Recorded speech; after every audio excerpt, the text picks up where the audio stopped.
Chapter 1564. It was not until Xia Jinyuan had left for at least 3 minutes that his teammate, who even hid his head in the sleeping bag, let out a sigh of relief. It was too frightening to be caught red-handed. His back was drenched in cold sweat from the shock. Q King, the youngest captain of the Snowfield Brigade, was also the most capable king among all the previous captains. Although he was usually able to fight with his comrades, when he sat there, other than the elegance that came from his bones, he also had the ferocity of a sleeping beast. No one knew what kind of expression this captain, who even had a noble smile, would have in the next second. No one knew what he was going to do other than change his expression. No one could guess what he was going to do, but no one believed in him. He was just like the Demon King of the Storm Assault team. He looked cold and unapproachable, but every water ghost trusted him. They never doubted his abilities, and they obeyed his orders without question. The water ghosts must be overjoyed. Look, they haven't even come to rest yet. They were going to be happy. The only female soldier had entered their camp. When they caught them tomorrow, they would definitely tell them not to be too complacent. The water ghosts were indeed happy. Although Yi Qian briefly introduced herself, she still had to introduce herself in detail when she joined the team. I'm good at sniping, long range, and close range attacks. I can hide for a long time with a record of 92 hours. I'm good at sniping and I'm good at using all kinds of guns. Yi Qian took the time to complete her introduction so that the water ghosts of the Storm Assault team could have a better understanding of her combat abilities. She listed out everything she was good at one by one. The water ghosts who were sitting cross-legged were already dumbfounded. She knew this, she knew that. Female soldier, is there anything you don't know? It wasn't a formal occasion, so the assault team could ask Yi Qian any questions at any time. Someone asked her what she didn't know. Yi Qian thought for a while and smiled. There are many things I don't know. I don't know anything about flying in the sky. I don't know anything about running underground other than driving tanks and construction vehicles. She had never felt that she was very powerful. Every time she went on a mission, every time she learned something new, she would give it her all with 120% determination. The members of the Storm Assault team were already laughing and joking. You're already good enough. If you want more, Jin Feng, us male soldiers will be trained to death by the Devil King. Every soldier had their own field. No matter how good a soldier was, it was impossible to be good at everything. If that's the case, I believe the Devil King will be happy. He will increase the difficulty level of training to 20 points. Yi Jian stood in front of the water ghosts and spoke without any hesitation. The Devil King once told me a famous saying from a military school in a Western country. Reasonable training is called exercise, unreasonable training is called tempering. He told me that if I have any unreasonable training in the future, I should refer to this saying. The laughter below became even louder. Li Jinyan, who was standing to the side, glanced at Yi Jian indifferently. Then, his sharp and cold gaze slowly swept over his comrades who were completely relaxed. Water Ghost, who originally had a smile on his face, instantly withdrew it. When his gaze swept over their heads, it was like a knife scraping against their scalps, bringing about a tangible sharpness. Chapter 1565. Receiving the Devil King's gaze, the same thought flashed through the minds of all the water ghosts. This is bad. We relax too much. Something big is going to happen. Yi Qian, who was closest to the Devil King, also felt the change in him. Like the water ghosts below, he felt that something big was going to happen. He and Captain Xia were really the same type of people. They had no idea what they would do in the next second, but their instincts told them that it would not be anything good. Everyone was silent for 30 seconds. Li Jinyan's thin lips moved slightly, and the water ghosts narrowed their eyes. Then they heard his voice and the sea breeze. There was no fluctuation in his voice at all. Tell us what you don't know. Everyone has 3 minutes. Begin. Something big had really happened. Based on their understanding of the Devil King, as long as they didn't know, he would make them know. Brothers, keep your guard up. Don't make any noobs, from the army or the air force. A good discussion turned into a review meeting. When Xia Jinyuan came over, he saw the Devil King standing in front with a cold expression. The water ghosts were lined up neatly and were all saying, "What do I not know?" The water ghost with the code name Big Shrimp was clearly very cool at night, but sweat was forming on his forehead. His fingers were rapidly tapping on a laptop. He was clearly memorizing every word that the water ghosts said. Li Jinyan looked up and exchanged glances with Xia Jinyuan. He turned to Yi Qian and said calmly, "Go and tutor with Q King. Return to the team at 12 o'clock sharp. I will put the training materials next to your sleeping bag tomorrow." Yi Qian saluted and turned to walk towards Xia Jinyuan. At 10 o'clock at night, the starry sky seemed even purer. The starry sky, which was far away from the hustle and bustle of the mortal world, was so clear that it seemed to be still. Even the nebula was faintly visible. The members of the Snowfield Brigade had already fallen into a deep sleep. After an hour of self-reflection, the water ghosts of the Storm Commandos crawled into their sleeping bags at 11 o'clock sharp. Standing in the vast darkness of the night, the sentries with steel guns in their hands stood straight like white poplar trees. One of them stood at the front while the others stood at the back to guard and alert. Li Jinyan glanced at the two figures sitting on the ground, facing the sea breeze. He took a few steps toward them and suddenly stopped, because Xia Jinyuan sensed someone approaching and turned to look at him. Nodding at him, Li Jinyan turned around and walked to his sleeping bag. The background of the two was very harmonious. Even though they were separated by a certain distance, they faintly exuded a closeness that no one else could join them. However, at present, it seemed that there was no relationship between the two of them. Some seagulls flew away in fright, letting out a series of startled cries. They flapped their wings and rushed into the sea. Their small figures circled in the sky a few times before returning to the island. Li Jinyan also did not go to sleep immediately. Instead, he flipped through the combat training progress of the two teams. After looking at the data of the training, Li Jinyan, who was usually expressionless, raised his head and pinched the space between his eyebrows.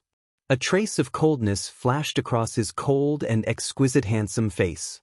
It had to be said that the Storm Amphibious Frogman Commandos, which had been established for more than 10 years, had a huge gap in strength between them and the Snowfield Special Forces, which had been established for more than 10 years. In terms of actual combat experience, the members of the Snowfield Special Forces were much better than the Storm Commandos. They still had to strengthen their training. As the country's military strength increased, the country's requirements for the abilities of the Special Forces also increased. Every Special Force had to be developed in an all-round way, not just in one area of combat, but in all aspects. Chapter 1566. The first mission of the Storm Commandos was direct military operations. They had to quickly seize, destroy, and occupy military targets. The second mission was special reconnaissance missions, the third was unconventional operations, the fourth was overseas missions, and the fifth was anti-terrorist operations.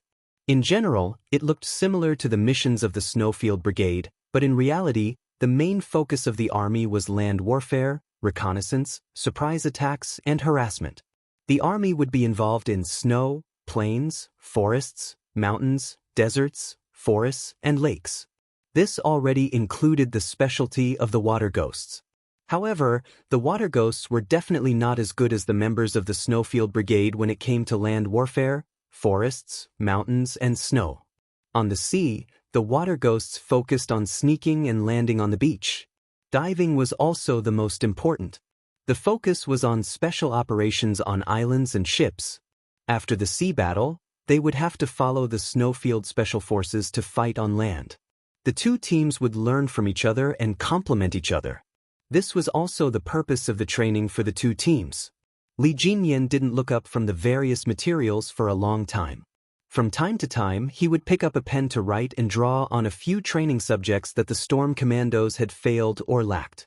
He would also write a summary and save it on the encrypted computer. These were all precious materials that were hard to come by during training. He could dissect the Snowfield Brigade from all aspects of the training and gain valuable experience from it. Not only was the information precious, but it was also confidential. Time ticked away. The young Special Forces soldiers listened to the sound of the waves and fell asleep.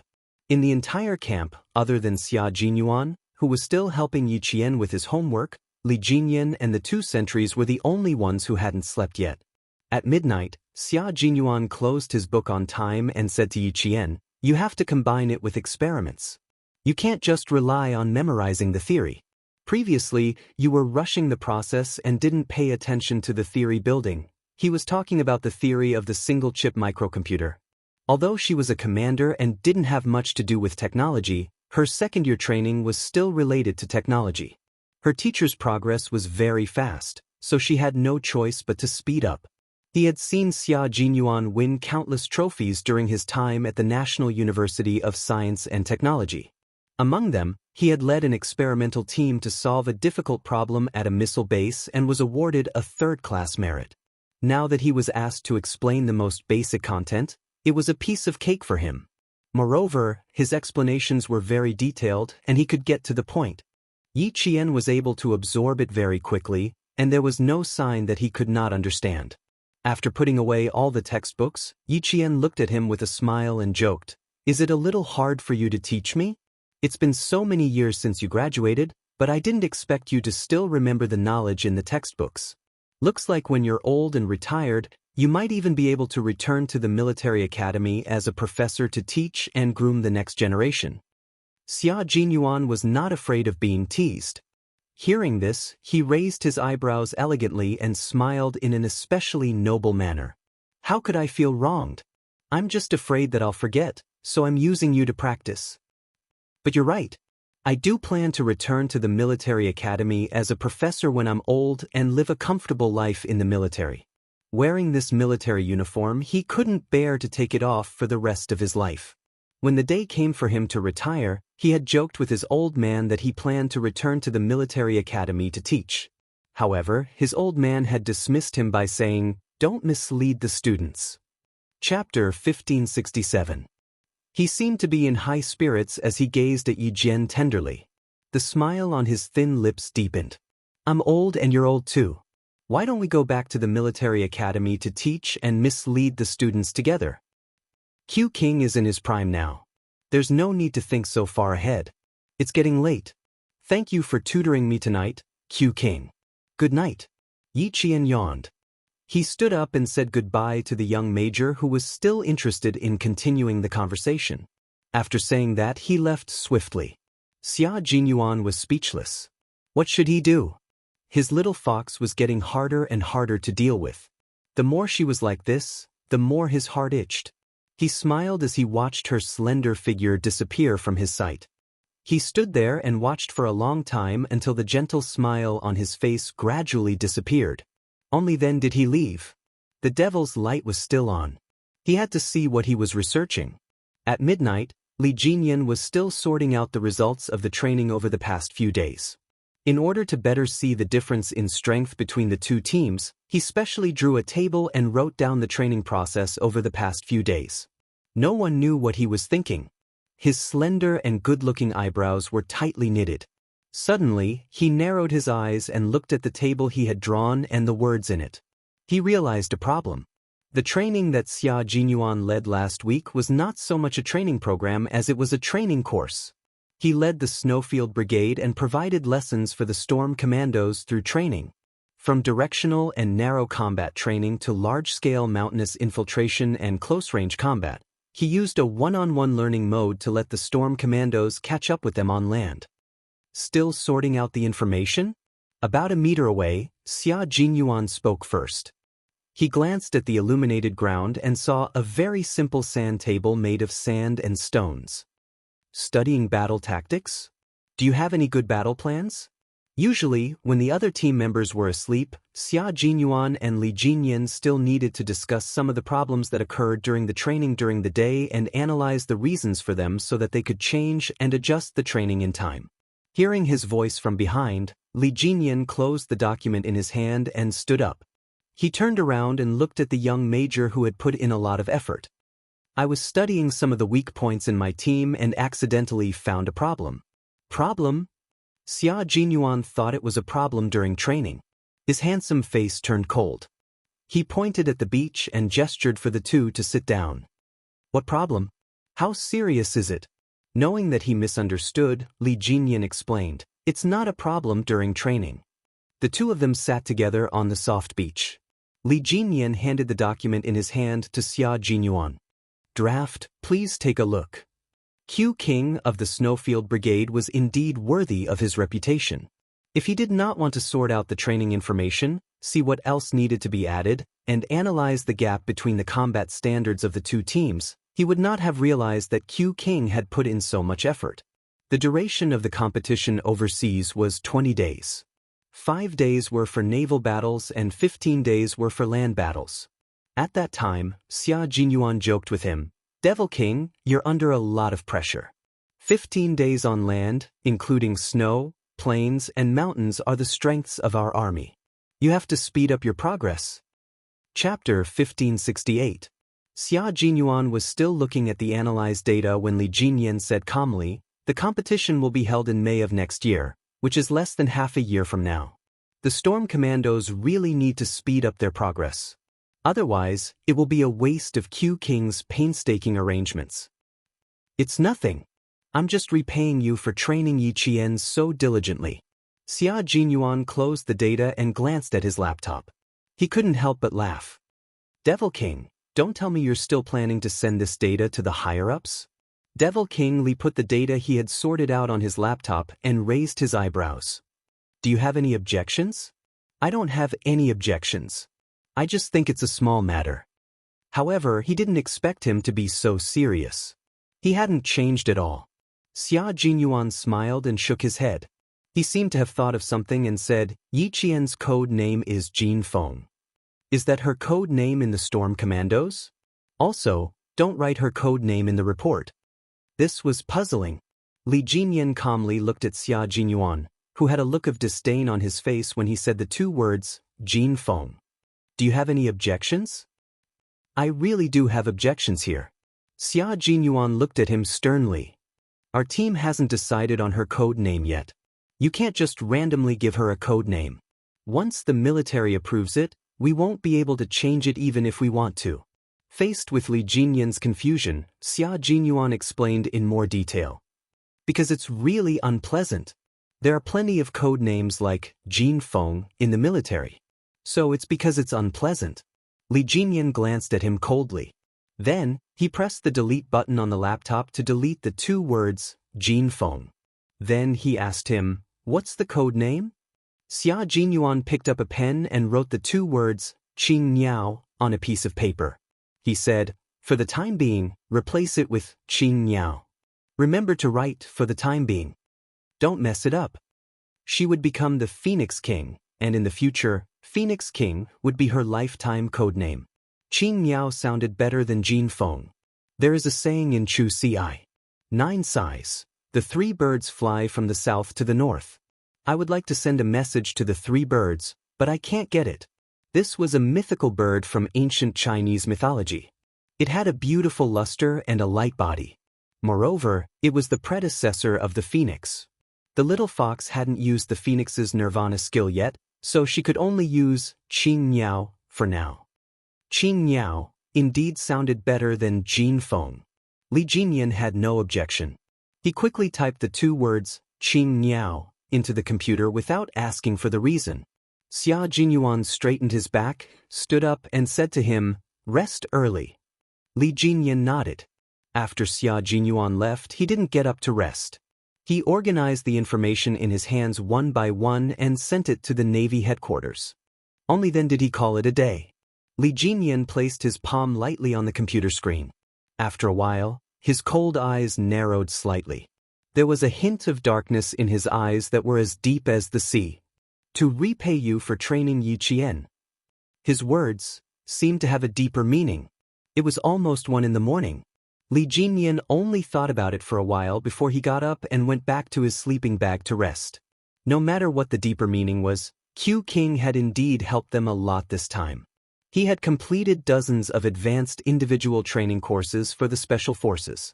With him leading the training of the Storm Commandos, the combat standards of the entire team would definitely increase by a level. Under the leadership of Q King, the Snowfield Brigade had made a visible leap. Chapter 1569. A sniper was not only a sniper, but also a long-range and close-range assault. An electronic explosive technician also had to focus on breakthroughs. Even the technical soldier codenamed Z7 could become a firepower specialist. That K7 should be a medic, but his professionalism and combat skills were on par with each other. As a major in charge of the deployment, Xia Jinyuan really did try to develop the potential of every member. In his words, "Man is a machine. Only by operating it can one know how powerful it is." That was indeed the case. Only by operating it could everyone's potential be stimulated. The moon had already risen above the sea, and the stars were slowly fading away. Morning star flashed, signaling the arrival of a new day. Yi Qian used the fastest and most stable speed to catch up with the training progress of the two teams. As the only female soldier of the two teams, she did not receive any special attention from the beginning. She had to train according to how the team members trained. Other than sleeping a little further away, Yi Qian was no different from the male soldiers. She ate and lived the same as the male soldiers. No one took special care of her just because she was a female soldier. During training, no one raised the heavy rock in their hands higher to lessen her burden. There was never any special treatment because everyone knew that the hardship they were going through now was all for the sake of successfully completing the mission and coming back alive. After 10 days of training, the meat on Yi Qian's face that she had painstakingly put on in school was visibly thinner, making her facial features look even more exquisite and well-defined. "Qin Niao, de Xia, the two of you get to the highest point closest to the beach in 10 minutes. Here." Li Jinyan spread out the combat map and started to closely plan the battle plan. After midnight, the match between the two teams began. They had only been sent to this unfamiliar island half an hour ago. The place was covered in rocks and lush with trees. Based on the military map, it was not much different from the terrain and mountains. However, this was a wrong map. The east and west directions were reversed, and the coordinates were all wrong. Looking at this wrong military map, Li Jinyan started to come up with a battle plan based on his experience. The entire island was already covered in surveillance cameras. Every member was equipped with a signal device so that the military leaders who were observing the match could keep track of the movements of all the members in real time. The Storm Commandos and the Snowfield Brigade had arrived in half an hour. The military had purposely arranged an unfamiliar island to test them more realistically and to make it more challenging. The two of you will carry out the infiltration and cleanup. The 5 of you will form a small group and cover the beach landing. Remember, no one is allowed to act alone. We must cover each other and be vigilant of each other. The 3 of you will form a team and dive into land. You will fight in a semi-encirclement. Li Jinyan was very good at commanding. He and Xia Jinyuan were like kings meeting kings. The only thing left was to see which king would win this time. As a sniper and assaulter, Yi Qian needed to carry 2 guns on her back. The assault rifle was placed in front of her chest and the sniper rifle was placed on her back. After everyone listened to Li Jinyan's battle plan, they all lay quietly in the cold seawater, waiting for midnight to arrive. In the Snowfield Brigade, Xia Jinyuan spread out the military map that he had just received. When he looked at it, his face darkened. The military was indeed evil. They even intentionally gave him the wrong map. But it didn't matter. If he had the wrong map, Demon King Li would definitely have the same. Chapter 1570. Xia Jinyuan took a closer look at the map and realized that not only were the west and south directions reversed, even the coordinates were wrong. Since even these were wrong, he no longer expected this map to be of any help to them. The members of the Snowfield Brigade could still complete the battle without a map. Although the sea was the territory of the water demons, they could not blindly rely on a military map when it came to battles. He rolled up the wrong military map in his hand and was about to put it away when a wave suddenly came crashing over. Xia Jinyuan looked down and saw that the supposedly waterproof and mold-proof military map was instantly soaked. Then, the topography and landforms on the map were all dyed red at a speed visible to the naked eye. Not only are there mistakes, but there are also shoddy materials. I have to mention it in the report. Xia Jinyuan shook the seriously shoddy military map slightly, then carefully folded it and put it in a waterproof bag. Although it was a military map made from rice paper, it was still a map. It was not his habit to throw it away. When he wrote the report, he planned to put it in a sealed plastic bag and bind it at the end of the report, to show the higher-ups in the military how shoddy this map was. Actually, the higher-ups in the military wanted to play a harmless joke on them to lighten the atmosphere. The comrades of the Snowfield Brigade looked at the military map that died before the start of the battle and felt that something would happen to their Q King after the competition. Based on their little understanding of him, something would definitely happen. It couldn't be helped. As long as their Q King went against the military, he would be even more petty than a woman. But they liked it. Because Q King was petty on purpose to gain benefits for the Snowfield Brigade. In the words of a major general in the army, if a swallow flew over his head, he would pluck a few of its feathers to use as a quill. We won't use the map. I'm afraid that if we use it, it will be equivalent to pushing our comrades into a fire pit. We still have some time, so let's make the best use of the time to deploy our tactics. Xia Jinyuan arranged for 4 comrades in army combat uniforms to be sentries and quickly began to make arrangements. Their Qin Niao is familiar with our fighting style, so once we find her, we must capture her alive and never give her a chance to escape. The first thing Xia Jinyuan mentioned was Yi Qian. He also told everyone how they should treat Yi Qian. The members of the Snowfield Brigade nodded. This was a must. Having a Qin Niao, who was familiar with their fighting style, in the Water Demon's camp was like having a bright and cold saber hanging over their necks. If the saber fell, there would definitely be blood. Capture her alive. Let's see if we can pry anything out of her mouth. You guys have seen Demon King Li's training. Of all his arrangements, he will definitely only choose the most fatal ones. As long as we know one, it will be like tearing off a piece of flesh from his body. When it came to fighting, Xia Jinyuan's entire aura changed. He was no longer that noble and elegant gentleman. It wouldn't be an exaggeration to say that he was a blood-soaked Azura. That pair of deep and dark eyes were filled with a biting chill. As he spoke, Bao Rui's voice contained a sharpness that made people's hearts involuntarily revere. Q King is discussing capturing Qin Niao alive. It seems like they plan to kill as many as they can. In a temporary command center on a certain island, a group of high-ranking generals with bright gold stars on their epaulets were watching Xia Jinyuan's arrangement on the big screen. Major General Yang of the army laughed and said, Qin Niao is familiar with the fighting style of the Snowfield Brigade. Q King will not leave such a big threat alive until the end. However, Qin Niao is quite capable. Her anti-reconnaissance and reconnaissance skills have always been at the top level. She will not show herself easily and let Q King and the others capture her. Chapter 1571. The Navy commander looked at the Storm Commandos with a serious expression. His gaze was locked on them. Although it was only a competition between 2 teams, it reflected the combat standards of each team on the battlefield. There were 5 major events in this competition, which meant that there was 1 major event per day. Although this competition was not about winning or losing, it was about discovering one's own problems and gaining experience to improve one's combat standards. However, they could not lose easily. He had already read the analysis data sent by the Demon King. It clearly stated that the Storm Commandos were at a disadvantage against the Snowfield Brigade. Highlands, forests, plains, and deserts were their weaknesses.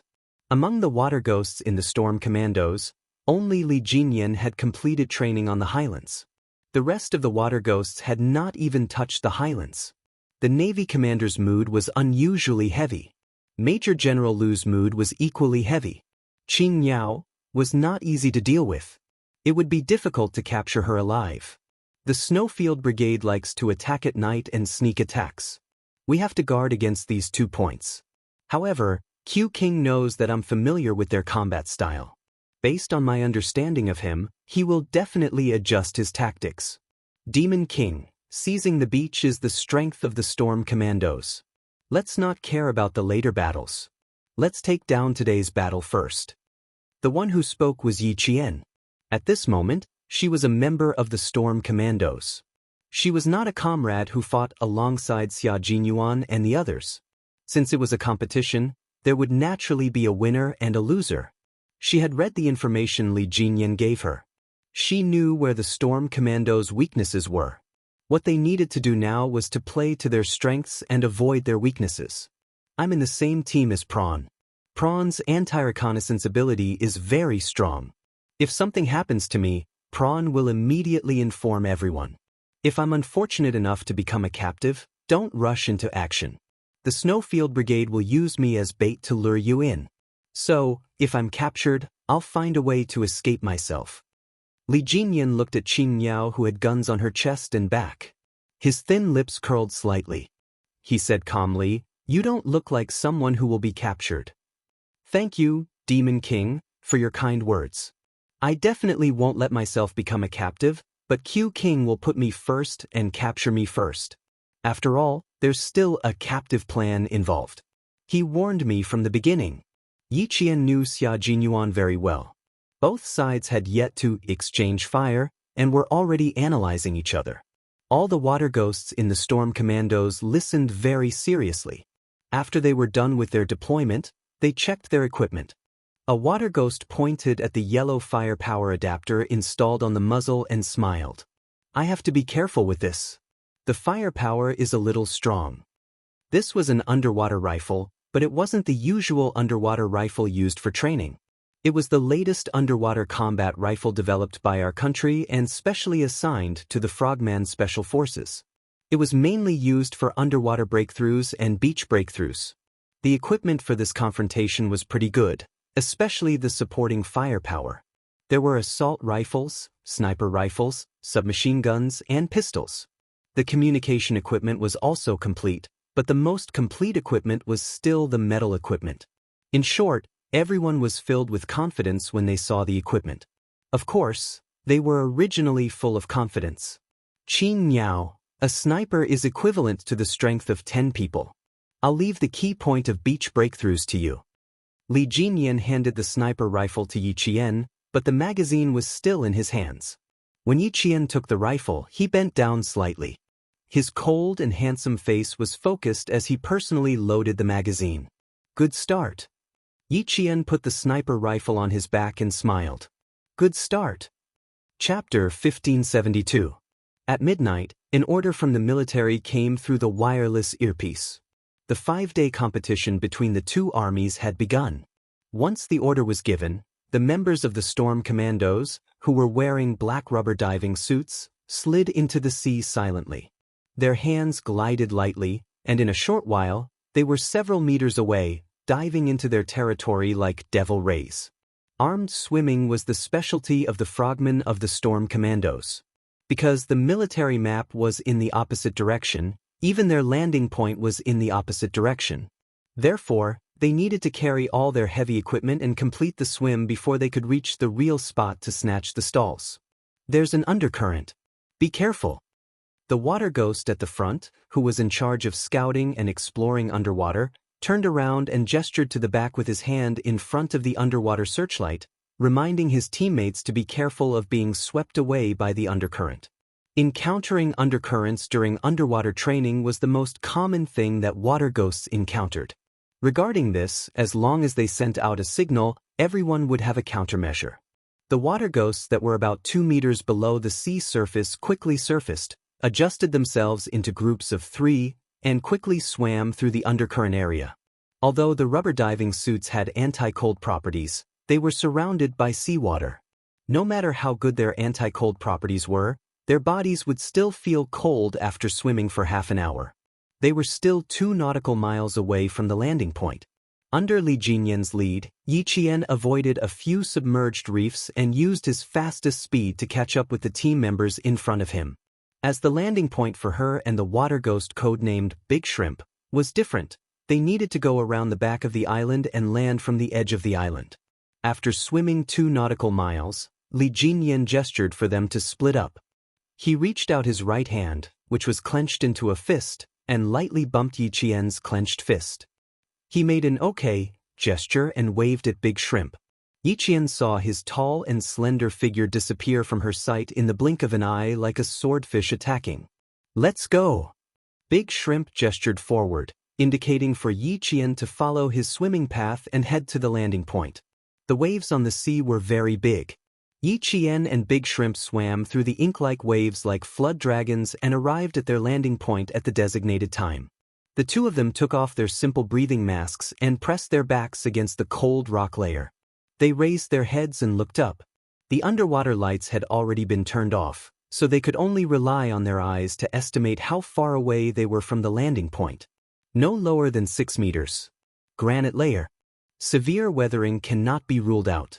Climbing time, 1 hour. Daoist lowered his head. His chest was still heaving as he whispered to Yichin, "There might be snipers hiding up there. It's a little mysterious." If they could think of a landing point, the Snowfield Brigade would definitely be able to think of it too. Yi Qian, who was adjusting his breathing, heard this and a sly smile flashed across his dark eyes. If there's something wrong with the military maps we've obtained, then the Snowfield Brigade will definitely have the same map as us. We'll be the first to occupy an advantageous location, which will also make them feel confused. In a battle, there would always be some falsehoods to deceive others. Both sides had already witnessed each other's valiant strength. No one would act blindly without thinking, and no one would think that they had the upper hand. If Big Prawn said it was mysterious, the Shuiyu team would think so too.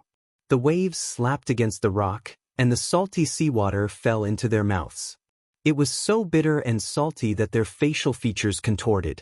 Yi Qian grabbed onto the corroded black rock with both hands and used the strength of his arms to climb to the top of the island and occupy a high defensive position. On the other side, the storm commandos swam ashore and simultaneously completed the first step of infiltration. Chapter 1573. In the Snowfield Brigade, Xia Jinyuan led his team members directly through the dense forest on the island. There were too many vines, and in order to not expose their movements, they couldn't use their hands to cut a path through the vines. Instead, they had to choose the right place to walk. Use the vines as ropes and descend directly. The reconnaissance team and commando team at the front quickly advanced. Since they had a good grasp of the terrain, they needed to quickly and accurately provide a route for their comrades behind them. When the 4 team members behind them heard this, 2 of them half-squatted behind them while the other 2 covered the sides so that their comrades could complete their descent quickly. Quick, quick, quick, quick. Descend to a height of about 3.5 meters. The Snowfield Brigade's comrades who were the first to descend quickly found cover and moved forward quickly on the rocky island. Although the military gave them a reverse landing point, none of the participating team members raised any objections. Battles on the battlefield were ever-changing, and adapting to and quickly finding the right place to fight was a skill that every team member had to master. J5 climbed up a tree and landed nimbly with a few movements. He whispered, "It's a protruding mountainous area. Let's occupy the highest point first and send 2 snipers to guard it. No one can get close within a radius of 800 meters. It's too late. Demon King Li always goes for the fatal point in a battle. He's already had his eyes on this place." Xia Jinyuan put away his binoculars and hung them around his neck. Then, his thin lips curled into a sinister and cold smile. "Qingyao might be up there. Pigeon, White Crane, hurry forward and lock onto her position. Confirm her exact location and report to me immediately." "Yes, sir." Pigeon and White Crane accepted the order and threw the assault rifles in their hands behind their backs. They jumped up and grabbed onto the exposed tree roots that had been growing for an unknown number of years. The 2 extremely agile Special Forces soldiers disappeared in the blink of an eye. Xia Jinyuan curved his thin lips and looked at the highest point with his dark eyes. "Little Fox, you have to be careful. If you get captured in a single match, I'm afraid that your dream of joining the Snowfield Brigade will have to be delayed." Xia Jinyuan, who was wearing 5-finger combat gloves, secretly clenched his fists. His heart was a little tense. There were no open areas on the island, only strange rocks and trees that were easy to hide in. Although it was easy to hide in, it was also very dangerous. When a scout from the Snowfield Brigade jumped down from a rock, his feet landed on a smooth rock covered in moss. His left foot was suddenly sprained. Fix it with a bandage first to prevent a second injury. Spray it with anti-inflammatory and analgesic spray. Let's finish tonight first. K7 became a medic. He took out bandages and sprays from the first aid kit, took off his comrade's combat boots and socks, and started to bandage the wounds. After the bandaging, the injured comrade moved his ankle. "It's done." "All right, let's go, brother."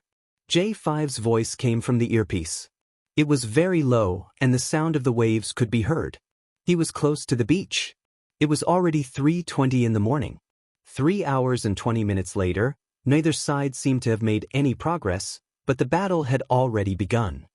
Big Shark, 6 o'clock. The sentry position is hidden. After setting up his gun, Yiqian used the scope to observe the surroundings. After nearly an hour of observation, he saw a few leaves swaying slightly. The wind was strong on the sea, so it was normal for the leaves to sway. What was abnormal was that the leaves were all tightly packed together.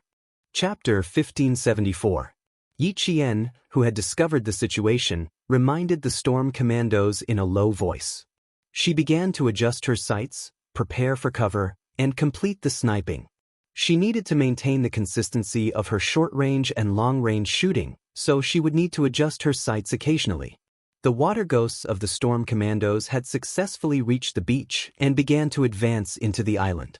After being reminded, the great merman who had discovered the sentry post avoided the enemy's line of sight and went around the side to outflank them. At 3:30 in the morning, a comrade of the Snowfield Brigade was ambushed by 2 members of the Storm Commandos and was unfortunately killed. With a good start, the Marine commander let out a long sigh of relief. With a good start, he was finally able to catch his breath. The sound of empty bullets began to ring in the air above the island. Knowing that one of their comrades had died, the Snowland team quickly took care of a water ghost that was lurking in the dark. Very good. Within 5 minutes, both sides were tied. The Major General of the army also let out a sigh of relief. It was not bad to be able to win a round in 5 minutes. Li Jinyan's cold voice reached everyone's ears. They've entered the attack range. 2 teams in a team move forward alternately. During the night battle, they could focus on ambushes and sneak attacks. Using such tactics would yield good results. Although they had sufficient firepower in this match, modern equipment did not even have infrared sensors other than communication devices. They only had night vision goggles to make it easier for them to walk without falling. Therefore, they relied on their eyes and ears to receive dangerous information from the outside world, and they could quickly turn danger into safety. Xia Jinyuan sat directly on a rock, looking very domineering. He was waiting for the scout to come back with a reply, and then he would confirm the specific mission of the Storm Commandos. The military map was wrong, and the missions of both sides were unclear. In a match without a clear goal, Xia Jinyuan waited patiently with a gun in his arms. His beast-like eyes were shining with excitement. Fighting a match where both sides did not know what the final outcome would be was indeed more challenging than having a clear mission, a clear location, and a clear target to attack. That was because the entire process required one to fight while fumbling around. Whoever figured out their mission first and the other party's mission would be able to deploy in advance and seize the opportunity. Team A is 700 meters away from Team B's target. In the command room, the technician operated the computer and double-clicked on the war zone to enlarge it. On the big screen, an abandoned 3-story building appeared. The Storm Commandos needed to occupy this building in order to win the competition. The Navy commander looked at the Major General sitting beside him and sighed in admiration. The nation's sharp blade really lives up to its name. They found the base so quickly. Once they found the base, they could start defending and attacking. The Storm Commandos would have to use brute force to attack. Both sides entered from different places. If Team A still hasn't discovered the situation, I'll consider whether to remove the Q-King's position. 3 hours and 40 minutes have passed. If both sides don't even know what they're guarding, I'll have to apologize to the country.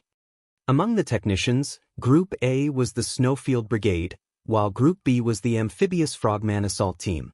5 minutes later, Xia Jinyuan suddenly jumped down from the rock like a leopard. Then he rushed into the night and entered the forest with intertwined branches. Chapter 1575. The members of the Snowfield Brigade had arrived in front of a dilapidated building that looked no different from a haunted house. It was unknown how long it had been built. The outer walls were covered with vines and vegetation. The walls were peeling and some of them had even collapsed. Z7, who was close to the wall, used his finger to dig at it. A large piece of the wall was easily plucked out by him and instantly turned into pieces. Q King, this is the position we need to cover, right? Yes, that's about it. Okay, I need to know the internal structure of the entire building in 5 minutes. Xia Jinyuan looked up at the abandoned building. It was really well hidden. It was actually built at the lowest point of the entire island. It was 3 stories high. If one didn't pay attention, they wouldn't even know it was there at night. He looked down at the time and said, "The countdown starts now. Come back in 5 minutes." He didn't even need to divide the work. Some stayed behind to keep watch, some to ambush, and some to scout. Soon they started moving. Occasionally, the members' voices could be heard through the earpiece, reporting the situation on their side. Xia Jinyuan said calmly, "We found a shelter. It's 3 stories high and dangerous. The 6 of you will guard outside while the rest of us will guard inside. Whoever is sacrificed, stay aside and think about your life. Also, think about what I'll do to you." The threat was self-evident. Although there were good benefits to following their captain, it was also stressful. That night, there were no stars in the sky. The weather on the sea was always changing. One second, the moon might be cold and the stars sparse. The next second, it might be dark clouds, followed by heavy rain accompanied by thunder and lightning.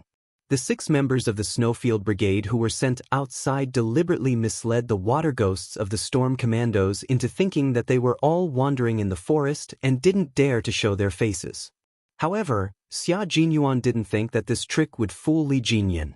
Then he immediately contacted Bai He and Pigeon who were sent to scout out Yi Qian's location. "How's the situation on your side? Have you found the exact location?" White Crane did not reply. Instead, it was Pigeon who replied in a low voice, "Q King, White Crane has died in battle. Right now, he's holding up his gun as a silent punishment. Sigh, Qing Miao's long-range sniping is a little too far. What kind of sniper rifle is she using? I reckon it's over 800 meters away. It's quite fast. Let him squat for 2 hours." Xia Jinyuan's voice was heard almost as soon as the Pigeon's voice fell. His tone was calm and he did not seem surprised at all, as if he had heard something very normal. Pigeon glanced at her pitiful comrade who had been sniped, and her expression became even more solemn. "Q King, Qing Miao has also stalled me. I'm afraid that the Demon King already knows about your stalling tactic. I didn't think that I would be able to hide it from him for long. For me, every minute counts." Xia Jinyuan raised his eyebrows. He was happy for Yi Qian's performance, but also a little disappointed. He also wanted to fight side by side with her. He then ordered Pigeon, "Stay calm before retreating. Be careful that she doesn't have any blind spots. Also, tell White Crane not to be surprised that he was sniped by Qing Miao. Her sniping skills have surpassed mine, so it's normal for her to snipe White Crane. As for you, be careful. Qing Miao is very patient. She can hide in the desert for a day and a night. As long as the sand doesn't cover her body and she doesn't get buried alive, she won't move. She also won't let go of her next target. So, do as you see fit. If you're really killed by her, White Crane will have a companion." Chapter 1576. Pigeon was speechless. He was stunned. Her sniping skills were even better than Q King, who was also a sniper. Why didn't he and White Crane ask Q King more about her situation? Xia Jinyuan did not have the time to care about his comrade's complicated thoughts. After cutting off the communication, he glanced in the direction of Yi Qian. There was a hint of gentleness in his cold, handsome face. His unyielding tenderness bloomed only for Yi Qian. He would not be surprised if even Pigeon was killed by the sniper. To him, this was a very normal thing because he understood Qing Miao Yi Qian's capabilities. Snipers needed to constantly practice and master new skills. In order to support her superior's unit, she needed to be able to fight in any environment and cooperate with any unit that needed her cooperation. Yi Qian was very talented and had trained with Demon King Li before. It could be said that the two of them had developed a basic level of tacit understanding. Now that her identity had changed to that of a water ghost, She did not need any buffer time and could directly engage in combat. Previously, when she came over from school, he was worried that she would not be able to keep up with the pace of the two teams' training. After only half a day, he knew that his worries were unnecessary. The military required a sniper's physical and mental strength to be extremely high. She needed to be able to use her unique skills in any environment. Once she entered an island on the sea and received sniping instructions, she would be able to quickly enter her best state. Yi Qian had an extremely high level of rapid scanning ability. She could quickly check if there were any signs of enemy activity in the area. If it was daytime, she would be able to know if there were any signs of enemy activity in the sniper's hiding spot in less than 30 seconds. But at night, she would definitely observe carefully as she walked. Once she was well hidden, she would carefully observe her surroundings through her scope. Her super strong memory allowed her to remember every single blade of grass and tree that she saw. The next time she observed something, she would know that there was something wrong. Once she noticed that something was wrong, Yi Qian would not hesitate to take action. Now, whether Pigeon could escape from the sniper's muzzle would depend on her own abilities. In the Storm Commandos, Prawn had already reported Yi Qian's situation to Li Jinyan.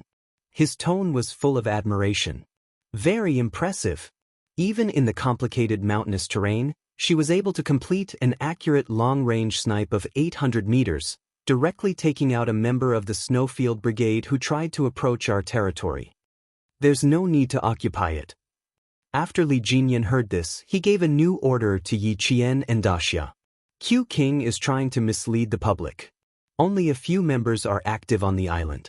Seizing the beach is not our focus. If that was the main point, there should have been a firefight when they entered the island, but there was no firefight. There were only sporadic sounds. Yi Qian, who had not taken his eyes off the scope, joined in the conversation. It matches Q King's fighting style. There should be another target. Where was it?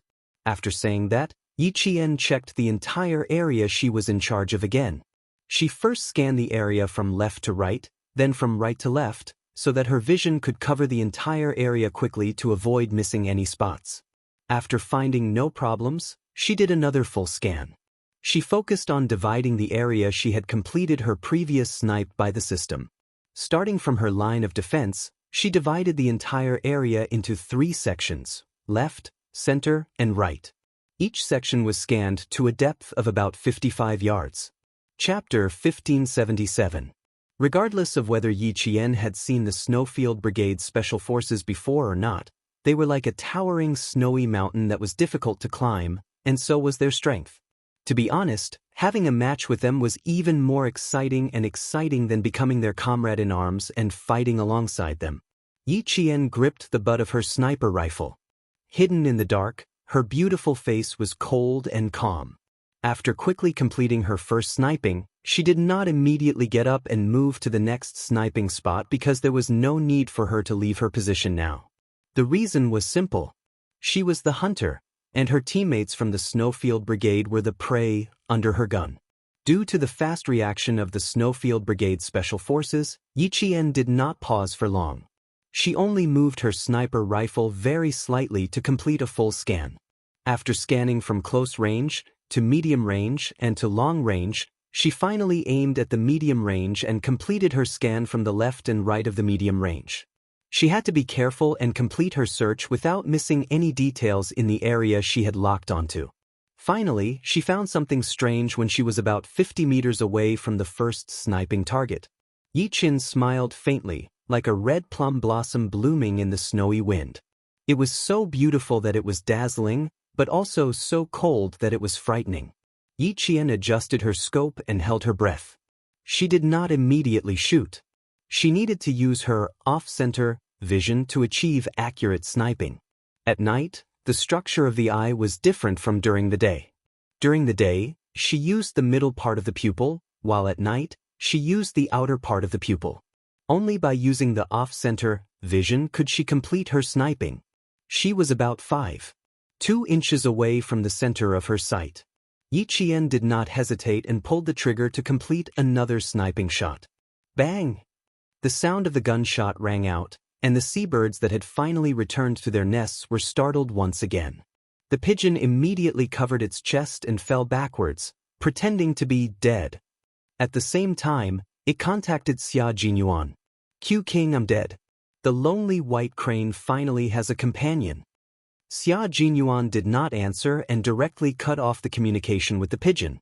Faced with the heartless abandonment of the pigeons, he turned off his signal device and walked to White Crane, who had been squatting with his gun raised for almost an hour. When he saw how his comrade was squatting, the corner of his mouth twitched. After a long while, he sighed and said, "Brother, the way you squat is a bit like the way you squat with constipation. It's not very elegant." Bai He, who had died an hour earlier, glanced at his comrade who didn't even speak elegantly, and said indifferently, "Those who resist will be punished severely, but those who confess will be lenient." Now, it's a little uncomfortable to be squatted down. When Q King sees this, his anger will subside a little.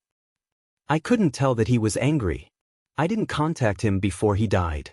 He told me directly that it was normal for the two of us to be attacked by Qing Yao. The pigeon found a flatter spot to squat down and told White Crane everything that Xia Jinyuan had told him. Qing Yao's sniping skills have already surpassed Q King's. It is indeed normal for the two of us to be sniped. Back then, when Q King came to our brigade to challenge us, he used a submachine gun and a sniper rifle to wipe out all 4 of our squads. He even killed 8 of our brothers with the sniper rifle in his hand. Now, he says that Qing Yao is even better than him. White Crane, Qing Yao's skills, are really terrifying. Q King killed 8 of our brothers during the day, but Qing Yao killed the 2 of us within an hour at night. Q King said that her sniping skills have surpassed his, and it's true. Most importantly, she's even younger than Q King at that time. Chapter 1578. Bai He was silent for a long time before he said, "Qing Yao is indeed very strong. I've already experienced it. As long as she's willing to join our brigade, there will definitely be a place for her in our brigade." Bai He then said with a smile in his voice, "Now that a female soldier has joined the brigade, a talented and beautiful female soldier, the brigade will be lively in the future. I don't have to look at you old faces after training every day. I can go back and look at my Qing Yao every day and relax my body and mind." Pigeon immediately retorted, "I'm tired of looking at your old faces. I can go back and look at my Qing Yao every day and relax my body and mind." On the other side, Xia Jinyuan, who was about to contact his 2 dead comrades, happened to hear this and a cold look flashed across his eyes. The competition had only started for less than 5 hours, and the 2 of them had been sniped and killed. Instead of reflecting on themselves, they were even chatting about things unrelated to training. As veterans, when did their self-awareness become so poor? Qing Yao is very strong, but don't they know how to reflect on themselves and realize that they're not as strong as others? Sounds like you guys are having a good chat. His cold voice came through their earpieces. Pigeon and Bai He, who were chatting happily, were caught red-handed talking to Q King, who was younger than them. Their calves and stomachs began to tremble. Oh no, they wanted to say that they were going to atone for their crimes. Now, they could only hope that their punishment would not be increased. And you wanted to say that the weather is going to change. You two should find a place to hide from the rain. Now, it seems like there's no need to hide from the rain. Continue standing. Xia Jinyuan felt that he shouldn't be too kind. If he was too kind, it would be easy to get into trouble. It's 4:30 in the morning now. Stand until 5:30 in the morning. Is there a problem? Realizing that they had made a mistake, the 2 of them immediately answered, "No." "Very good. Raise your guns and stand in the horse stance until 5:30 in the morning. I want you to reflect on your actions." When it came to combat, Xia Jinyuan had always been ruthless. He was not as casual as he usually was. He always knew when to do what. Otherwise, he wouldn't have become the captain of the Snowfield Brigade and the youngest captain in history. The startled seabirds returned to their nests. Dark clouds seemed to be sweeping across the inky sky. Yi Qian and Daxia quickly descended from the highest point. She turned her head to look at the sea and frowned slightly. The weather has changed. Fighting in bad weather would be even more difficult due to the environment. It all depended on how their comrades dealt with it. Even though it was only a spar and not a competition of victory or defeat, it would still be embarrassing if he lost. It's very common for the weather to change at sea. It also makes it easier for snipers to hide. After continuously sniping 2 members of the Snowfield Brigade for an hour and 5 minutes, Daoist was impressed by Xianxia. He jumped down from the rock and supported himself with one hand. He smiled at Yiqian, revealing a mouthful of white teeth. This weather is the best weather for us water ghosts to fight in. The Major General of the army thought so too. Seeing that 2 of his generals had been sniped in one go, the Major General's eyes darkened. He asked the technician, "Who was the one who fired just now?" "Reporting, Team B Xianxia," the technician immediately replied. The technician answered immediately and zoomed in on the location where Yiqian was hiding at that time so that the leaders could know more details. After measuring the distance, the first sniper target was 802 meters, and the second sniper target was 852 meters. The sniper rifle she used was accurate and had a range of 600 meters. The maximum range was 3,700 meters. Chapter 1579. The Major General of the army was stunned for a moment. So, the 2 Special Forces soldiers under his command were killed by another Special Forces soldier that he had temporarily sent out? Suddenly, the Major General of the army didn't know whether to laugh or cry. What the hell was this? The younger generation will surpass us in time. Xianxia's strength is indeed amazing. The Navy commander couldn't help but sigh with emotion. He joked with the Major General of the army again. "It seems that I have to consider recruiting a group of female frogmen, and then list Xianxia as the first talent to recruit." The Major General of the army laughed heartily. Although his face was thin and his hair was weathered by the years, his hale and hearty eyes that were full of majesty made him look particularly young. He looked at the Navy commander who was making fun of him and sighed, "Don't even think about it. It's definitely impossible. This is a soldier that we have been waiting for 4 or 5 years. It was not easy to train her into a talent. How can I let you take advantage of her?" "Haha, I do want to take advantage of her, but Xianxia's intention is not here. Even if I want to take advantage of her, there is no chance for me to take advantage of her." The atmosphere in the command room had been tense before. The 2 senior generals joked with each other, and the low pressure made the tense atmosphere a lot less tense. It didn't last long. As the battle went deeper, the 2 senior generals seriously discussed the advantages and disadvantages of the 2 teams. The torrential rain hit at 5:05. The heavy rain swept across the entire island with the wind, blowing the trees to the side as if they were about to be uprooted. The stormy waves that were several meters high slammed against the shore, as if there was a dragon under the water that was going to swallow the entire island with the huge waves. The tornado came from the horizon of the sea with the power of nature. It moved from the sea to the shore and then to the island, bringing about a devastating and terrifying disaster. "J5, please answer if you hear me. J5, please answer if you hear me." Xia Jinyuan, with a tense expression, called out to J5 who was closest to the beach. With rainwater dripping down his face, he moved forward quickly and kept calling out to J5. As the storm hit, J5 only said one sentence in the channel, "A tornado is coming. Brothers, be careful." Then it suddenly cut off, leaving only the buzzing sound of the radio waves. No matter how much Xia Jinyuan called, there was no response from J5. He immediately ordered the channel. "J5's situation is unclear. Eagle, Sparrow Hawk, support J5. 50% were captured, 50% were knocked out by the waves." "Roger." 2 robust voices were heard. Then, 2 shadows of almost the same height and body shape dashed out of nowhere, braving the torrential rain to rush out for several meters. It was only the first day of the tournament, but it was already extremely difficult. Out of the 6 members of the Storm Commando sent by the Shuiyu Brigade, 3 of them were killed and 1 of them was missing. Standing in the heavy rain, Xia Jinyuan stared at the dark clouds in front of him. A cold smile gradually appeared on his face. Tornadoes came from the east and west of the island, bringing disaster to the island and breakfast to the water ghosts. They cut open the stomach of a sea fish with a dagger and dug out its innards. They rinsed the innards in the rainwater and put them in their mouths to chew. Yi Qian picked up a squid. She ate it gently, cutting it into strips before chewing. Beside her, Big Prawn, who was watching her eat, couldn't help but laugh. Put a few strips in a Ziploc bag. We'll have it for lunch.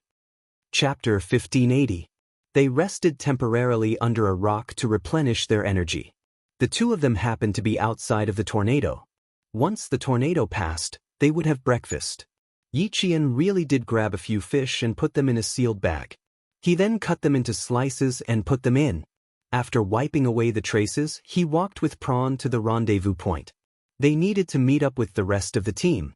The sky was already bright, and they could see the dark clouds above the sea clearly, as if they were going to merge with the sea. The rain was so dense that it was like a net, and it never stopped. The leaves were crackling under the rain, which covered the sound of movement very well. At 7 o'clock in the morning, 2 members of the Storm Commandos were assassinated and even their guns were taken. In terms of numbers, the two sides were once again tied, but from a tactical point of view, the 2 members were obviously killed by a close-range sneak attack. The Snowfield Brigade was good at sneak attacks. Li Jinyan took the fish that Prawn handed over and slowly chewed on it before saying, "Don't worry, we still have their captives." The captive J5 was also eating seafood. He was treated well, and he didn't even need to deal with it himself. "I'm the same as you guys, I don't know anything. If you capture me, based on my understanding of Q King, I'd love for you to get rid of me so that he won't be angry." J5 used to be an instructor. He was so eloquent that he could escape with his mouth. Even if he was captured, he wasn't in a hurry and could even talk to them with a smile. Yi Qian knew that J5 had once used his mouth to escape from danger. His eyes were full of pity. He really didn't understand the Devil King. Now that he had become his captive, it would be difficult for him to escape. Li Jinyan looked at him calmly and said to the water ghost who was feeding him fish, "Feed him until he's full. Don't let Q King think that we're harsh on our captives." This sentence didn't sound wrong at all, but for some reason, J5 felt a chill run down his spine, as if he was being targeted by a vicious beast. He suddenly felt a sense of danger.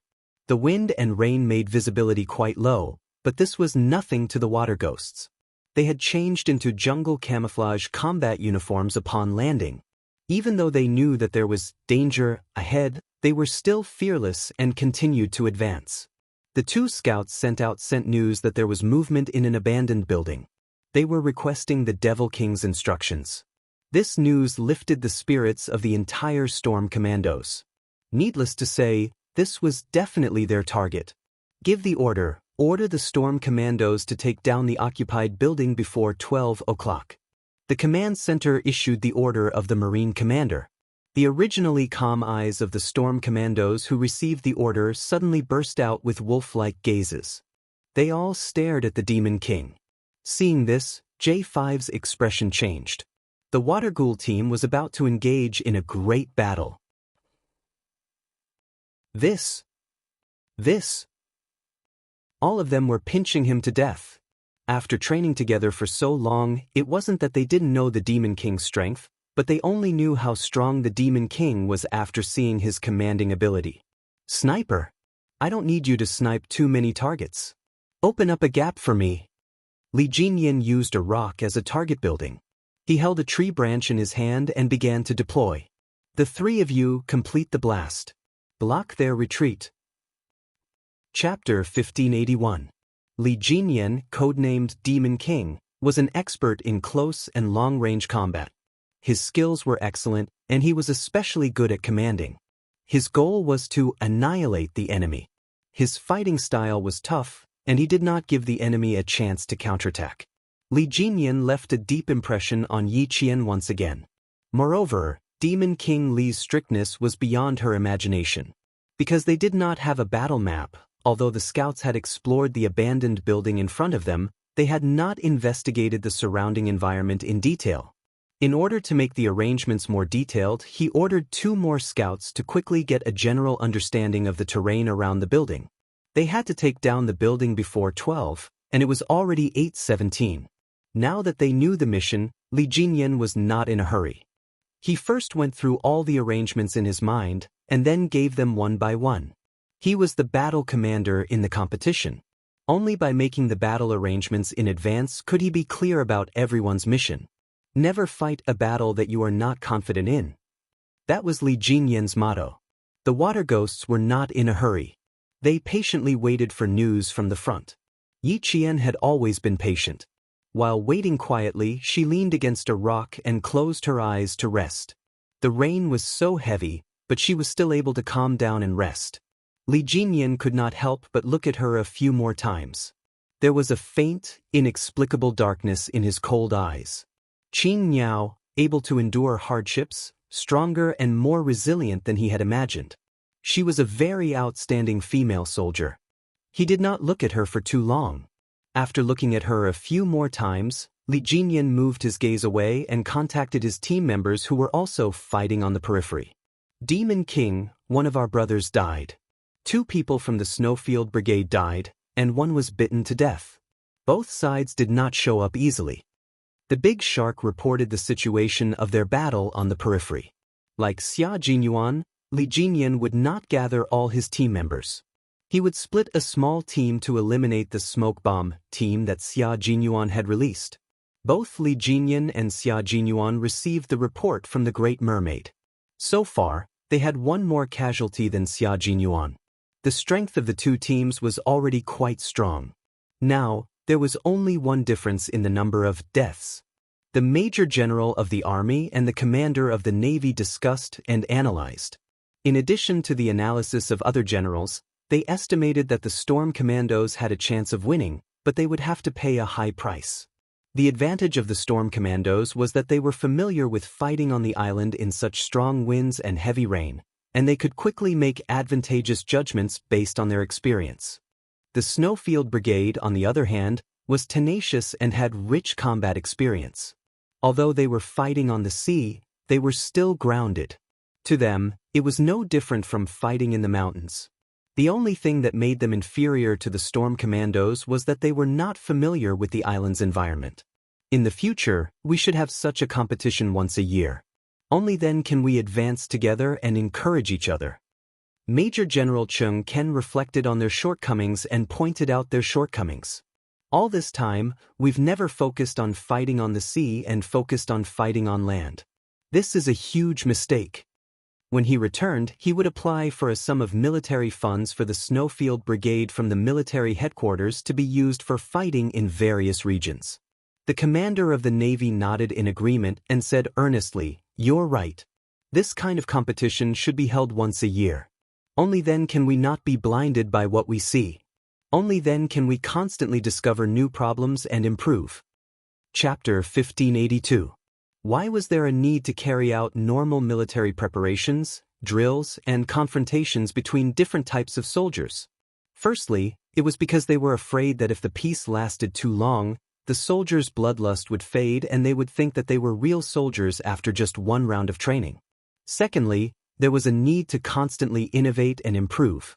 They had to constantly discover new problems and improve the soldiers' ability to fight on the battlefield. As the saying went, those who love to fight will die, those who forget to fight will be in danger. If they did not fight, did not practice, and did not engage in confrontations between different types of soldiers, they would only guard their own fields every day. It was all for show. If the enemy attacked, the entire army would be wiped out. The soldiers were the guardians of a country. If even the guardians became vegetarians, what awaited the country would be destruction. As special forces, they were the sharpest sword of the country. They were the sword that could turn the tide at critical times. If even they were unable to see the big picture, there was no need for the country to attack. They would be digging their own graves. After seeing the shortcomings of each other's teams, the 2 senior generals understood what kind of targeted training plans they had to arrange in the future. The battle situation changed on the big screen. Team B ambushed a member of Team A, and then Team A directly entered Team B's defensive zone to launch a sneak attack. No one could take advantage of the other, and no one would end up well. The Storm Commandos scouts brought back news at 9:30. Li Jinyan's battle deployment was even more meticulous. Split into 5 sectors. 3 teams will be responsible for clearing out their own sectors. The 7-shaped building had a team in the front, back, and middle sections. One team would be at the back, and the other team would block the retreat. The Demon King's ruthlessness could be seen from his tactical deployment. This was a man who was equally ruthless and steady in battle. He was on par with Captain Xia. Yi Qian listened attentively until Li Jinyan pointed at her. "Qing Niao, the two of us will be the first to enter within 1 kilometer of the target. I will scout, and you will complete the breakthrough." But Yi Qian nodded. This time, she was not the only sniper. There was another sniper who went around the back of the building to intercept them. Demon King Li's plan was very clear. He would press everyone into the urn and fight until there was no one left on both sides or no bullets left. J5's face was extremely solemn when he heard this. The Demon King's battle was very stable, so stable that no one could find a single flaw. He was a little worried for his comrades in the Snowfield Brigade. It was exciting to meet such an opponent. Unfortunately, he had been captured. What awaited him was still unknown. There was no need to wait any longer now that there was a thorough deployment. Escorting the captive, J5 shuttled through the dense rain like a net, advancing towards their destination. The rain showed no signs of stopping. The phantoms on the islands started to move closer to the abandoned building. Yi Qian and Li Jinyan were faster than the other members. The two of them covered each other and braved the heavy rain to get within 1 kilometer of the target. Using a pair of binoculars disguised as leaves, Li Jinyan carefully observed the building that was less than a kilometer away. After he finished observing, he bent down and gestured for Yi Qian to crouch down. His slender fingers, which were wearing combat gloves, directly divided the ground into various regions. He pointed at one of the regions and said, "This is their escape route. This is a breakthrough point. You are responsible for tearing it open. Come and take a look at their terrain." Yi Qian took the binoculars from him. After she finished observing the terrain, she pointed at the region that she was responsible for breaking through. "I will hide here. This is a turning point in the crossfire between the two sides. I can attack and provide cover." Chapter 1583. The island's environment was complicated and the rain was heavy, which provided her with a lot of hiding spots. This spot could be used for both attack and cover, and it was also convenient for her to change positions quickly. This was also the spot that Li Jinyan was optimistic about. Seeing that she pointed it out so quickly, there was a hint of appreciation in his cold eyes. "Okay, I'll wait for your news." At 10 o'clock sharp, the members of the Storm Commandos all went into battle. Yi Qian did not approach directly like they did. She fought alone and carried out a sniper operation. Therefore, while maintaining contact with the water ghosts, she reached the spot that Li Jinyan had agreed on with her. This spot could be used for both attack and cover, and it was a sniping spot with a wide field of vision. Sniper Qing Niao in position. Over.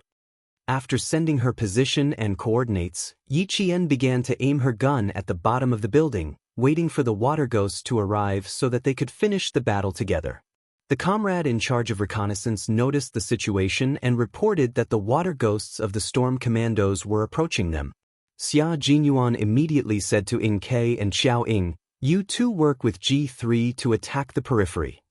There were originally 6 comrades in arms moving around the periphery, but only G3 was left. With Ing Ke and Xiao Ying, who were good at shooting, providing support, Xia Jinyuan was very calm. The 2 special forces of the country were fully engaged in battle. The water ghosts directly sneaked into the building and started to kill. Yi Qian was even faster, aiming at the entrance on her side to complete the mission that Li Jinyan had given her. The big screen in the command room showed the situation of the battle between the 2 forces. All the data was analyzed by the technical staff so that the senior generals in the command room could understand it in time and send the data to the military headquarters in time.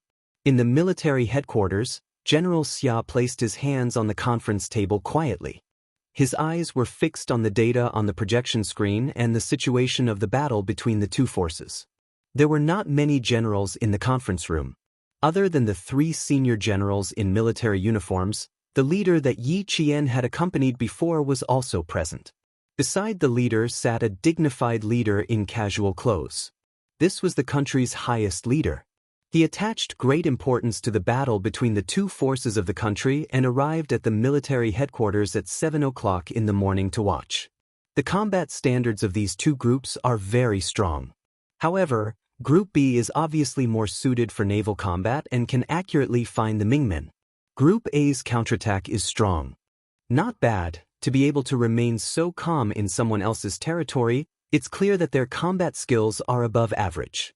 China's highest leader gave a very high evaluation of this confrontation. Although he was serious throughout the whole process, his gaze was very gentle. Although the invisible pressure was still there, it could be seen that the highest leader was quite satisfied with this day's confrontation. When the leader saw the last scene, he couldn't help but point at the screen and ask Commander-in-Chief Xia with uncertainty, "Lieutenant General, this soldier is a female soldier, right?" "Yes, she is a military student from the National University of Science and Technology. She is currently in her first year. Her code name is Qing Niao for this operation." Commander-in-Chief Xia replied calmly and said admiringly, "She's a very outstanding female soldier. If there are no accidents, she will also become a soldier who will go abroad to participate in the competition next year. She is also the only female soldier who will participate in this battle." Yi Qian was outstanding, even more outstanding than that rascal of a son of his. Her excellence was not only seen by him, but also by the people in the room. To be fair, Yi Qian was worthy of praise. An orphan, a child without roots, since she was so outstanding, he would give her a good wind and hope that she could soar to the top. Chapter 1584. Yi Qian's vigorous and fearless figure appeared on the projection screen. When the Storm Brigade broke through the Snowfield Brigade's defensive line, Yi Qian switched out his sniper rifle for an assault rifle.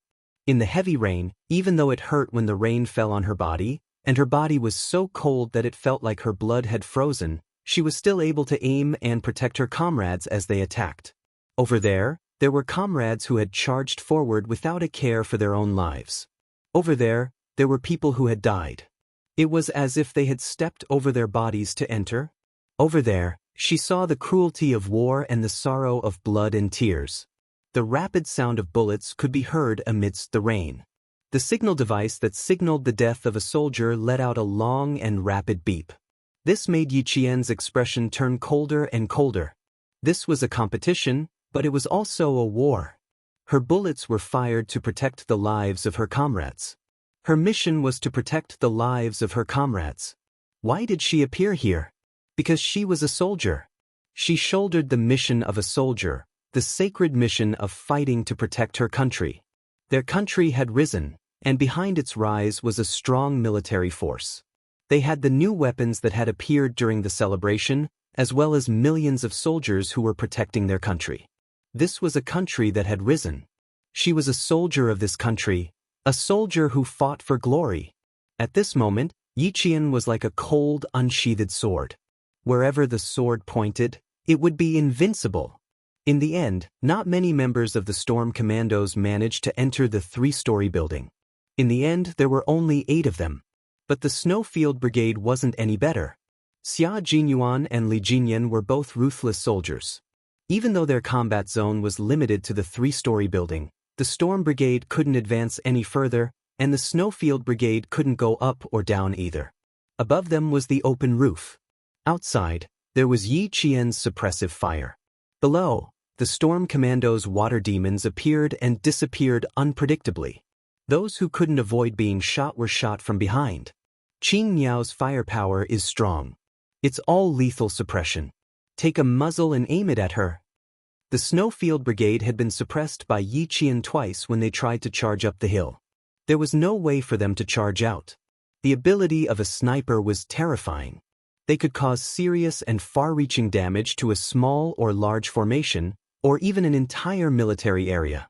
They could cause great damage to a unit, and sometimes even destroy an elite unit.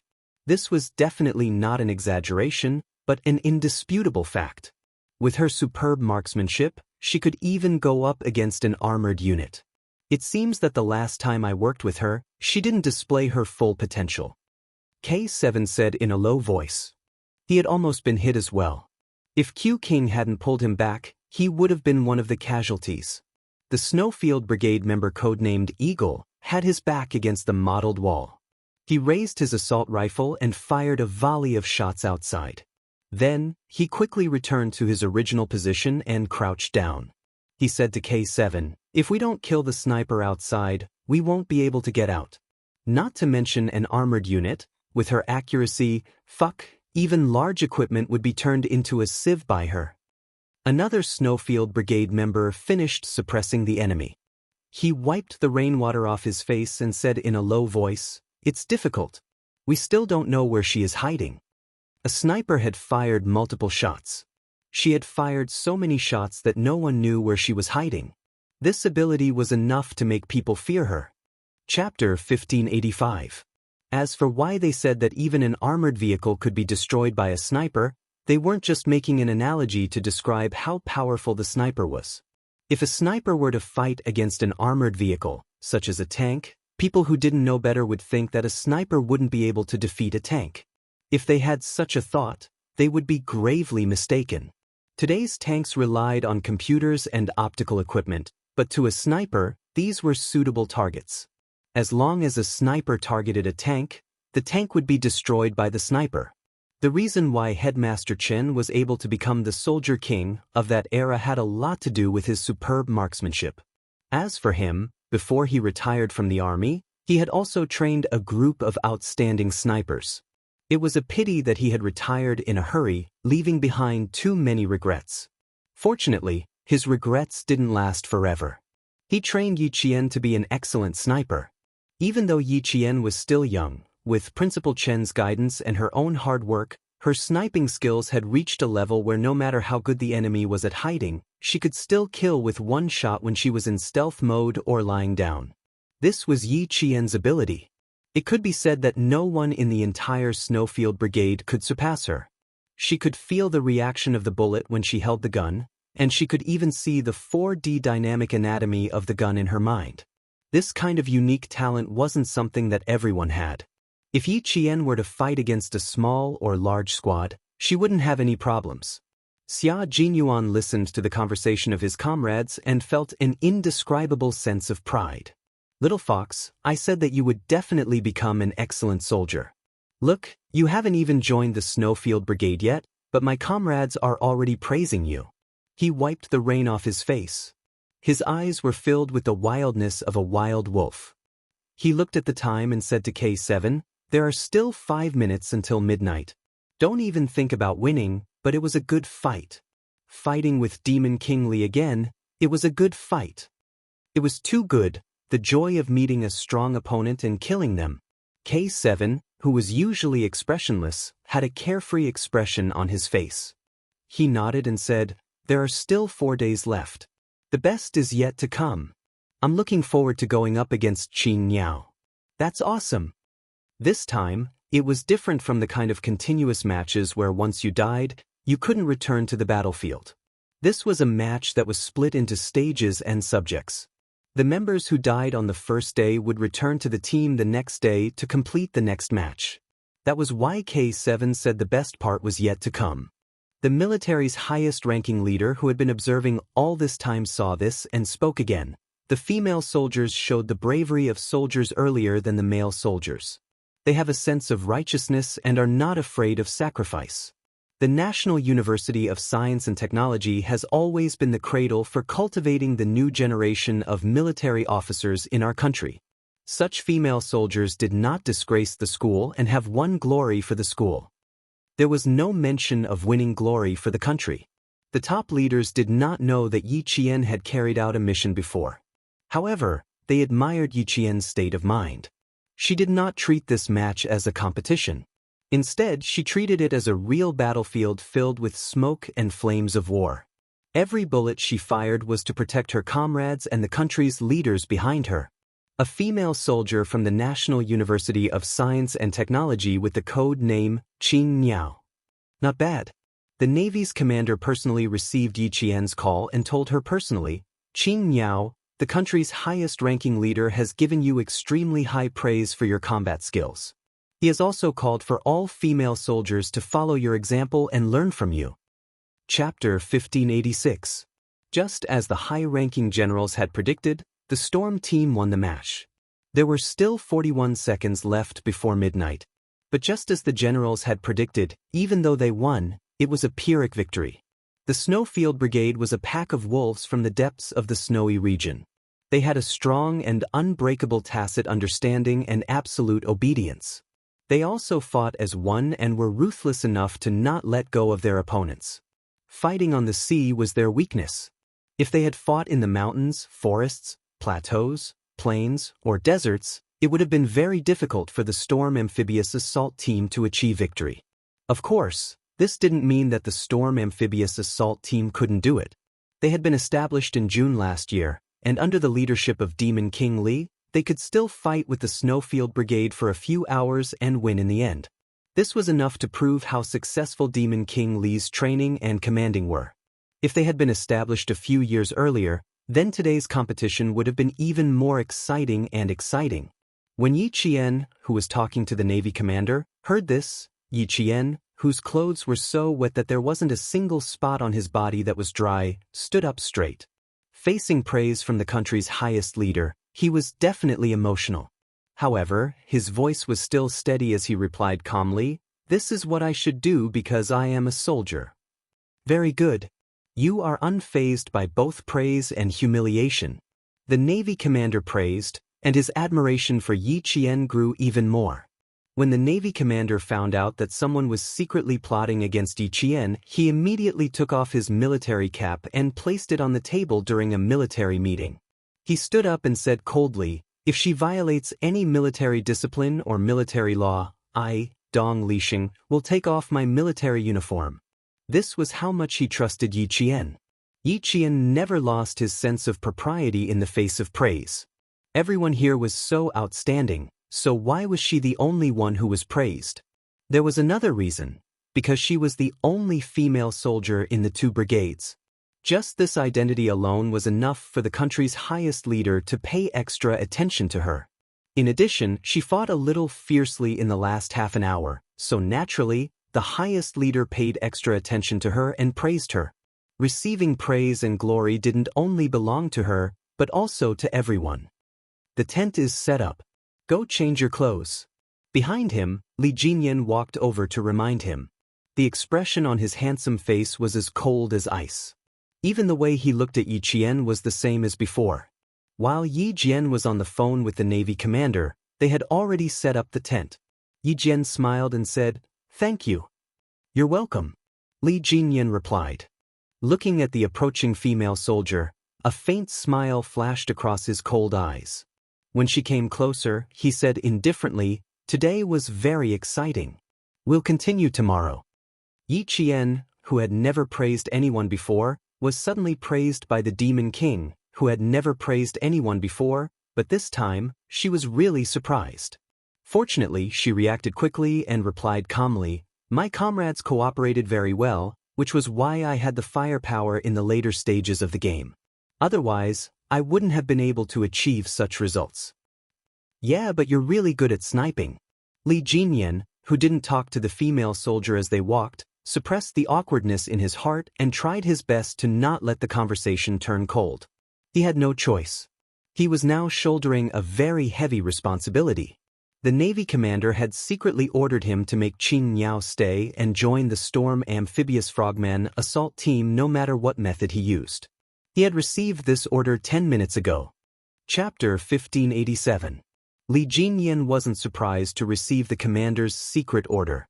His vice captain, Big Shark, had hinted to him several times and also mentioned it to the commander. As for himself, it would be hypocritical to say that he didn't want Yi Qian to join the team. How could he not be moved when such an outstanding female soldier was standing in front of him? He also wanted Yi Qian to join the Storm Amphibious Frogman assault team. But some things couldn't be achieved just because you wanted them. Yi Jian was not an ordinary female soldier. She was a female soldier sent by the army to study in the Navy. She was carefully cultivated by the army. The direction of cultivation was to become an Army Special Warfare Special Forces. This was not a goal that could be achieved overnight. It started when she was 14 years old. The commander wanted him to persuade her to join the Navy. Li Jinyan felt that it would be harder than fighting Xia Jinyuan. Thinking back to the conversation between the commander and him 10 minutes ago, Li Jinyan couldn't help but raise his hand to touch his forehead. How should he tell Yi Qian? Jinyan, I think this female soldier, Yi Jian, is really not bad. She has the ability, the education, and the looks. Do you think her looks are just average? She's a flower in the eyes of the entire army. Tell me, how can we miss out on such a good soldier? We have to do everything we can to win her over. At that time, the commander's voice was very low. It was obvious that he deliberately took a few minutes to contact him behind the backs of the army generals who were watching the battle.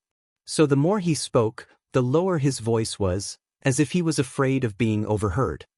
I knew she was good before, but I thought that no matter how good she was still a female soldier. It would be the same if we recruited a few more powerful male soldiers.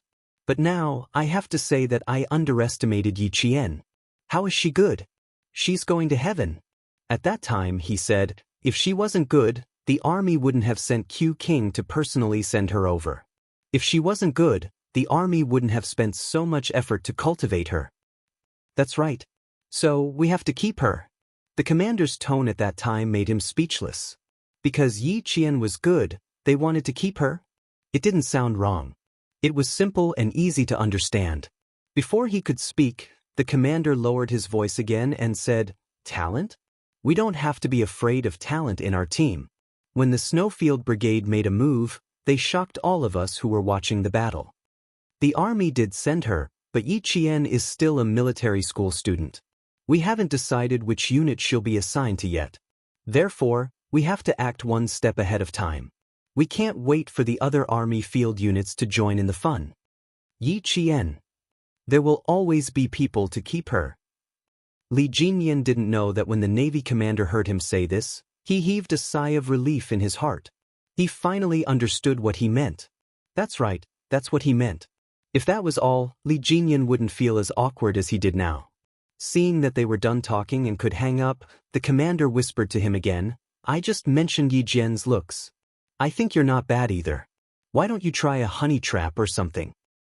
Your vice captain, Big Shark, mentioned it to me in a very subtle way before.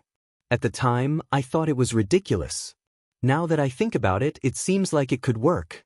Both of you are unmarried. It would be a good story to match the two of you together. After Big Shark, this was the second time someone tried to match him with Yi Qian. Chapter 1588. He didn't have any thoughts about it, but people kept mentioning it to him. Could it be that in their eyes, he was so old that he needed help finding friends? Regardless of whether he had to find a girlfriend, it depended on whether the other party was willing to accept him. Furthermore, Li Jinyan glanced at the female soldier who was able to keep up with his pace. Under the influence of the commander, he couldn't help but take another look at the female soldier. Because of that one look, Li Jinyan, who had never been interested in a woman before, suddenly felt that the female soldier was indeed very beautiful. Major Li Jinyan, who had always treated women as if they were a blank piece of paper, finally couldn't go against his true feelings. For the first time, he praised a girl in his heart. Very beautiful. It wasn't the kind of beauty that was full of splendor, but it was definitely not a simple and elegant beauty. Yi Qian's beauty was a combination of both. When she was in battle, she was as beautiful as a peony. When she was in full bloom, she was famous in the capital. When she was quiet, she was like a lotus flower that stood aloof from worldly affairs, but was so beautiful that it made people's eyes linger. When she smiled, she was like a trickling stream hidden in a mountain stream. Gentle, virtuous, and even just looking at her smile made people feel comfortable. It was impossible to tell that she was a sniper who could hold back 10,000 men. When she smiled, she didn't look aggressive at all. Only the elegant expression between her brows showed that she was a resilient girl. Yi Qian could tell that Li Jinyan was intentionally trying to find a topic to chat with her. So, no matter what he said, she responded with a slight smile. She didn't say anything more, nor did she say anything less. From beginning to end, she maintained her elegance and politeness. They were still a short distance away from the camp. Seeing that the quiet Devil King was running out of topics to talk about, Yi Qian naturally asked casually, Devil King, at that time, my code name was Jin Feng. Why did it change to Xianxia the next day? She had always wanted to ask, but she hadn't found the opportunity. Other than training, the two teams were still training. When they had time, they would gather together to discuss topics related to training and skills. How could they have the time to talk about things unrelated to the match? This time, if it wasn't for the fact that she wanted to find a topic to talk about and not make the atmosphere awkward, she wouldn't have asked. Li Jinyan did not hide anything and replied. Q King said that there are a lot of codenames like Golden Phoenix in the army. It's extremely vulgar and unpleasant to the ears. Qin Niao was given by him. It does sound better than Jin Feng. Qin Niao was the predecessor of the Phoenix. It was obvious that Xia Jinyuan had high hopes for Yi Qian. As for asking him to sacrifice his manhood, with Xia Jinyuan around, who would need his manhood? None of them told the commander that Yi Qian and Xia Jinyuan seemed to have an unusual relationship. However, this was someone else's private matter. As long as it didn't affect the training, he wouldn't care, nor did he have much interest in caring. No matter how beautiful Yi Qian was, he had to keep his distance. He didn't want others to misunderstand and cause unnecessary trouble. Li Jinyan was a mature and introverted man. He had always analyzed things thoroughly. He was also an excellent soldier with his own set of principles and bottom lines. Since he could vaguely feel that Yi Qian and Xia Jinyuan's relationship was unusual, he definitely wouldn't do anything. Even if he did admire Yi Qian, it had to stay within the framework of admiration between comrades in arms. He couldn't take another step forward. After Yi Qian figured out the origin of her codename, she couldn't help but smile. So it was given by Captain Xia. However, Qin Niao sounded better than Jin Feng. Even though she didn't care about these things, having a more elegant codename wasn't a bad idea. Chapter 1589. Knowing that he was someone who could take a joke, Yi Qian laughed and said, Qin Niao does sound better than Jin Feng. It's much more elegant. Demon King, did you come up with the team's codenames? So simple. They were all related to the fish. Yes, easy to remember. Thinking of this codename, Li Jinyan's eyes flashed with a smile. Last year, when they formed the team, everyone was required to have a codename. Coincidentally, they caught a lobster during a deep dive, and the team member who caught the lobster said, Big Lobster. Big Merman replied, Codename Big Lobster? Then I'll codename Big Merman. That was how the team's codenames came about. After Yi Qian listened to the process of coming up with a codename, he laughed so hard that his pearly white teeth could be seen. It's really easy to remember. I just have to shout like a sea creature, and someone will answer me. Li Jinyan could hear the teasing in her laughter, but he did not think much of it. Their team's codenames sounded worse than the Snowfield Brigade's codenames, but they were easy to remember and could not be shouted wrongly, so it did not matter if they sounded bad. Ahead of them was the mountain camp that they had arrived at tonight. Li Jinyan saw her shoulders shrink and quickened his pace. Change your clothes and come to my place to discuss the competition tomorrow and the day after tomorrow. We don't have much time, so hurry up. It was now 9:43 p.m. They had been sent here by a transport plane from the island at 5 p.m. today. It was the location of the competition the next 2 days. It was a mountain range that was 3 hours away from Hai Province by flight. The command center calculated the time very precisely because they needed to avoid being seen, so everything could only be done in the dark. Darkness was the best cover, so once the wind stopped, they immediately sent a transport plane to the island. When they arrived at the mountain, it was almost 9 p.m. Even though the competition was only going to last for 5 days, there were 3 locations: the sea, the mountain, and the plateau. The training that followed would focus on the plateau, the plains, the mountain, and the forest. The storm commandos who were participating in the special training would be led by Li Jinyan. This was what the water ghosts were hoping for. They needed this kind of training. You've already received the order? When he heard about the confrontation tomorrow and the day after, Yi Qian's eyes lit up. Our 2 teams didn't camp together tonight, so we don't know each other's exact location. How are we going to proceed? Li Jinyan was a little embarrassed when he thought of the Marine commander's last words. Now, his heart was clear and calm. He replied in a very light tone, Our next task is to hunt. Hunting referred to killing the members of both sides within 2 days, without leaving a single one alive. While Yi Qian was talking to the Navy commander, Li Jinyan was receiving orders and instructions from the Army Major General. Along the way, they still had many missions to complete, all of which were obstacle missions. Only by completing these missions and killing the other party's members could it be considered a real hunt. He briefly explained the mission to Yi Qian, and then added, "They didn't give us an exact time, so it's possible that we'll start the battle tonight. We need to discuss it before we go to sleep." "All right, I'll come over immediately after I get changed." Without further ado, Yi Qian quickened his pace. It was a little cold. They had been in the wind and rain for the whole day. After 4 hours on the transport plane, they finally managed to dry their combat uniform a little. But when they got off the plane at the mountain, they were met with another cold rain, and the combat uniform was completely soaked again. But this time, it was a little cold. It was autumn in the mountains, and the temperature at night was not even 20 degrees. Even Yi Qian, who had a good physique, felt a little cold. Chapter 1590. Hunting was the longest mission in this competition. When Yi Qian saw the arrangement, he could not help but purse his lips a little. It was even more difficult than today's building invasion. It looked like a mission, but it was not. This competition was divided into 3 small missions, each more difficult than the last. This time, they had to carry 25 kilograms of combat equipment and complete the hostage target, search shooting, support shooting, and shooting with 100 bullets in a 300 m time limit. The reason Yi Qian pursed his lips was because of the last mission, which required him to partner up with 100 bullets in a 300 m time limit. Everyone has to complete the shooting with 100 bullets in a 300 m time limit.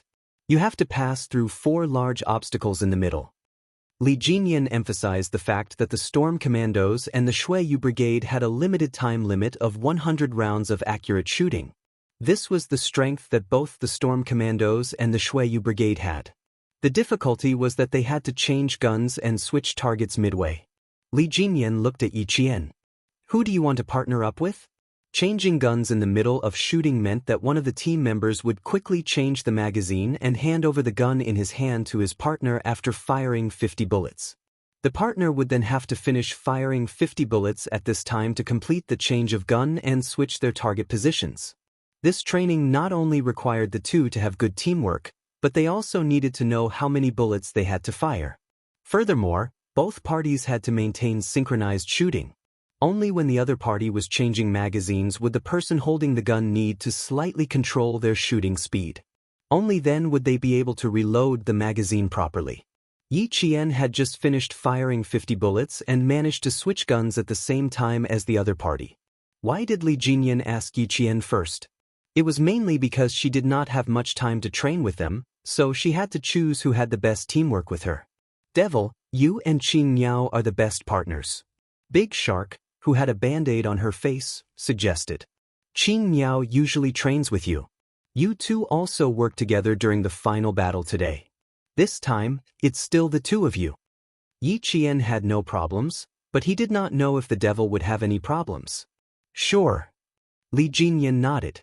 The rest of the team members already had their own partners, so there was no need for him to arrange them one by one. They could just discuss in private. He glanced at Yi Qian indifferently, then continued with the next topic. Search shooting, hostage shooting, and support shooting will be done in 2 groups. I will be in charge of one group, and Deshao will be in charge of the other group. As for Yi Qian, he was naturally assigned to Li Jinyan's team.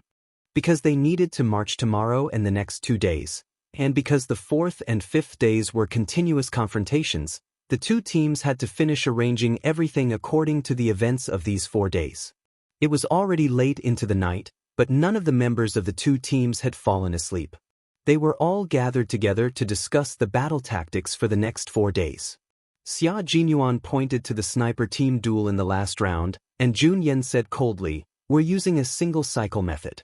Every member of our team needs to duel with every member of the Storm Commandos. Our teams have the same number of people, which means that each person will need to duel 21 times. It's the same for Qin Miao. She needs to duel with all of you once. Those of you who have not seen her sniping before, take a good look at how she completes her sniping. It's a very beautiful sniping skill. Even if you can't learn it, just take a look. Chang'ing said, I want to be the first to experience it. Chapter 1591. Then I'll be the second, said Pigeon Hawk. Changjing is more cowardly than me. I'll cheer him on from the back so that he won't faint from Qing Miao. No one will come out to drag him back to the team. J5, who was sitting cross-legged, glanced at the two who spoke.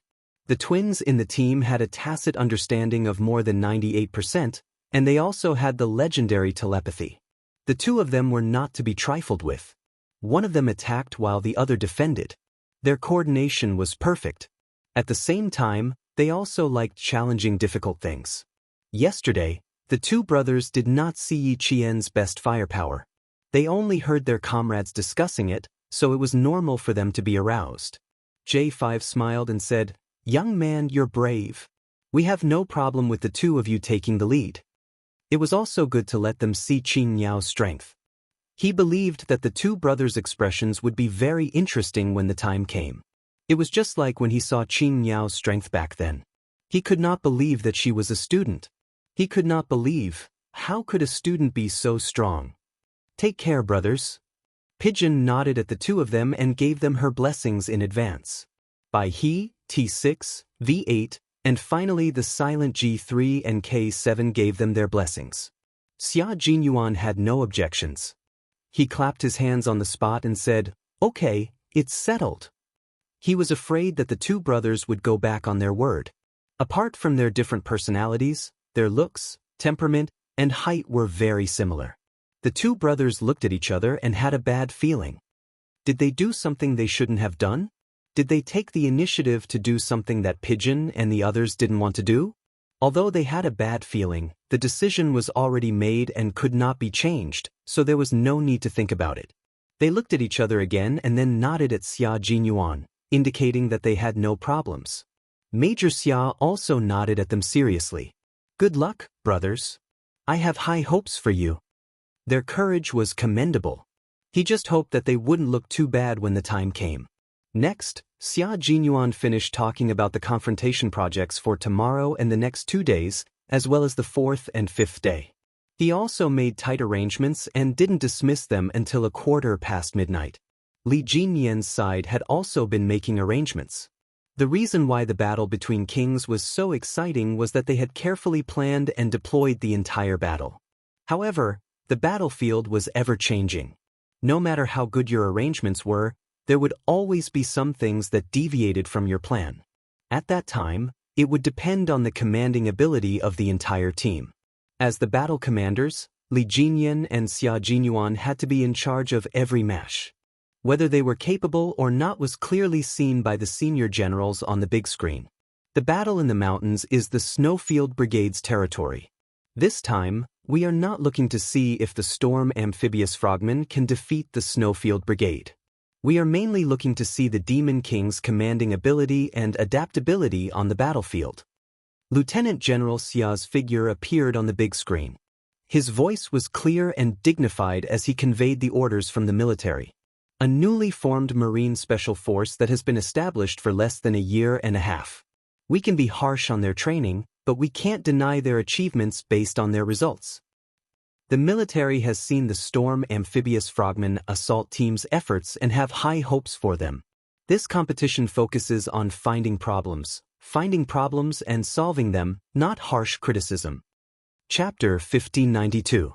Commander Dong, who was standing in front of the big screen, saluted and replied with a serious expression, Yes, sir. We'll follow the military's arrangements. Not only did the military have high hopes for the two special forces in next year's competition, but so did the highest leaders in the Great Hall.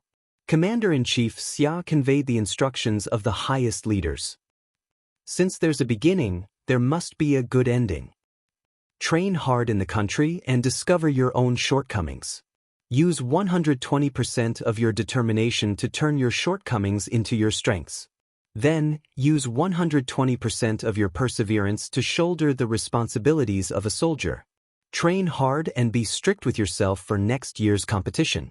Finally, Bring glory to the country and return with glory. Yes, sir. All the generals and soldiers in the command center stood at attention and saluted. They replied to the military and the Great Hall in a loud and confident voice. The 2 brigades with responsibilities had already set off with 25 kilograms of equipment. At 3 o'clock in the morning, an order came from the command center through the radio. The competition began. The 2 teams quickly entered the competition area and began the competition. At 6 o'clock in the morning, the water ghosts of the storm commandos who were crouching in the deep withered grass stared at the pine forest in front of them. 3 minutes later, 4 figures crouched and quickly approached the forest under the cover of the withered grass. 2 of them were scouting while the other 2 were on guard. After confirming that there were no problems at the edge of the forest, they sent a signal to their team members. The water ghosts crouching in the withered grass quickly advanced in groups of 2. Under their feet were thick withered pine needles that were so soft that they did not make a sound when stepped on. Due to the autumn rain last night, the entire forest was filled with a damp and rotten smell. Forward, someone said in a low voice. Several figures were on guard while advancing quickly. Everyone's legs were slightly bent and their backs were slightly forward. They held their guns with both hands and entered the depths of the pine forest in a combat state where they were ready to shoot at any time. When they entered the forest, there was fog. It was not thick, but it was visible to the naked eye. It was like the handkerchief on the arm of a celestial being, ethereal and illusory. Everyone was wearing a forest combat uniform. The color was close to the color of the mountains and forests. It was a very good camouflage function. The way they advanced in groups of 2 belonged to the thin but not missed tactic. Once the other side was targeted, the other team members could react quickly. The birds on the branches carelessly chirped and flapped their wings. Their small bodies passed through the thick pine leaves and landed on another tree in the blink of an eye. The silent water ghosts suddenly reacted. Some of them quickly went behind the trees, some of them quickly squatted, some of them directly lay down, and some of them propped themselves up with their elbows. All of them quickly found the correct position. Bang, bang, bang. Countless gunshots broke the silence.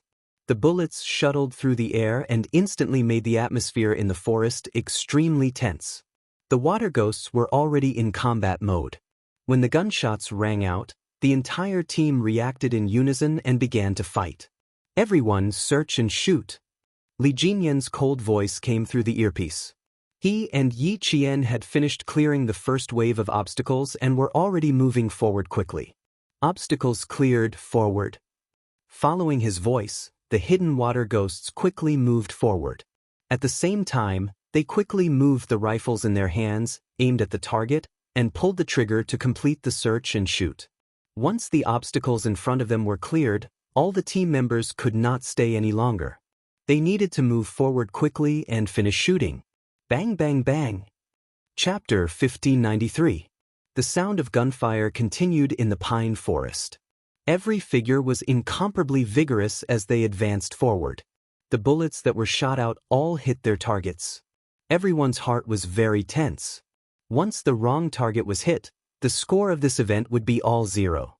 This was a test of everyone's eyesight, vision, judgment, and reaction time. Only by excelling in all aspects could they pass safely. Devil King, 4 directions, 2 shooting points. Yi Qian was half kneeling on one knee. She had completed 2 shooting points in an instant. The shooting points were prepared by the local troops in advance and were controlled by the computer. When they entered the infrared surveillance zone, the control system sounded an alarm, and everyone immediately went into search shooting mode. This was similar to a hostage target. The difference was that they had to move forward, and the search area was larger. Li Jinyan quickly turned sideways. His gaze was so cold and sharp that it was like an icicle shining under the winter sun. He fired quickly and cooperated with Yi Jian to shoot at 2 points in 4 directions. Clear. Li Jinyan's back was close to Yi Qian. The 2 of them moved forward quickly, one in front and one behind. The pine forest was 2 kilometers long. Every once in a while, a new target would appear for the water ghosts to complete their search. When it was Yi Qian's turn to move forward, Li Jinyan noticed a problem. Her shooting was fast. What did it mean to be faster than him by 0? 0 seconds? It meant that his first bullet had been fired, and her second bullet had already been fired. It meant that his shooting speed was twice as fast as hers. If this was on the battlefield, it meant that she had twice as much time to complete the battle as the others, and she would be able to clear all the targets before the enemy could react. With this kind of speed, even Li Jinyan, who had always been calm, was shocked. In the command center, the technicians were already analyzing Yi Qian's shooting speed, the number of bullets she had fired, and her hit rate. On the large screen, the female soldier's painted face was as cold as the male soldier's. Her gaze was even more murderous than the male soldier's. When the 3 sets of data came out, the technicians thought that they might have made a mistake. To be safe, they recalculated again. When they saw the results, the technicians who were holding the data sucked in a cold breath. What a terrifying shooting speed! He murmured and passed the data to the clerk beside him. He was responsible for sending it to the commanders in the command center. The members who entered the competition only had victory in their eyes. The Navy commander who was watching stared at the screen. Although he looked serious, his eyes were full of trust for his soldiers. Demon King Li's ability made him believe in the entire team's ability. When the clerk passed the data to him, the Navy commander took a rough look. His expression changed, but his face remained serious. Unchanging. He leaned forward slightly and whispered to the Major General of the army, who was watching the Shuiyu team's search and shooting. "Old Yang, look at this data and see who it belongs to." His voice was a little low, but there was a hint of excitement in it. The Navy commander wanted to keep Dong Shuebing in suspense, but the Major General took a look at the data and laughed. "Old Dong, I don't need to guess anymore. I know whose data it is." "You know?" The Marine commander's body moved again, and there was some disbelief in his eyes. The suspected Major General laughed. "Of course I know.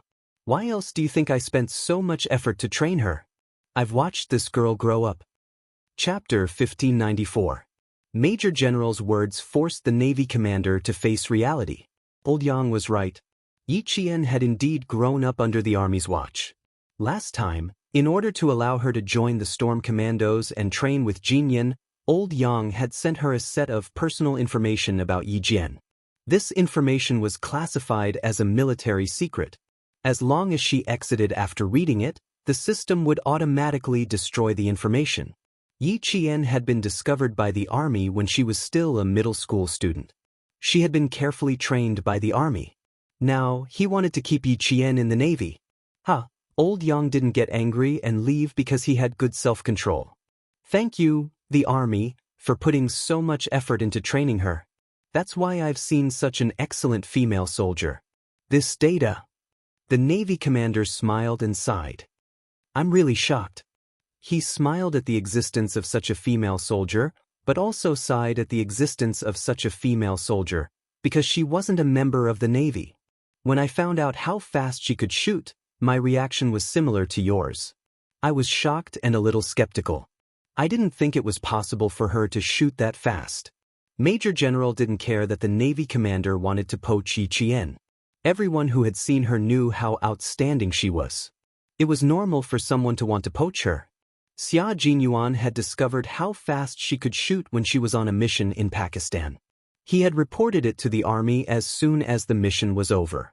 At that time, he was also quite surprised and didn't think it was possible. When he came back from Pakistan, he saw the video sent by the army with his own eyes. Only then did he believe that although the little girl was young, she was very capable. "I've seen her results and her improvement." Major General took another set of data and compared it. He nodded with satisfaction. "Not bad. She's improved. Her speed has increased, but her accuracy is still 100%. Very good. School life didn't make her regress." The Navy commander smiled. "Old Yang, I want to steal her from you even more now. Why don't we give it a try? Let's see if she's willing to stay. You're bringing such a good soldier out for others to see. It's simply tempting." Old Dong, you're not being kind." Major General Lu laughed even louder.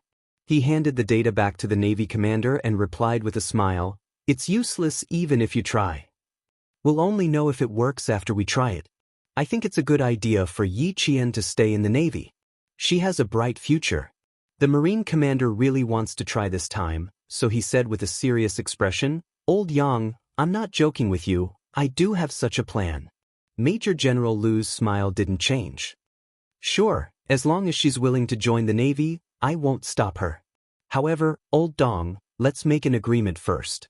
You can only move her with emotions and reason. You can't use your power to force her." As long as he agreed, everything would be fine. Although he had the intention of poaching, it was not his style to let a dignified commander do things secretly. Hearing this, the Navy commander solemnly replied, "Then you can rest assured. You should know how I, Old Dong, deal with things. Using force to threaten absolutely does not exist. As long as I know that she has no intention of joining the Navy, I will never use my power to oppress her." Using power to force someone to join the Navy would definitely cause a big problem. Yi Qian, who had completed the search and shoot, took a break with her comrades. They cleaned up their equipment and reloaded their magazines. Chapter 1595. With a click, Li Jinyan reloaded the magazine. When he looked up, he saw Yi Qian disassembling the bomb. Beside her was a male soldier from Fuzhou with the code name Big Fish. He was telling Yi Qian, "The shell jammed, the bullet almost went off course." There are many reasons for a bullet to jam. Some of them are due to the huge reaction force after the bullet is fired, causing it to be unable to pass through the shell ejection port normally. Some of them are due to the fact that the first bullet in the ejection port did not return to its original position, causing the shell to jam. Although these situations are rare, this is the problem with this gun. Fixing the gun, unloading the gun, inspecting the gun shaft, these were all taught to Yi Qian by Uncle Zhen, who was a first-class sergeant. Now, what she said to her comrades was also taught by Uncle General from the day she touched the gun. Uncle Zhen taught Yi Qian how to recognize a gun, identify it, measure it, and unload it. He waited until she reached a certain level where she could assemble all kinds of guns with her eyes closed before teaching her how to fix a gun. She removed the barrel, unloaded the barrel, loosened the small parts, such as the recoil spring, the front and rear recoil spring guides. Then she loosened the iron on the automatic mechanism, removed the hammer, reducer, and found the key to the problem. Big Fish was dumbfounded. "Come, take a look here. There's no way to fix the ejection port. Let's manually return the thimble to its original position, then the ejection port will automatically return to its original position." Yi Qian used a blank bullet to move the thin, sharp, and extremely short thimble. With a soft clang, the ejection port returned to its original position. Yi Qian smiled at him. Her small face, which was covered in oil paint, was so gentle that it seemed to have a soft glow. "It's fixed. You even know how to fix guns?" Big Fish stuttered. In the beginning, he really thought she was joking. Who knew? She really knew how to fix guns. "I know a little. I don't need to use big tools to fix the small problems." Now that the damaged parts had been fixed, it was time to assemble the gun. By the time Yi Qian finished speaking, she had already assembled the 3 parts. Her hand speed was so fast that Big Salmon's eyelids twitched. Li Jinyan had been watching her the entire time. He watched as she took Big Fish's gun and disassembled it skillfully as she spoke. Then she accurately found the part that had the problem and finished assembling the gun in less than 3 minutes at a dazzling speed. He lowered his head and looked at the time. He had used 6 minutes. After returning the repaired rifle, Yi Qian said, "Don't worry about it jamming again. If you have any more problems, you can come and look for me again." "You know how to repair guns?" Li Jinyan's voice came from the side. By the time Yi Qian turned to look, the tall and slender man was already sitting beside her. The thick paint on his face made it impossible to see his face clearly. Only his sharp and cold eyes gave Yi Qian a sense of familiarity. The Devil King, who had changed into his combat uniform, looked even more imposing than usual. With the thick paint on his face, he seemed to have become a different person. Yi Qian, who had been hugging his assault rifle, smiled and nodded. "I can solve normal problems. As long as I find the problem, I can also solve the more difficult problems. If it's more difficult, it will take more time. The army has indeed put in a lot of effort into training you." Li Jinyan nodded slightly. Then he said something that made Yi Qian a little stunned. Join the Navy? Yi Qian couldn't help but be a little surprised. Did the commander say that? Chapter 1596. That's right, Li Jinyan was talking about this. He didn't think that there was anything to be surprised about, nor did he think that it was difficult to answer. Seeing that Yi Qian was a little surprised, he asked, "Are you surprised?" Of course, she was surprised. She was sent by the army to study as a soldier. Didn't the commander of the Navy know that? Why would he still want her to join the Navy? I'm a little surprised, especially when I heard that you wanted me to join the Navy. Yi Qian laughed. She couldn't guess what the devil was thinking. He seemed to have a deep personality, but sometimes he was very straightforward. For example, shouldn't he be a little more tactful when asking her this question? Li Jinyan seemed to have guessed Yi Qian's thoughts. He looked straight at Yi Qian with cold eyes. He didn't avoid her gaze and simply answered her, "You are very outstanding, so the commander of the Navy wants you to stay. Isn't this a very normal thing?" Yi Qian was speechless. Was this a very normal thing? This was directly trying to poach her. You can think about it. Whether you want to stay or not, you just need to tell me the result. The devil was as concise as ever. He didn't say too much and only wanted to express his meaning clearly. As for why he didn't try to be tactful, the reason was simple. He didn't think that Yi Qian would stay, and she would tell him with certainty that she wouldn't stay. He didn't even need to think about it. Just as he counted to 2 in his heart, he heard Yi Qian reply with a smile, "Thank you for your kind intentions, Commander of the Navy. I'm really sorry, but I only want to stay in the army and become a soldier in the Army's Special Forces." As he thought, there was no need to think about it. With a smile on her face, she answered him firmly. She didn't want to join the Navy, and she had never thought of joining the Navy. "Okay, I got it. You still have 2 minutes to rest. Tidy up your equipment." Li Jinyan got up after receiving the reply.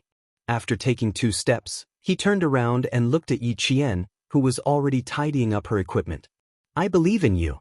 No matter which branch you are in, which position you are in, you will be an outstanding soldier." Yi Qian was like a ball of light wherever she went. She could illuminate and warm others. He had no reason not to believe that she would not become an outstanding soldier. At this moment, the female soldier Yi Qian was an outstanding soldier. A female soldier who could shoot faster than others would definitely have great achievements. She would definitely go further in her career and become a resounding rose that would be revered by everyone on the military road. After a short rest, they resumed their journey. The Storm Amphibious Frogman assault team marched at their fastest speed. They needed to be the first to complete all the tasks and then secretly hunt the members of the Snowfield Brigade. They wanted to bring it forward, and so did Xia Jinyuan. The final meeting point will be around this mountain lake.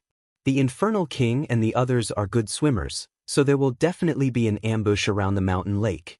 J5, you take a team to surround the rear and trap them around the mountain lake. The rest of you, catch one and take care of one. Xia Jinyuan was still munching on the hardtack he had eaten for breakfast. He seized the time to prepare for the next step of the battle. J5 nodded to indicate that he had no problem with it. He thought for a moment and said, "I'll leave the Qing Niao side to you. It would be better if they won. But if they couldn't, then it would be a little awkward." "Idiot." T6 glanced at him and said to Xia Jinyuan, "I'll look for the Qing Niao. Leave the rest to the scouts." Xia Jinyuan did not mind letting Yi Qian use his team members for practice. "All right, I'll leave the Qing Niao side to you and the Infernal King side to me. None of you are to fight with me." Chapter 1597. No one in the Snowfield Brigade was going to compete with Xia Jinyuan, so they decided to let them handle the duel between 2 kings. The rest of the team could just watch from the sidelines. The Devil's overall strength was very strong, and only Q King was a match for him in the entire team. The Snowfield Brigade rested for 10 minutes after completing the search shot and knowing the next step of the battle. On the other side, J5 walked up to Xia Jinyuan and asked, "Qing Niao is very fast. Do you think the Navy will try to poach her after this competition?" J5, who used to be an instructor, had always been more farsighted. Now that he thought about the possibility of Yi Qian being targeted by the Navy, he felt a little uneasy. Xia Jinyuan was sorting out the magazine. When he heard J5's question, he smiled and said, "It's too late for you to worry. She has been training with Devil King Li's water ghost for 10 days, and they even fought together yesterday. The Navy already has a certain understanding of her strength. It's normal for them to want to poach her." His little fox was a ball of light wherever she went, so it was normal for the Navy to target her. J5 became anxious when he heard this. When he thought about the details of the two people switching guns during the search shot, his expression changed. He stared at Xia Jinyuan and asked very slowly, "If that's the case, then we have to ask the Major General to step in. We can't let the Navy commander take her away." Looking at J5, who initially opposed Yi Jian's relationship with him and even talked to him several times, Xia Jinyuan raised his eyebrows and deliberately said, "If Cyan Bird really goes to the Navy, you should be the happiest. After all, at that time, you were afraid that something would happen between us. That's because you liked her when she was in junior high school. Of course I was afraid that something would happen between you two." J5 knew that he was doing it on purpose. He glared at him and said, "The situation is different now. Qing Niao is now a college student. She's already an adult. Why would I be afraid that something would happen between you two? Other than the fact that you can't get married, you can have sex with her." J5 was sometimes very tough when he spoke. Xia Jinyuan was shocked by his words. Soon, the thick-skinned major nodded seriously. "You're right." J5 was puzzled. "Q King, which part of what I said was right and which was wrong?" Xia Jinyuan, who had finished loading the magazine, smiled at J5. His handsome face was obviously painted with thick paint, but J5 saw a trace of something he had never seen before: evil. That's right, it was evil. Even if he was wearing a combat suit, it couldn't hide his evil. When J5 blinked his eyes, he still saw the familiar painted face, as if he was only seeing things for a moment. "Everything you said was right. Especially the part about, you can even do it in bed, it was very true." Major Xia looked at his comrade with sincere eyes and answered seriously, "Don't worry, I won't let the Navy take Qing Niao away. She can only be our comrade, a member of our Snowfield Brigade." J5 was convinced. Q King loved Qing Niao so much. How could he be willing to let other troops take her away? However, he still had to be on his guard. But we still have to be careful, mainly because the other party is very strong. J5 moved closer and looked at Xia Jinyuan's face, stopping at his chest, and then at his crotch. Then he looked up again. Xia Jinyuan held the gun in his arms and said with a faint smile, "I'm a real husband. I'm a real man. Don't be jealous." Chapter 1598. This was a conversation between men, and only men could understand each other. J5 sighed. "The Demon King is a true husband. He's the real deal. Q King, don't be overconfident. Not only do you have to be wary of the Navy commander, but you also have to be wary of the Demon King." He raised his hand and patted Xia Jinyuan's shoulder. Although his facial expression is a little cold, he's not bad-looking. He's very handsome. Compared to your handsomeness, Q King, he's very handsome. He really couldn't scare Xia Jinyuan. He couldn't deny that Demon King Li was indeed charming, but his little fox wasn't someone who was fickle. He had spent 4 years to get her nod. Could it be that she had fallen in love with someone else after spending less than 100 days with Demon King Li? In response to J5's earnest words, Major Xia Jinyuan directly replied with a creepy, gentle smile. "No matter how powerful the Demon King is, he's just an instructor who taught Qing Niao some skills.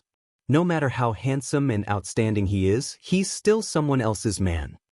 He had never doubted his little fox's sincerity, and he wouldn't worry about such things. Of course, it was still necessary to be jealous occasionally. No matter what, this young captain was always so confident, even when it came to love. In that case, should he do the same for himself? J5, who was slightly distracted, couldn't help but purse his lips. After a while, he nodded. "You're right. No matter how outstanding the Demon King is, he's destined to be someone else's man." His expression was a little gloomy, and his tone was a little faint and indescribable melancholy. Xia Jinyuan was the same as Yi Qian. They both didn't like to pay attention to other people's private affairs. Although he noticed J5's strange expression, he smiled as usual. Yes, I believe in Qing Miao, just like how Qing Miao believes in me. A little more trust, a little more sincerity, a little more effort and you'll get all of it. It was time to rest. The members of the Snowfield Brigade set off on time. What awaited them ahead was a bloody hunt. Only by killing their opponents could they live. A confrontation was also a war. As long as there was war, there was bound to be slaughter. There would definitely be death and life. As soldiers, they had no choice in the face of war. Since they chose to live, their enemies must die. At 8 o'clock in the morning, the sky was still drizzling. The two teams carrying 25 kilograms of equipment set off again after a short rest. At noon, the storm commandos who were carrying 25 kilograms of equipment on their backs walked through a stream in the mountains. They walked past a piece of land that was abandoned and was not very tall. However, it was burnt by the fire and was covered in ash and black. The mountains that were mainly made of fir trees appeared in front of everyone. The voice of the scout in front came through the earpiece. They were in charge of scouting and had extremely sharp judgment. There was a big fire in the mountains. The fir trees are either broken or collapsed. I can already feel the pressure from the visual. Li Jinyan didn't let the team continue forward. They had been walking for 4 hours, and their stamina was obviously low. If they entered the mountains directly, they would definitely be dragged down by their stamina issues. He directly ordered, "Rest here for 20 minutes to replenish your stamina." Hearing this, Yi Qian sighed softly. Carrying 25 kilograms of combat equipment, he obviously felt his stamina drop. After all, they had been walking for 4 hours without a minute of rest. Chapter 1599. Now that she had 20 minutes to rest, it was enough for her to recover some of her strength. But before she could put down her equipment, Li Jinyan's voice came through the earpiece. "Qin Miao, come see me in 10 minutes. Li Jinyan, who had been discussed by the J5, continued to keep in contact with Yi Qian. He would even discuss everything with her. After witnessing Yi Qian's shooting speed, he immediately assigned her to be in the assault and sniper positions. She could adjust between the two positions according to the battle situation. Not only was she able to accurately calculate her shots to the point of 1 second, she was also able to calculate how much time it would take for each bullet to be fired. After that, when he was changing his gun during search shot, the second he took out the magazine, she had already loaded the assault rifle in her hand and handed it to him. Even though this was their first time working together, their coordination was like that of comrades who had fought side by side for many years. There was no pause in between. They exchanged guns, adjusted positions, and completed shooting. Everything was done perfectly. There were almost no mistakes. Demon King Li felt that it was a pleasure to fight side by side with such a female soldier. Yi Qian, who was about to rest, immediately replied, "I'll come over now." Rather than going over in 10 minutes, it was better to go over now. They were less than a meter apart. Yi Qian bent over and saw him open up the battle map. Under the helmet, his eyebrows were slightly furrowed. "Come over and take a look. Tell me your suggestions." Li Jinyan looked up at her. Based on the feedback from the scouts, he said in a low voice, "There might be a hostage target next. You and I will attack from the front and eliminate a portion of the targets first." His slender finger pointed at the area marked in red on the battle map. Li Jinyan narrowed his eyes and said coldly, "From here, we will enter the battle zone between the two armies. We will arrive at around 6 p.m. tonight. If we arrive earlier than the Snowfield Brigade, it will be more advantageous for us to fight deeper. There is an inner lake in the battle zone. Swimming is our team strength, but since King Q knows about it, he will definitely arrange snipers around the inner lake. Once our team members surface, they will be killed immediately. Give up on swimming in the inner lake. Use the time saved on going around the inner lake to achieve an even distribution of time." In the end, it was all about fighting for time and gaining the initiative. Yi Qian nodded. The Snowfield Brigade is good at assassinations. Once they take over the battle zone, we will be forced into a corner. Only by occupying advantageous terrain can we reduce the number of casualties to a certain extent. She didn't say that she could avoid casualties because that was impossible. Your analysis is correct. Therefore, we need to shorten the marching time. Now, there are still 15 minutes left. Take a break. Li Jinyan put away the combat map and asked the scout in front, "How many hidden routes did you find? Do you have 3? There was a buzzing sound coming from the earpiece, and after 2 minutes, the scout's voice came through. There are only 2 paths. One is near the edge of the fir forest, and the other is from the abandoned farmland. Only these 2 places did not have serious burn marks. There were trees and withered grass to cover them as they entered the pitch-black forest. The burned forest was eerily silent. It probably hadn't been burned for long. After entering, they could still smell the smoke from the fire. Some of the short shrubs were directly burned to ashes, and the shorter trees were burned to the point where only their bare trunks were left. Looking at it made one's heart feel heavier. Chapter 1600. There was a deathly silence in the mountain. The fire had not only burned the trees, but it had also taken away the vitality of this place. Scorched trees were everywhere, and when one stepped on them with combat boots, there was a kachi-kachi sound under one's feet. A burnt pheasant was pressed under a bush, and only its 2 tail feathers were still bright. Yi Jian and the others were now in a mountain forest in Chuan Province. They were in a low mountain at the junction of 2 provinces. The forest here was rich in resources. The pheasant that had been charred to the point where only its tail feathers were bright was the nationally protected white-bellied pheasant. Not only were there rare pheasants that were burnt to death, but there were also small animals like wild rabbits. It was enough to show the ferocity of the fire. Yi Qian, who was hiding behind a withered tree, raised his head and looked at a small snake that was burnt to a crisp. His gaze passed through the snake's body and fell on a certain spot. Situation detected. Move forward carefully, she said in a low voice. At the same time, she aimed at a target point and fired the first shot of the hostage target in this competition. Bang! The muffled sound of the gunshot instantly reached the ears of all the team members. The originally deathly silent forest was suddenly filled with a murderous aura. The oppressive atmosphere, the smell of burnt charcoal, the murderous sound of the gunshot, and the figures that were secretly shuttling back and forth behind the scorched trees made the atmosphere in the forest even more tense and depressing. The local soldier who was shot touched his chest, and the expression on his face was a little dazed. He lowered his head and looked at the empty cartridge next to his feet. The soldier gritted his teeth in anger and bent down to pick up the empty cartridge. He was really so angry that he wanted to vomit blood. It wasn't easy for him to be chosen to be the bad guy who pretended to be a hostage target in a competition between 2 top-notch special forces. In the end, he was shot before he even saw the mysterious special forces soldier. Squad leader, one of our brothers is dead. I couldn't accept it when I saw him die, so he was the first one to be killed. A soldier squatted under a cedar tree that had blackened bark but could still continue to grow. He whispered to his squad leader, "I was the closest to him, and I didn't even know where the bullet came from." The class leader scolded, then comforted, "It's normal that you don't know. They're all special forces. If we knew where they were, then they wouldn't cause trouble. What was there to be upset about? Just wait for them to come and take the hostage. Keep an eye on him. Don't embarrass our unit too much." The hostage takers were disguised as local soldiers, and the hostages were paper targets. Not only did Yi Qian and his men need to shoot at the hostage targets, but they also needed to retrieve the hostage targets.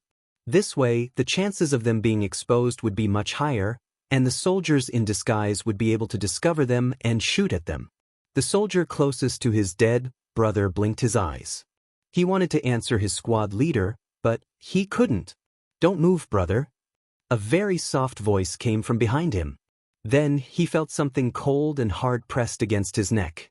This was the feeling of a dagger. He was caught from behind by a special agent. The special forces soldier turned off the earpiece and cut off the communication. He then heard the special forces soldier say with a smile, "I won't waste my bullets. I'm afraid I'll hurt you if I shoot you at close range. Anyway, you know that I've already slit your throat." Chapter 1601. This was Yi Qian's voice. After taking care of a hostage target, She locked onto another target and successfully completed the mission. This time, the hostage target didn't have to be shot. As long as you were able to get close to the target and successfully rescue the hostage, you could activate the signal device on the soldier and shoot the hostage target. Hearing her voice, the soldier who had a dagger pressed against his neck froze. A female Special Forces soldier. He was killed by a female Special Forces soldier. The soldier wanted to move his body and turn his head to see what the female Special Forces soldier who killed him looked like. Just as his body moved slightly, Yiqian chuckled again and said, "Don't move, just stay here." After she finished speaking, she took out the assault rifle from the soldier's hand, unloaded the magazine, and put it into her own carrying equipment. At this time, Yiqian didn't mind loading the equipment full of magazines. On the battlefield, you can never have too many bullets.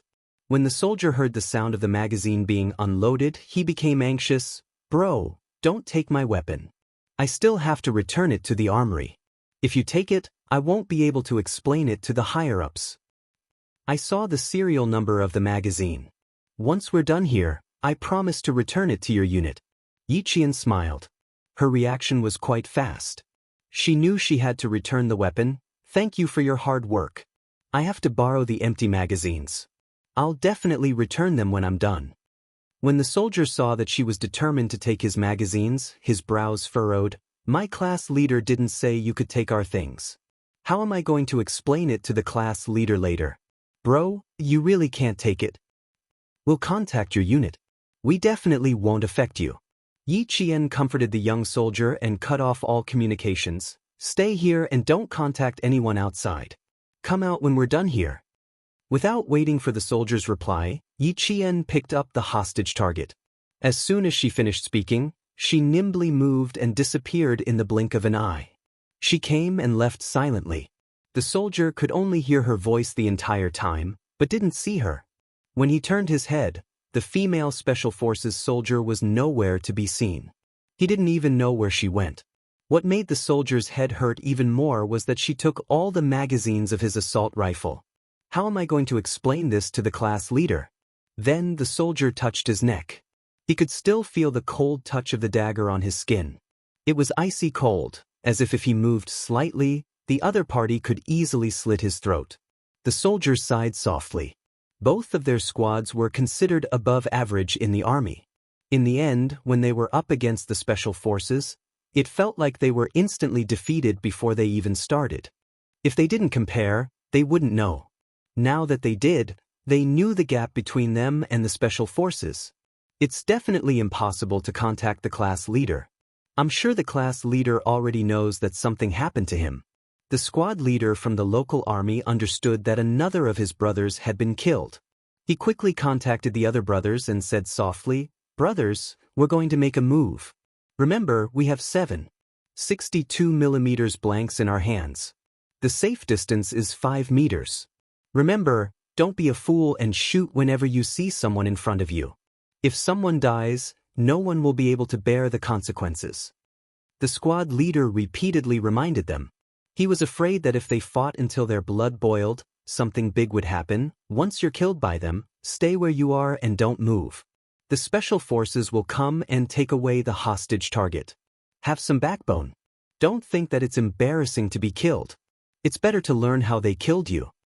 Chapter 1602. This was a squad leader who wanted to become a Special Forces soldier, so he sounded a little excited. His abilities were limited, so he couldn't become a Special Forces soldier. However, it would be good to meet the Special Forces soldiers. They were going to take back the hostage targets. If he wanted to meet the Special Forces soldiers, he just had to find the location of his dead brothers.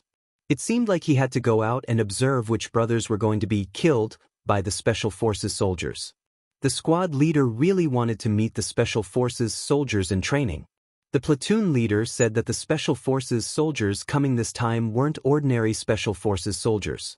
They were the top Special Forces soldiers in the country. They were the real blades of the country.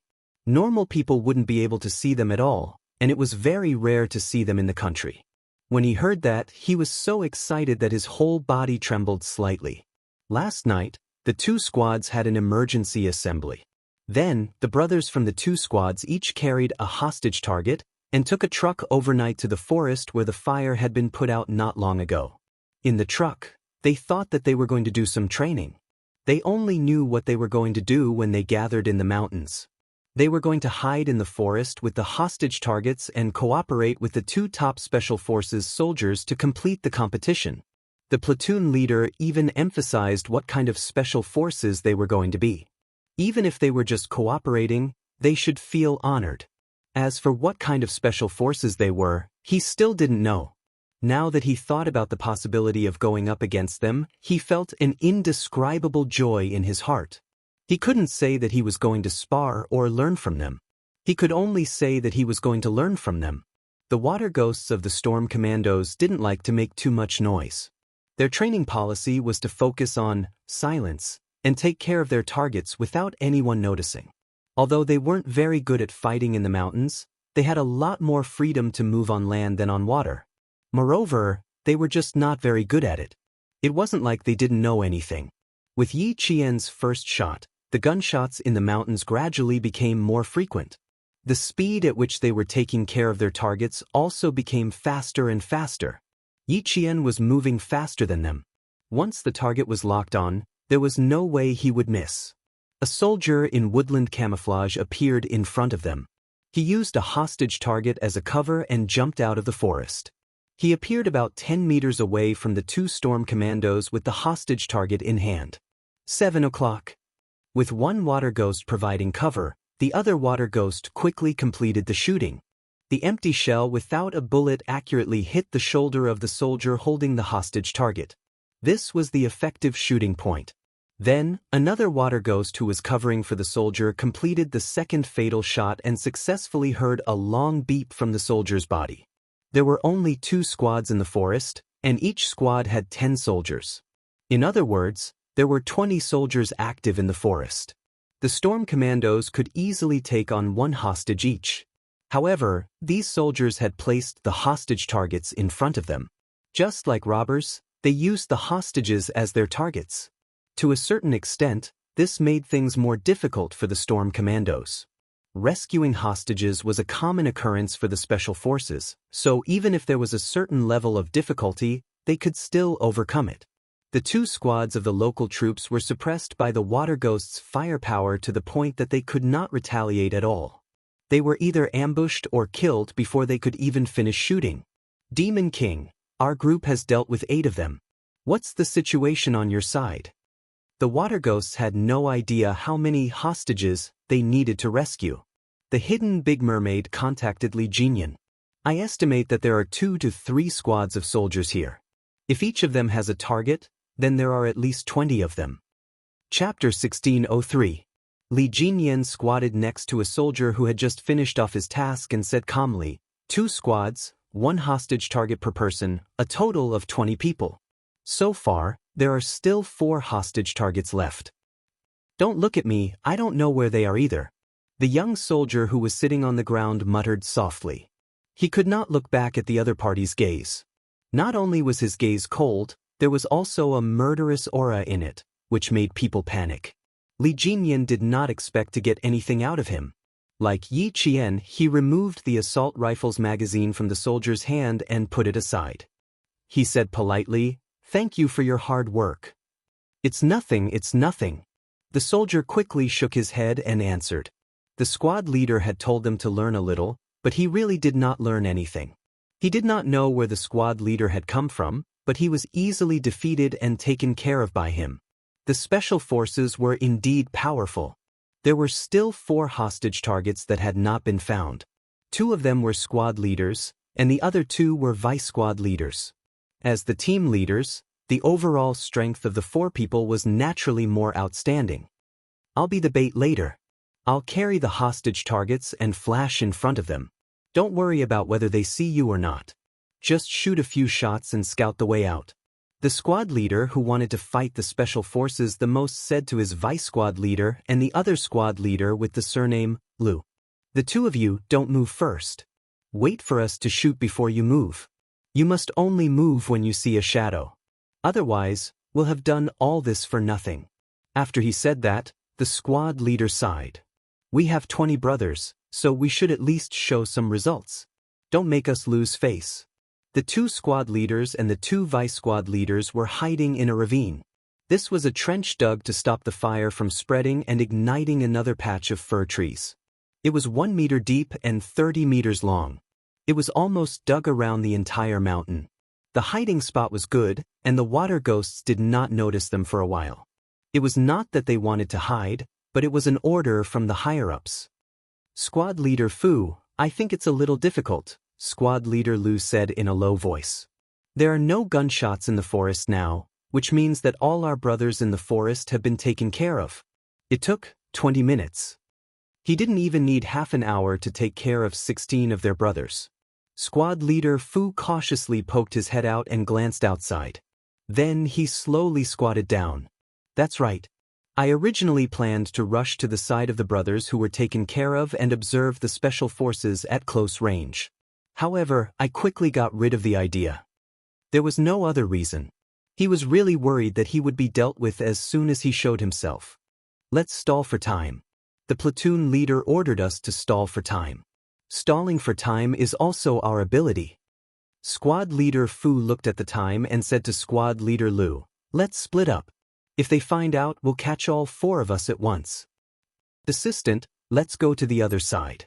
As he spoke, he bent over and led his assistant to the other side of the ravine.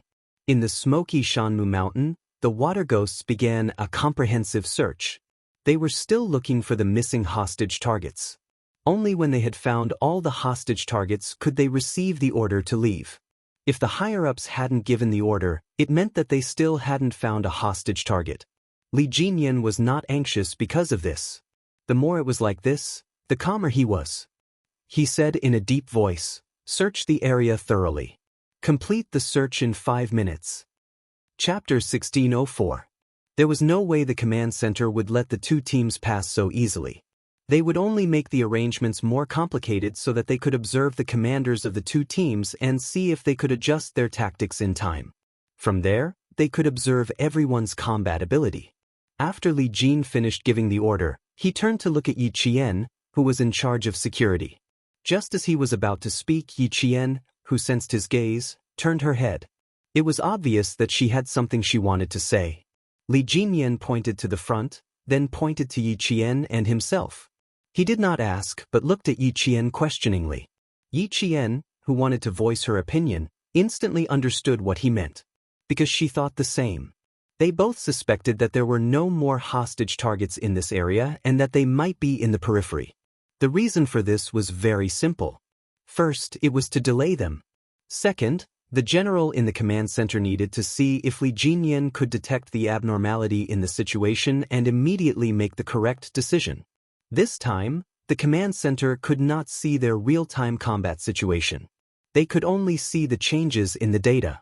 Therefore, the command center could roughly estimate the performance of the 2 teams based on the time taken. The Snowfield Brigade was close to the location closest to the 2 remaining hostage targets.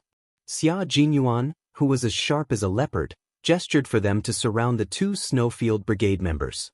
The 2 members of the Snowfield Brigade were like beasts charging out of the mountains as they pounced directly at the location where the hostage targets were hidden.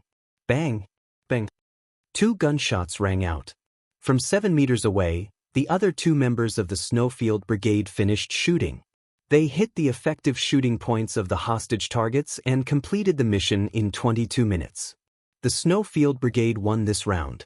When they finished the last effective shooting point, the command center immediately knew that the Snowfield Brigade had completed the hostage target, shooting and successfully rescued all the hostages.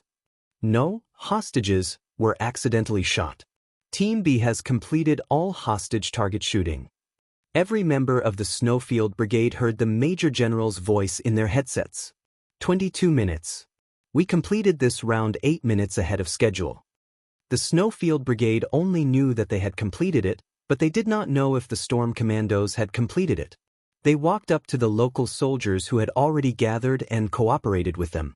With Xia Jinyuan's salute, all the members of the Snowfield Brigade saluted the soldiers who had unconditionally cooperated with them to express their gratitude. Thank you. Thank you. Led by Xia Jinyuan, Every member of the snowfield was shaking hands with the local soldiers. Taking off his combat gloves, his thick and calloused hand held the other's calloused hand. "Thank you," and a smile. There was no sense of unfamiliarity or distance between them, because they were both wearing the same military uniform and were soldiers who protected the country together. After shaking their hands, Xia Jinyuan reorganized the team again. The 22 members of the Team Shuiyu strode towards another battle zone. The local soldiers, led by their platoon leaders, stood upright and saluted as they watched the elite special forces leave. The drizzle continued. The 22 figures, who were as straight as poplar trees, walked step by step into the depths of the mountains with a fearlessness that even soldiers respected. The Special Forces soldiers who were wearing forest camouflage uniforms and new combat helmets were indeed different from them. With every step they took, they could faintly feel that their steps could cause the entire mountain to tremble. They were so firm and steady, and every step they took was so solid and solid. Chapter 1605. They carried 25 kilograms of combat equipment on their backs and carried rifles on their shoulders that were meant to protect the lives of soldiers, defend the country's territory, and protect the safety of citizens. They wore combat boots that were covered in yellow dirt and ash as they walked forward bravely. They looked like they would only keep walking forward. Even if there was a mountain of knives and a sea of fire in front of them, they would not stop. The platoon leader waited until the 22 figures were out of sight before he ordered his soldiers to stop shooting. The platoon leader then led the team away. Meanwhile, Li Jinyan and Yi Qian were approaching two of the hostage targets. The two of them glanced at the man-made pile of soil and knew that there was a ditch underneath. They then looked at the mountains across the ditch. It was a stark contrast to the burnt fir forest. One was burnt to the point of being lifeless. The other was a charming autumn scene with red maple leaves swaying gently in the drizzle. "Down there." Yi Qian pointed towards the ditch and used hand signals to communicate with Li Jinyan. "You take the left, I'll take the right. Let's go down together." Li Jinyan gave her a hand signal and moved to the left. When he heard Yi Qian say, "Get ready," the two of them reached the ditch at almost the same time. Yi Qian fired and hit a soldier in the back. The signal device was activated and made a long beep. She and Li Jinyan each took care of one soldier at almost the same time. Platoon leader Fu's eyes widened. It was not because he was shot in the back, but because the Special Forces soldier who shot his deputy platoon leader's back was too familiar. It was so familiar that his eyes widened in disbelief. "Yi Qian." He called out a familiar name in a low voice. Even though his voice was low, it was full of surprise, shock, and disbelief. How was this possible? How could he meet Yi Qian here? When did she become a Special Forces soldier? In the first half of the first year of high school, he enlisted in the army and returned to Fujian town to complete the enlistment procedures. On the street, he met Yi Qian and her mother, Auntie Sunday. She told him that Yi Qian had quit school and left with a hooligan. Some people in town even said that they had seen Yi Qian in the coastal cities. They said that they had seen her working as a shampoo girl in a hair salon. When he heard it, he felt that it was a pity. Not only did her grades improve, she even won a big prize. Why did she degrade herself and become a shampoo girl with a bad reputation? Shampoo girl? Special Forces? After working as a shampoo girl for a period of time, Yi Qian went to join the Special Forces? Was that even possible? He was a soldier himself, so he knew that it was impossible. Li Jinyan was the one who dealt with squad leader Fu. When he heard the local squad leader mention Yi Qian's name, he couldn't help but frown. What a coincidence! She ran into a soldier who knew Qing Niao. Yi Qian was also very shocked to run into her former middle school classmate, Fu Dong. Squad leader Fu's full name was Fu Dong. He came from Fujian town in Anyang City, Nan Province. He was Yi Qian's former middle school classmate, and he was also the only male middle school classmate in Yi Qian's class who joined the army. Running into an old classmate in a competition and going over to say hello. It was not appropriate at all. Besides, even though she and Fu Dong were classmates, they didn't have much of a relationship. Middle school was the toughest period of her training. Other than Zhang Jiasen, Zhang Bin, Zhang Na, and Zhou Liao, she was only acquainted with the rest of her classmates. There wasn't much to talk about. Chapter 1606. Now was not the time to reunite with an old classmate. Yi Qian, who pretended not to hear him, stopped walking over. Instead, he gave Li Jinyan a meaningful look. Then, with one hand on the edge of the ravine, he nimbly leaped out of the ravine.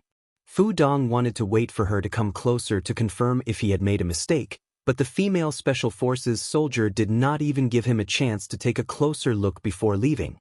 Was that Yi Qian? He really suspected that she was Yi Qian. Ever since the second year of junior high, Yi Qian had become a completely different person. She had become the most dazzling pearl in the class. Even Yi Ying was suppressed by her. She was no longer the timid and weak Yi Qian of the past. If it really was her, did Yi Qian quit high school to join the military? Then, he performed well and became a Special Forces soldier? No, how could it be so easy to become a Special Forces soldier? When he joined the military, he performed exceptionally well in the recruit company. He even naively asked the class leader if he could enter the Special Forces based on his performance as a recruit. The class leader pointed at an instructor who was teaching a recruit a lesson and said, "I don't need to tell you about the class leader's comprehensive ability. You've seen it for yourself." Even the instructor didn't become a Special Forces soldier. "Boy, do you think you can do it? But you still have potential. Keep it up, you might even become a Special Forces soldier." Fu Dong had felt that he had no hope of becoming a Special Forces soldier. He had almost hit every target, and every recruit had challenged him. He had won every single time, but he had not been able to become a Special Forces soldier. But he did not give up. He had joined the military as a high school student. He was a bit arrogant and always felt that he could succeed. He had joined the military half a year after his first year of high school. Now, he had worked hard for 2.5 years. At the same time, he also understood how difficult it was to become a Special Forces soldier. To him, there was no hope in this life. But now, he actually saw Yi Qian. A girl actually became a Special Forces soldier. Was this possible? A cold male voice came from behind him. It was like an icicle in winter. It was so cold that he immediately snapped out of his daze. Fu Dong turned around and looked at the Special Forces soldier who had easily taken care of her. She couldn't help but look at his armband. Unfortunately, there was nothing on it. What he said to her just now was, "Thank you for your hard work." Fu Donglian, who was still a little confused, restrained her expression and reached out her hand to shake his. She smiled and said, "You're welcome. We're all brothers. It's my duty." Fu Dong, who had been training in the army for nearly 2.5 years, had learned to remain silent. Even though his heart was filled with questions and shock, he did not think of chasing after the female soldier just now to confirm whether or not she was Yi Qian. When the platoon leader brought them into the mountains, he had warned them, "Don't look at what you shouldn't look at, don't ask what you shouldn't ask. Keep your eyes open, keep your mouth shut, do your own thing and be honest." If it was in the past, he would definitely ask. But now, he definitely wouldn't open his mouth. Yi Qian. If that female soldier was really Yi Qian, Fu Dong couldn't help but smile. Then the rumors in class that Yi Ying's family had been secretly slandering Yi Qian were true. After coming out of the ravine, Fu Dong saw a few Special Forces soldiers carrying heavy combat equipment walking out of the forest. They walked very quickly as if they were not carrying any weight. They looked so relaxed. His eyes searched in the dark. Even though he didn't walk up to confirm, he still wanted to know if that female soldier was Yi Qian. If it was really her. Fu Dong sighed softly. So what if it was really her? Chapter 1607. Li Jinyan strode over to Yi Qian's side. "He knows you." "Yes, he's my former junior high school classmate." Yi Qian glanced at Fu Dong, who was organizing the troops, and sighed with a smile. What a surprise. You even ran into an old classmate. So they were junior high school classmates. That was easier to handle. She was afraid that they would run into acquaintances from the same village. Li Jinyan's eyes darkened slightly. "Qing Niao, your identity and the unit you're serving in are confidential." "I understand." Yi Qian nodded. She understood what Li Jinyan was trying to tell her. The Storm Commandos were the same as the Snowfield Brigade. Every member's identity and which unit they were serving in were confidential. They couldn't even tell their family members. But fortunately, Fu Dong wasn't completely sure that it was her. After all, it had been 3.5 years since she graduated from junior high school. He didn't completely recognize me. He just thought I looked familiar. I won't participate in the handshake later, or I'll come over after he leaves. Yi Qian didn't have the slightest intention of acknowledging her old classmate, nor did she have the slightest intention of showing off. She was Yi Qian, a female soldier who fought for her own goals.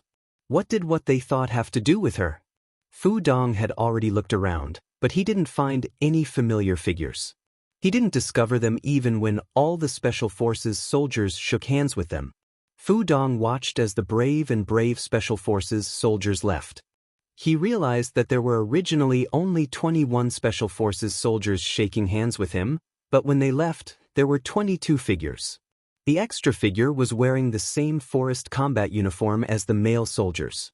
She carried the same combat equipment and walked in the same footsteps as the male soldiers, all the way into the depths of the mountains. Her back was particularly conspicuous in the background of a group of tall and straight male soldiers. She was as slender as a willow tree. In the fine rain, she walked out with a majestic figure that did not lose to any of the male soldiers. Yi Qian, if you're really Yi Qian, your old classmate congratulates you. Congratulations on becoming an indomitable soldier. Class rep, what are you looking at? That female Special Forces soldier. Sigh, I was killed by her. I don't even know how she found me. How can a woman be so powerful? Asked a soldier softly as he lamented. If she was really Yi Qian, Fu Dong smiled and replied, so what if she's a female soldier? Although she is a female soldier, she is a Special Forces soldier who is more powerful than us male soldiers. She was so good when she was in school, and she was still so good after joining the army. This was the old classmate Yi Qian he knew. Now he was a soldier. He wore a military uniform and carried a steel gun. He was a soldier who fought for his country. Fu Dong did not think about it anymore, nor did he deliberately ask about it. Although he was not sure if it was Yi Qian, he believed that the female soldier who did not even show up to shake his hand was his old classmate.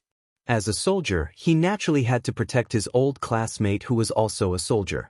Yi Qian did not know what his old junior high classmate was thinking at this moment, but he knew that if Fu Dong recognized him, then as a soldier, he still had the basic sense of confidentiality. Class representative to be able to become the class rep of a class. It showed that Fu Dong's performance in the army was also very good. This way, even if he really recognized him, there was nothing to worry about. The fine rain continued to fall. The burned cedar mountain was already a few kilometers away from the storm commandos. At 3 o'clock in the afternoon, the two teams completed their support fire and then entered the area where the two armies fought together to complete the 300-meter time-limited accurate shooting with 100 bullets. Chapter 1608. There were many factors that could affect a bullet's accuracy, and the drizzle and wind were among them. The weather that the Storm and Shuiyu teams encountered was not good. It was raining on the sea, and it was still raining when they were out of the sea. The wind and rain did not stop, and it continued to rain and disturb them. The Special Forces soldiers who were advancing in the drizzle were drenched inside and out. Their clothes were so wet that water could be wrung out. There was not a single spot on their bodies that was dry. Yi Qian, who had always been able to endure, waited until around 5 in the afternoon. Her face was unusually pale, and her originally rosy lips were sickly pale. Li Jinyan was the closest to her, and he could feel her change the most. You can only rest after this. Hold on for another hour. The devil slowed down and looked at her combat equipment that was as heavy as the male soldiers. He pursed his thin lips and said in a low voice, "Give me the bag, but you have to hold the gun yourself." She did not know what would happen next. The gun, only in her own hands could she ensure her own safety and protect the lives of her comrades. Yi Qian, who felt a slight discomfort in her lower abdomen, secretly adjusted her breathing. She shook her head and smiled at him. "It's okay. I can still hold on. I can still carry it myself. If I can't, I'll report it to you." In the face of her insistence, Li Jinyan's cold gaze lingered on her face for a few seconds. He nodded slightly and said, "Okay. If you have any problems, you can respond at any time." He paused for a moment and added, I'm still considered reasonable. His last sentence made Yi Qian feel a little awkward. She quickly recalled her interactions with the Devil King. She really did not say or unintentionally express his unreasonable behavior. Only then did she resolve the awkwardness in her heart. I know. I can still hold on for now. If I can't, I'll respond at any time and ask for help from my comrades.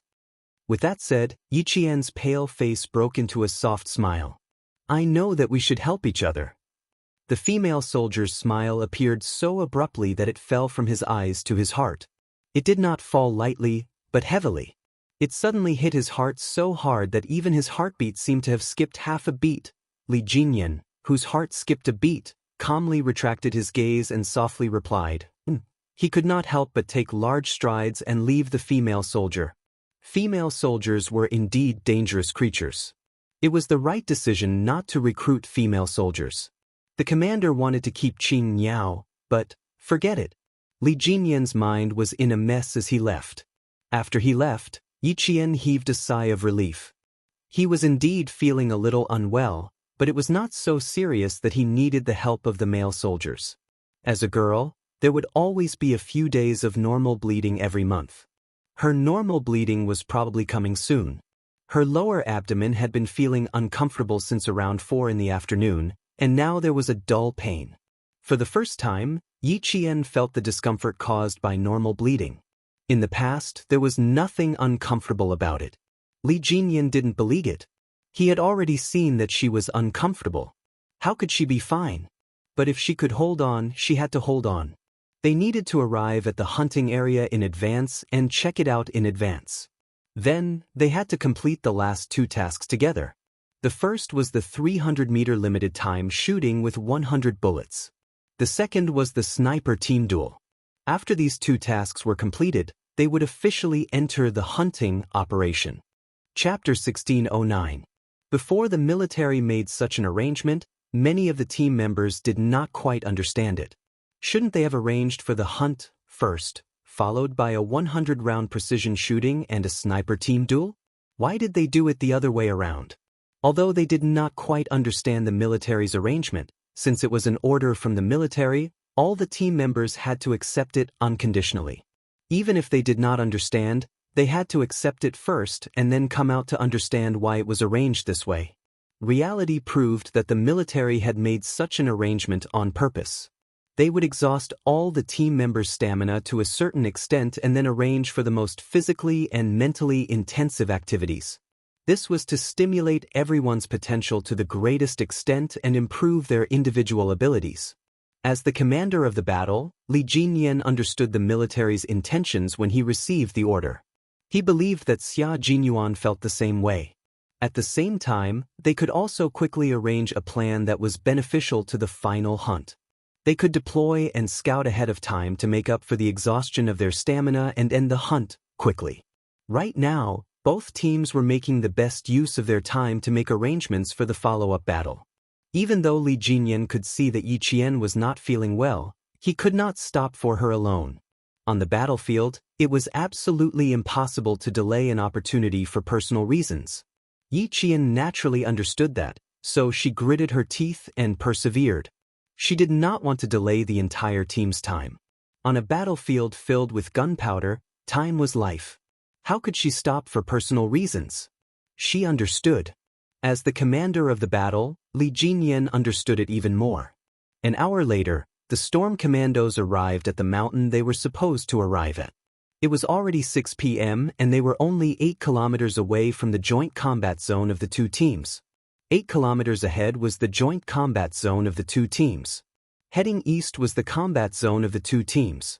It was a combat zone surrounded by mountains with a natural lake in the middle. The combat zone had a complex environment. They could rest here. There was not much time left, only 10 minutes. 10 minutes was enough for Yi Qian to take care of her personal issues. She had to take care of them. After putting down her equipment, Yi Qian asked for 2 minutes of leave from Li Jinyan. As for the reason, she did not say and went into the forest alone. There's something wrong with Qing Niao. She doesn't look well. The eel drank some cold water and frowned as he looked at Yi Qian's back worriedly. Do you want to go over and take a look? Could it be that he's sick? She wasn't that delicate. When she trained with them, she was soaked in the water every single day. She had never fallen sick before. Narrowing his cold eyes, Li Jinyan glanced at the direction where Yi Qian had left. A trace of worry flashed through his cold eyes. Her condition was indeed not good. He said to the big eel, "Ask De Shuo to come over." The water demon with the code name, Dasu, was the same as K7 of the Snowfield Brigade. He was also a medic. After listening to Li Jinyan's description, Dasuo's face was a little gloomy. "We need to prepare some hot water for her. I'll go nearby and see if there's a suitable place to make a fire." As a medical staff, Dasuo could vaguely guess what was wrong with Qing Niao's body. "You know." The eel, who was unmarried, looked at Dasuo in surprise. "That's amazing. You don't even need to take a look to know. He's a miracle doctor." Li Jinyan also looked at Dasu. He used his eyes to ask how his comrade knew. He did not need to take a look to know what was wrong just by listening to him. No matter how much he trusted his comrade, he was still a little worried. Chapter 1610. De Shuo didn't know how to answer his captain's question. This was a woman's private matter. How could he tell the unmarried captain? As for the other unmarried comrade, De Il, it was easy to get rid of him. He said, "De Il, go to the side. Don't cause trouble." "How am I causing trouble? I'm just standing here and listening to you. I'm not disturbing you." Before De Il could finish, he received the Demon King's gaze. He quickly turned around and walked away, not daring to stay.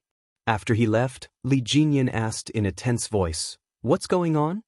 Qing Niao's health was so serious that she had to hide it from her comrade? Yi Qian was a female soldier. Her training was no different from that of a male soldier. However, now that she was in trouble as the captain, Li Jinyan had to be more concerned. After sending away his unmarried comrade, De Shuo, who was still hesitating, cleared his throat and said vaguely, "It's not a big deal, Captain. As long as you know it's not a big deal, Yi Qian can solve it herself." "What's with the hot water?" Li Jinyan, the bachelor, still hadn't reacted. It wasn't that he was slow, but that he had never encountered such a situation before. De Shuo was married. He was 31 years old and his child was already 3 years old. Male soldiers who had a wife knew more about women's matters. Seeing that his wise and powerful Demon King still didn't understand, De Shuo sighed and said, "Demon King, it's time for you to find a girlfriend. Yi Qian is uncomfortable because of what girls do every month. Junior high school biology, I know." As long as he mentioned that, Li Jinyan immediately understood. His expression was a little stiff as he interrupted De Shuo and said in his usual cold tone, "Hot water. How do you want to solve it?" De Shuo looked around. It wasn't easy to solve. They needed a fire to have hot water. This place wasn't suitable for a fire. "Let's wait for Yi Qian to bring it up herself. We'll pretend we don't know so she won't feel awkward." Pretending not to know was indeed a good way to resolve the awkwardness.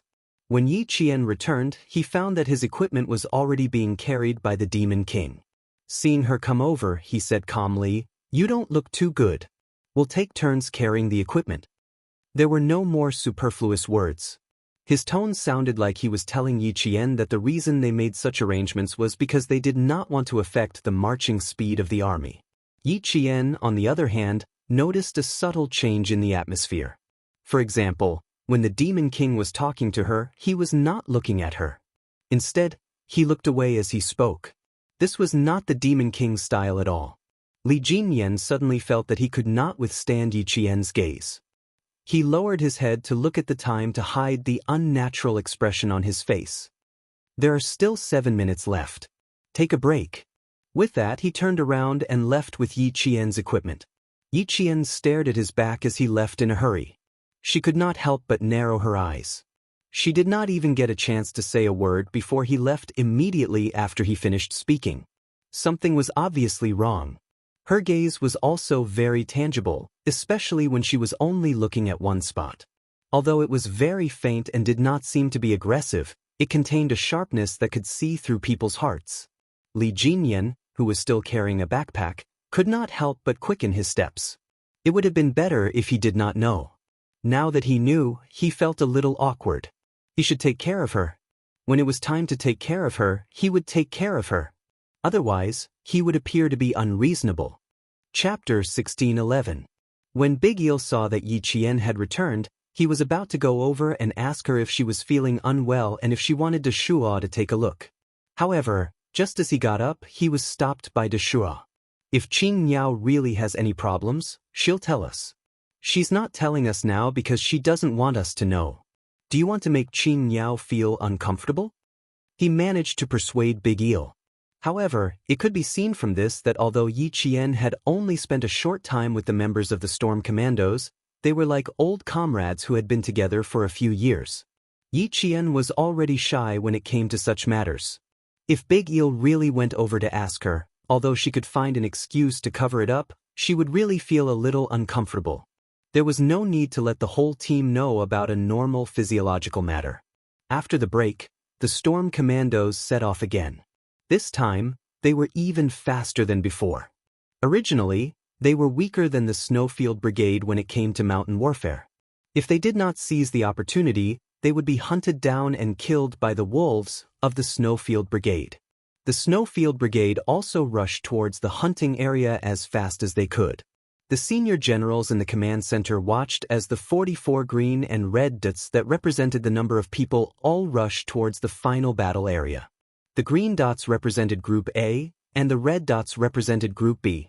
Surprisingly, the red and green dots were moving at almost the same speed. For a moment, the generals of both the Navy and the Army laughed. Watching the strongest special forces in battle was even more exciting than watching a drill. Although it was not a large-scale confrontation and they did not even have high-tech equipment, their battle greatly stimulated everyone's most primitive desire to win. It looks like they'll meet in this area. Judging from the time, they can only see their own battle area. As for going to the other party's battle area, there's no way for them to do so. From the time we arranged, they didn't have time to go to the final battle area in advance. Now that they have an extra 2 hours, it can be seen that both sides have already made arrangements. The most basic battle strategy of both sides is the same, which is also very desirable. Haha. It looks like we've underestimated them. We should add another event to the list. Major General Yang of the Army laughed heartily. Looking at those flashing green dots, Major General Yang was satisfied. In terms of time, the Snowfield Brigade had very good control over time, and from a strategic point of view, it was also desirable. However, he had encountered Li Jinyan, who was on par with him in terms of strength, so the time strategy could only be said to be a draw. Now, it was time to see their true abilities. The two teams met on the other side of the lake. Xia Jinyuan flashed the searchlight at the other side of the lake tentatively. Then, the searchlight flashed back at him. The Demon King is an opponent. We're racing against time, and he's racing against time as well. To think that both sides would meet. J5 smiled and sighed. Now, no one can think of exploring the enemy's combat zone. Everyone head to the 4th combat zone. They were currently in the 5th combat zone. Xia Jinyuan spread out the combat zone map and pointed at an intersection. Meet them here and head to the combat zone together. He wanted to ask about Little Fox's physical condition. Calculating the time, today or tomorrow should be Little Fox's special day as a girl. Carrying 25 kilograms of combat equipment and being drenched in the rain, he did not know how she was doing. The members of the Snowfield Brigade had no problem with his arrangements. The next 2 events would need to be completed together. Tonight, they could meet up and talk about what they had learned over the past few days. Chapter 16:12. After this warm-up match was over, they would organize another match on a larger scale next year. It would be a match between the two teams the entire time, and it would be even more exciting than this. At 7:40 p.m., the two teams met at the intersection of the 4th combat zone. The members of the two teams patted each other's shoulders and thumped each other's chests as their laughter echoed in the night. When the two teams met, they did not stop. The two teams advanced side by side, one on the right and one on the left. Impressive. We were thinking of taking the time to explore your territory, but who knew that you were already there? You're different. The Demon King also arranged for us to visit your territory. but someone flashed a light in our direction, and the Demon King told us that we could return to the 4th combat zone tonight. When the members of both teams talked about this, they had helpless expressions on their faces. Li Jinyan, who was walking at the front, said to Xia Jinyuan, "We returned empty-handed." "Same here," Xia Jinyuan said with a smile. He would occasionally turn around and look behind him. "Tonight, the two teams can sit down and have a chat. Let's hear what you've learned over the past 2 days first." Li Jinyan knew he was anxious to find Yi Qian, so he said, "Qing Miao is in the middle of the group. She's not feeling too well." "Thank you. I'll go over and take a look now." When Xia Jinyuan heard that his girlfriend was not feeling well, he got a little anxious. "I'll come over to look for you later." "Sorry." With that, he turned around and strode off. Li Jinyan turned around and looked at his back. There was a hint of darkness in his cold eyes. Once again, he felt that Q King treated Qing Miao differently, but he could not pinpoint the difference. Xia Jinyuan had already walked up to Yi Qian. Yi Qian was talking to T6. When he came over, T6 wanted to make room for him, but he saw his captain holding his girlfriend's hand domineeringly and leaving the group. T6 pursed his lips and chuckled. He gave his captain a thumbs up. Xia Jinyuan only had eyes for his girlfriend. He did not have the time to look at his comrades. He held Yi Qian's hand under the cover of the night. The coldness made his heart sink a little. Other than the warmth in his palm, his fingers were cold. "Are you on your period?" he asked directly. He knew Yi Qian was shy, so he said, "I'm your boyfriend. As a man, I should know this. And as a boyfriend, I should know when my girlfriend's special days. How are you now? Are you feeling unwell?" Yi Jian's face stiffened. She really didn't know that he knew about this. "I'm fine." After taking a deep breath, Yi Jian lowered her head and said softly, "Don't make a fuss. I don't feel uncomfortable anywhere." He tightened his grip on her hand slightly, his low voice filled with heartache. "You're so stubborn. Even Demon King Li has noticed that your body isn't in good condition. And your hands are so cold. You should be more careful when you're on your period." Yi Qian felt uncomfortable. Why did he keep bringing up her period? Let's talk about something else. "My hands will be cold after being in the rain. Will our teams be spending the night together tonight? We'll split up again after the 2 events tomorrow." Yi Qian started to change the topic. "It's a little different from what I imagined. At first, I thought it would be 2 teams competing every day." She was so shy that she even avoided talking about such a topic with him.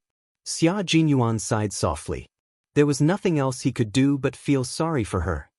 "Let me warm your hands for you. I'll come over later to help you warm your feet."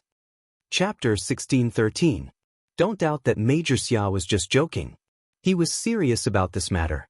Sensing that Yi Jian didn't take his words to heart, Major Xia raised his eyebrows slightly. He didn't say anything, but he planned to put his words into action tonight and let her know that he wasn't just joking.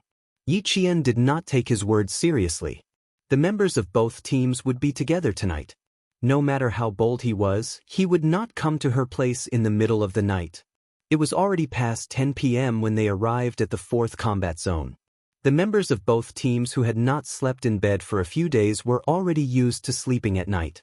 They found a large rock that could shelter them from the wind. The 2 teams spread the waterproof cloth on the ground, then divided into groups to quickly set up the waterproof cloth. A simple shelter that could temporarily shelter them from the wind and rain was presented perfectly. To them, setting up a temporary tent to shelter them from the wind and rain did not take much time. It took less than 20 minutes for the 40-odd people to work together. Yi Qian was arranged to sleep in a position slightly further in. She was a female soldier, so she could train like a male soldier. However, in terms of daily life, there were still differences between men and women. The sleeping bag was a multi-purpose sleeping bag that was the same color as the forest combat uniform. It was windproof, rainproof, and coldproof. If there was an enemy situation, she could quickly stand up and hide. It would not affect her flexibility. Xia Jinyuan and Li Jinyan were still talking. Both of them lowered their voices as they talked about the battle that had taken place over the past few days. Yi Qian, who had spread out the sleeping bags, glanced at them. Then, she silently spread out the sleeping bags that the 2 of them did not have time to spread out. Following that, she went to settle her own personal matters. She felt much more comfortable now. There was no longer that faint feeling of falling. Her body also felt much lighter. She believed that she would be able to completely recover after a good night's sleep. She didn't think that normal bloodshed would occur during the mission. How diligent! You even spread out sleeping bags for the two of us. Xia Jinyuan watched as Yi Qian left the team alone. He originally wanted to chase after her, but he held himself back. If he followed her at a time like this, his little fox would blush again. Also, she could have just spread out a sleeping bag for her boyfriend. Why would she spread it out for Demon King Li? Wasn't she tired? He would tell her about it later. Li Jinyan narrowed his eyes and said thoughtfully, "You have a good relationship with Qin Miao." "Not bad. After all, I watched her grow up." Xia Jinyuan answered calmly. It was obvious that he understood the meaning behind the Devil King's words, but he didn't want to answer directly for the time being. "She's a very unique female soldier. I've only seen her in my life." In his entire life, he had only met her. Even though he didn't give a direct answer, he did explain a little to Li Jinyan. This explanation caused the darkness in Li Jinyan's cold eyes to waver a little. He had only seen her in his life. He wanted to say, was she the only one in his eyes? His heart suddenly felt a little stuffy. Xia Jinyuan did not give him time to think further. Instead, he went straight to the point. "I've been training with you guys at the beach every day, so I really thought you guys weren't familiar with mountain warfare. Your commander is too humble. He's so humble that I really thought you guys weren't familiar with land warfare. During these 2 days of mountain warfare, I realized that you guys were definitely humble. I really admire you. You managed to lead the Storm Commandos in a little more than a year. You're proficient in all kinds of martial arts. You've made a newly formed team from nothing into an elite force. Demon King, you've contributed a lot." Chapter 16:14. With a cold expression, Li Jinyan stretched his long legs and changed into a more comfortable sitting position. He suppressed the irritation in his heart for some reason, and after a while, he said calmly, "I've given a military order to train this team into a sharp knife within 2 years. It's been exactly 1.5 years now, so I only have half a year left. Back then, when we were named the Storm Amphibious Frogmen Commandos, the army hoped that we would be a team that could enter the sea and level the land, instead of just fighting on the sea. If I slack off even a little, Commander Dong won't be able to answer to the army. After all, it was Commander Dong who made him the captain of the commandos despite all the difficulties in the first place. When it came to training, Li Jinyan was obviously more talkative than usual. In February this year, I took them to the junction of Guangdong and Guangxi, as well as Ulaanbaatar and the desert for a 2-month wilderness survival training. The results were still very good. There are 6 scouts in our team, 3 from the Army and 3 from the Navy. Through systematic training, the 6 of them exchange their experiences from time to time. Now, there's no difference between the sea and the land for the 6 of them. There's a very big characteristic of the Storm Commandos, which is that not all of the members are from the Navy. They're formed from the sea, the Army, and the Air Force. Therefore, although our daily training revolves around the sea, we've never slacked off on land training. Otherwise, we wouldn't be qualified to be amphibious. His words made Xia Jinyuan nod repeatedly. He could already tell that although the Storm Commandos focused on the sea, they were not like stranded whales on land that could not move. Once they took off the rubber diving suits and put on the land combat uniform, the 2 of them were as fierce as tigers released from their cages. It's true that the army doesn't only limit you to fighting on the sea. Being able to enter the sea and level the land is the army's hope for you, and Xia Jinyuan's voice lowered a lot and there was a hint of a smile in his voice. I have a guess. This unusual competition is very likely to be the army's observation of us. He and Li Jinyan had known each other for many years. With their mutual understanding, the Demon King must have had his suspicions long ago. It was just that he was a man of few words and did not like to say it out loud. Li Jinyan, who was taking off his helmet, was surprised when he heard this. He held the helmet in his hand and rubbed the edge of the helmet with his fingers. He said thoughtfully, "It seems that I'm not the only one who thinks so. I feel that the military headquarters is selecting the best of the best. After saying that, the two people in the dark instantly fell silent. The night was too dark, and even though they were sitting so close to each other, they couldn't see each other's faces clearly. They could only feel that each other's expressions were a little tense. Selecting the best of the best. It seems that not all of the members will go to war, but the quota is limited, Xia Jinyuan said softly. Now that you think about it, everything makes sense. This explained why they didn't fight together in this competition. Instead, they split up at the beginning, met up in the middle, and split up again at the end. Exhausting their abilities and stimulating their potential was one of the goals, but the most important goal was to select people. Even in a group of outstanding soldiers, there were superior, intermediate, and inferior ones. What the army wanted was the most superior soldiers. They wanted the best of the best, the best of the best. When Yi Qian, who had just returned, heard the phrase, selecting the best of the best, she couldn't help but raise her eyebrows slightly.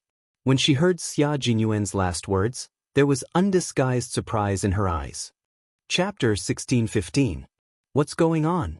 Could it be that not everyone can go abroad to fight? She paused. Xia Jinyuan, who had been paying attention to her movements, saw that she hadn't moved. He apologized to Li Jinyan and hurriedly got up and walked over. His lowered voice couldn't hide his worry. Are you not feeling well? Do you need some hot water? No, I don't need it. Yi Qian didn't expect him to come over directly. She quickly explained, I'm fine. I was just a little surprised when I heard what you said. Previously, the Major General said that she was going to train with the two teams to represent the country to fight abroad. If there was a selection, then she only had a 50% chance of being selected. Thinking of this, Yi Qian's expression became serious.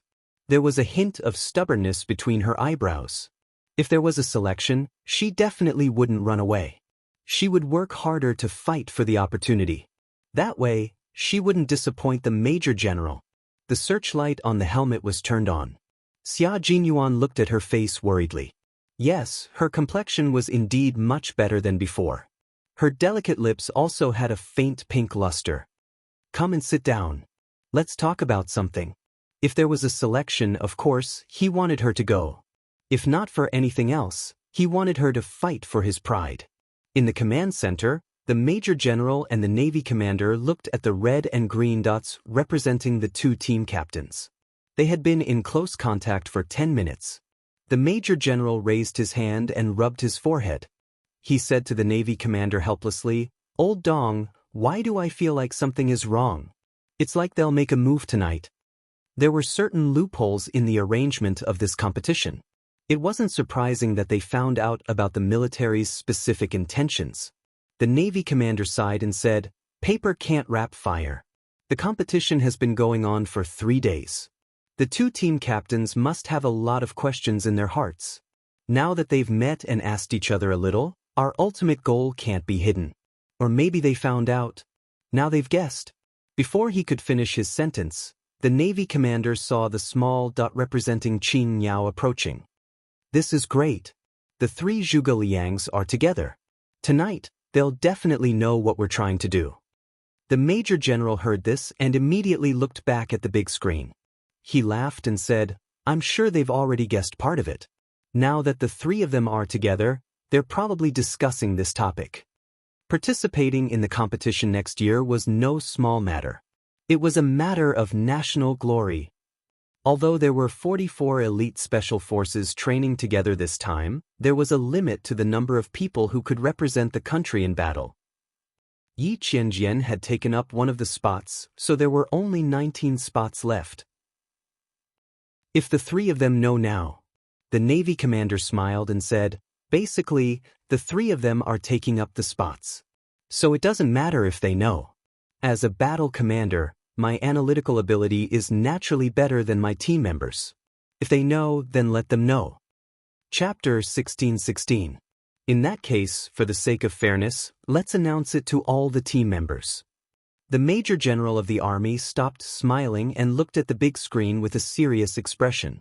Let them do their best for themselves. The Navy Commander agreed and nodded. Only with competition can there be improvement. Only with motivation can there be hope. Let's see who will rise and fall. Just as the two senior generals had guessed, the three of them were indeed discussing this matter. Yi Jian said, "If that's the case, then I—" She looked at the two black figures that couldn't be ignored even in the darkness around her. "I will do my best to become a female soldier who can stay. Then I can't lose." Xia Jinyuan's thin lips curved up slightly, revealing a faint, evil and confident smile. "The female soldiers have all stayed. As the leader, I can't lose." Li Jinyan's answer was concise as usual. "Same here. Then there's a very important question. Do we need to tell our comrades? The military didn't give us any clear instructions. It's obvious that they don't want us to know." After Xia Jinyuan finished speaking, his handsome face darkened. "We need to contact the command center. Otherwise, it will not be fair to them. Unless all three of us don't participate." However, this was impossible. This kind of thing was the captain's business. Although she didn't have the right to speak, she could still say something. Yi Qian pursed his lips and said, "I'm also one of the team members. Now that I know, the others don't know." Just as Q King said, it won't be fair to them. This was because everyone wanted to represent their country and fight for their country's glory. "Contact the military. Contact the military." Two voices sounded at the same time. Xia Jinyuan looked at Li Jinyan and said, "Now, let's go together and contact each other." Yi Qian got up. "Then I won't disturb the two of you. I'll go back and rest first. Good night." The two young majors who still had work to do nodded and watched her leave. Soon, the Navy commander and major general of the army in the command center received a call from their proud subordinate. Just as they had guessed, they really called to ask for confirmation. 5 minutes later, the members of the Storm Amphibious Frogman Assault Team and the Snow Region Special Forces were informed. The sudden news made them, who had always been calm, stunned for a few seconds. "That's how it is. We guessed it 10 minutes before you guys did." After confirming with the military, we immediately gathered and informed our comrades. "So we're not just comrades, but also rivals." Xia Jinyuan stood at the front to announce the news. For this kind of thing, the sooner it was announced, the better. "The quota is limited. The military didn't tell you exactly how many quotas there are. You just need to remember that all of you have the opportunity to bring glory to our country. Whether you can represent our country or not depends on your own ability." Yi Jian, who was standing upright, suddenly recalled Uncle Jen's words, "If you're strong enough, you'll definitely stand at the highest peak for the world to look up to." Suddenly, her heart was filled with lofty aspirations. Her pair of clear eyes seemed to be burning with a ball of fire, burning until her eyes were black and bright. For a moment, they were even more dazzling than diamonds. She didn't need the world to look up to her. She just needed to live up to this new life. Chapter 16-17. After the temporary assembly, Yi Qian could clearly feel that the atmosphere had changed. It was like a loaded arrow, filled with killing intent. "Go for it, brother." "Okay, don't cry when you lose. Looks like I can't go easy on you anymore. Let's see who's better." "Qing Yao, from now on, I can't treat you as a female soldier.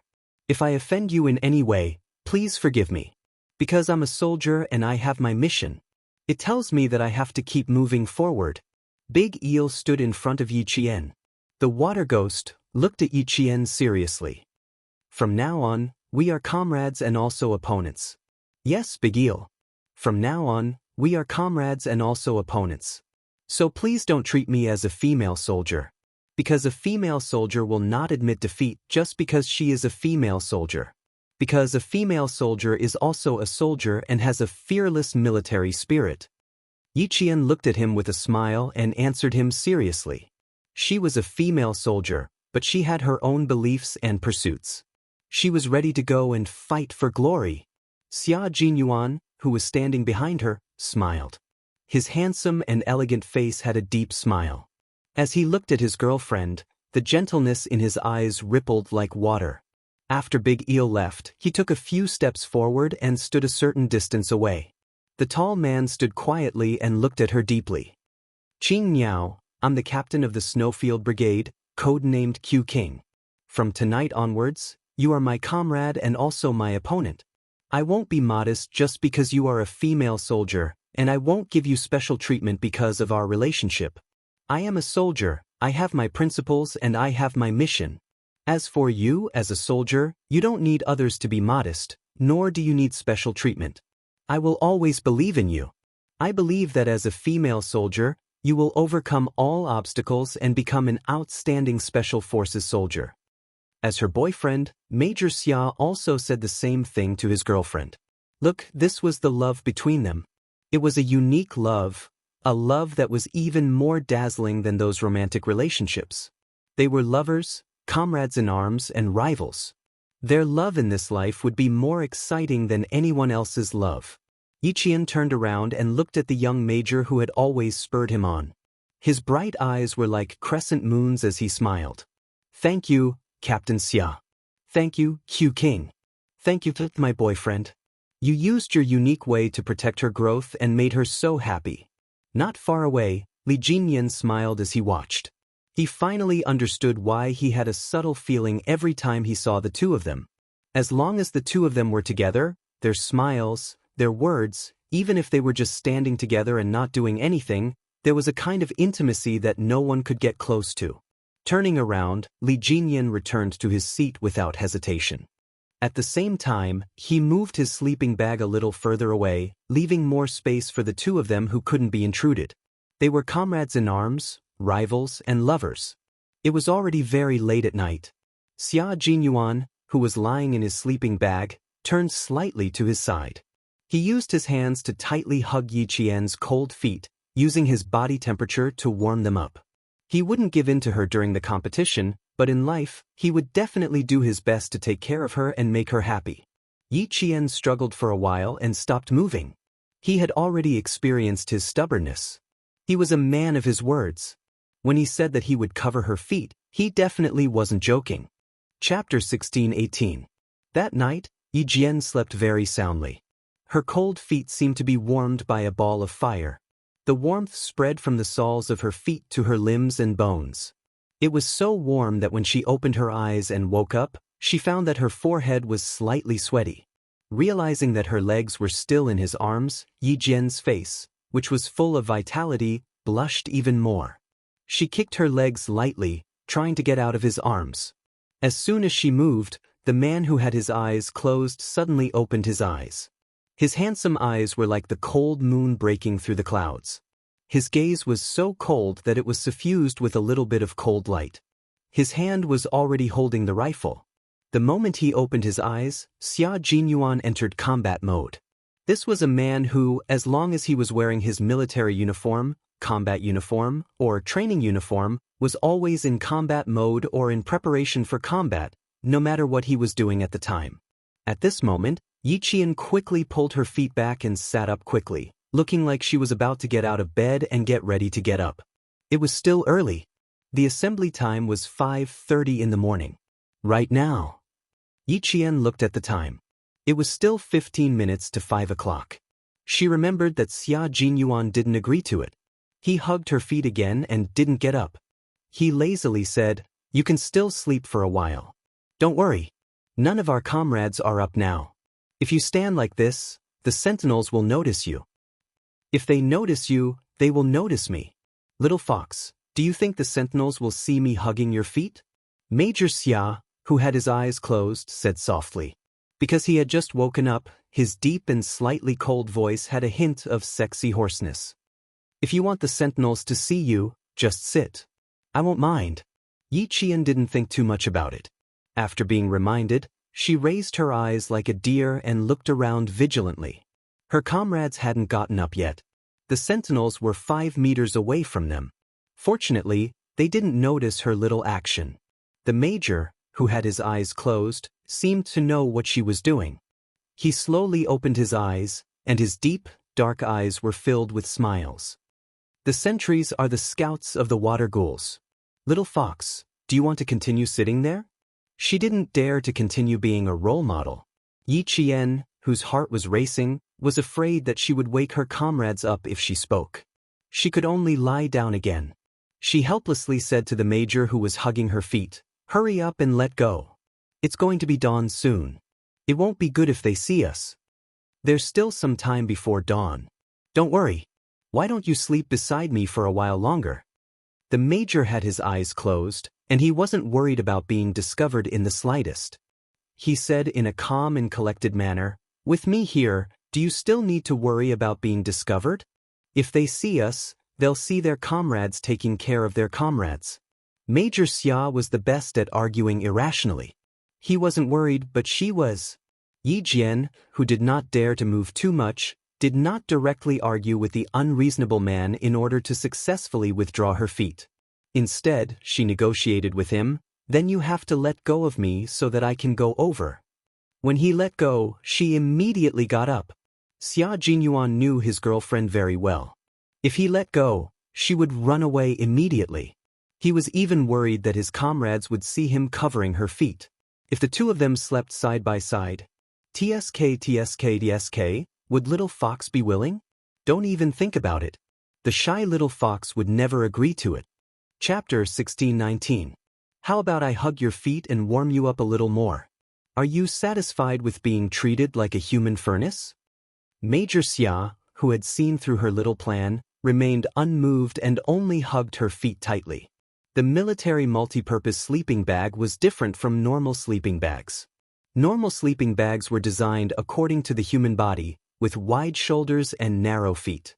The multipurpose sleeping bags they were using now had sleeves that resembled clothes. It was designed to make it easier for soldiers to quickly grab their guns when they noticed something unusual while sleeping. The sleeping bag had a double-ended zipper. In order to allow Yi Qian's legs to be close to his body, Xia Jinyuan pulled the zipper up to his chest and hugged Yi Qian's legs. Therefore, as long as Yi Qian moved slightly, he could feel the wind in the mountains rushing towards his chest. Therefore, he sighed softly and said, "Don't move. My chest is cold. You don't want me to catch a cold, right?" She could still rest for a while.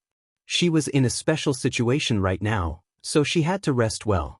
Even though Yi Qian knew that he was deliberately acting pitiful, he couldn't bear it and could only whisper, "I'm much better now. I wasn't in good condition yesterday, mainly because I've been soaking in the water every day. Now, I'm really fine after sleeping for a night. If you don't believe me, I'll come over and let you take a look." Xia Jinyuan believed him. When he heard this, he let go of his hands and sat up. He reached his right hand out of the sleeves of the sleeping bag and gently stroked Yi Qian's cheek. It was very warm. His body temperature was indeed much more normal than last night. As for whether his qi and blood were good, there was no way to tell at the moment. He could only wait until dawn to find out. Finally, he could pull his legs back. Yi Qian instantly breathed a sigh of relief, and even his expression became lighter. He didn't stop Xia Jinyuan from stroking his face. "Do you feel that my body is much warmer?" She felt the gentle touch of his fingers on her face. It was very light and very soft, like a flower gently falling into her heart, filled with a sweet floral fragrance that made her feel sweet. Yi Qian smiled at the man who only had a rough outline. The corners of his mouth were a little deep. "I couldn't take care of my body during training, but I won't push myself when I'm resting." During training and missions, no matter how bad her body was, she had to hold on. This was the tenacious willpower that a soldier must have. When she was resting, she would adjust her body so that her body wouldn't be unable to get the rest it needed when she was resting. She needed to be strong, but she wouldn't push herself just for a moment of strength. Xia Jinyuan then looked at his girlfriend sitting in front of him and laughed softly. "Indeed. It seems like I was a human furnace last night. You sound like you're energetic, so there shouldn't be any big problems. I can't bear this kind of thing for you, so I'll have to trouble you."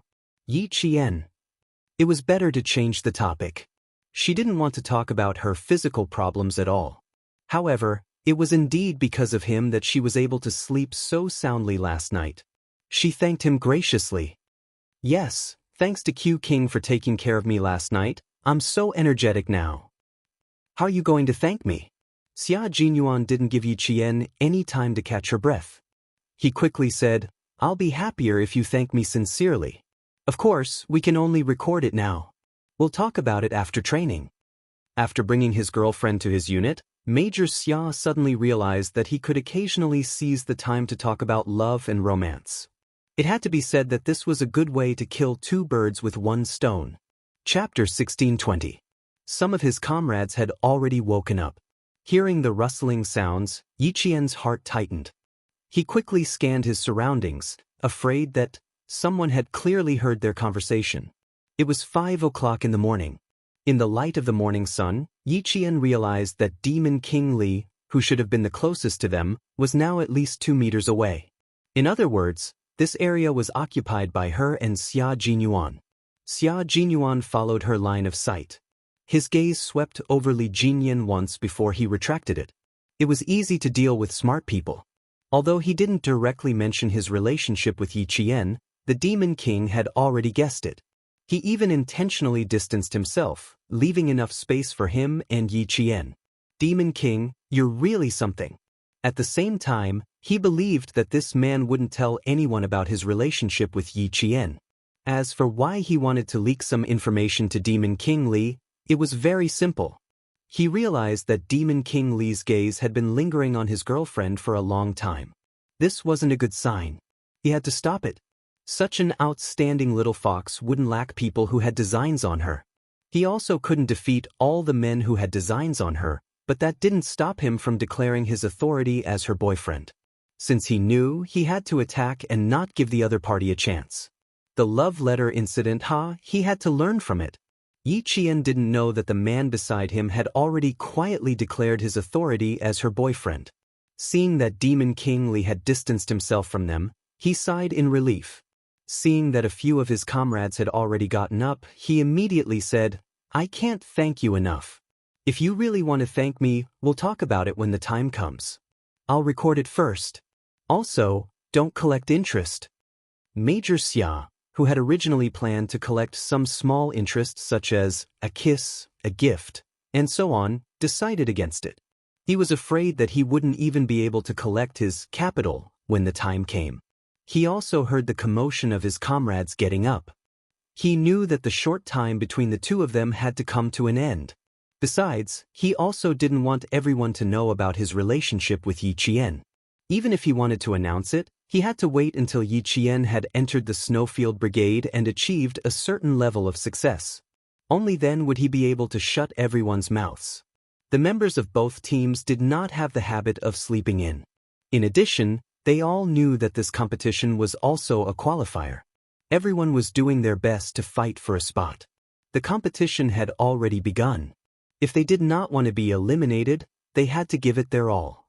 Although they had also done their best before, they would fight even harder now, so she had to do her best too. Yiqian had already packed the sleeping bags. When he turned around, he saw that Xia Jinyuan had finished packing all her equipment. He said to her, Go ahead and walk around. Come back and meet us at 5:30. There was a small stream in front of them, so they could simply wash up. There were still 23 minutes left. Yiqian saw that Demon King Li was also packing up and had yet to assemble his team. She nodded and followed him into the forest. Before she left, she quickly felt around in her bag and calmly placed one hand in the pocket of her combat uniform. Only then did she catch up with Xia Jinyuan. His girlfriend's little movements were seen by his boyfriend, but he didn't point it out. Instead, his thin lips curved into a sexy arc. She was really cute. So cute that he couldn't help but want to tease her again. No, if he teased her again, his little fox would reveal her hidden claws. She would fly into a rage out of humiliation and scratch his face with her claws. That wouldn't be worth it. Chapter 1621. In the morning, Yiqian naturally had to deal with her personal matters again.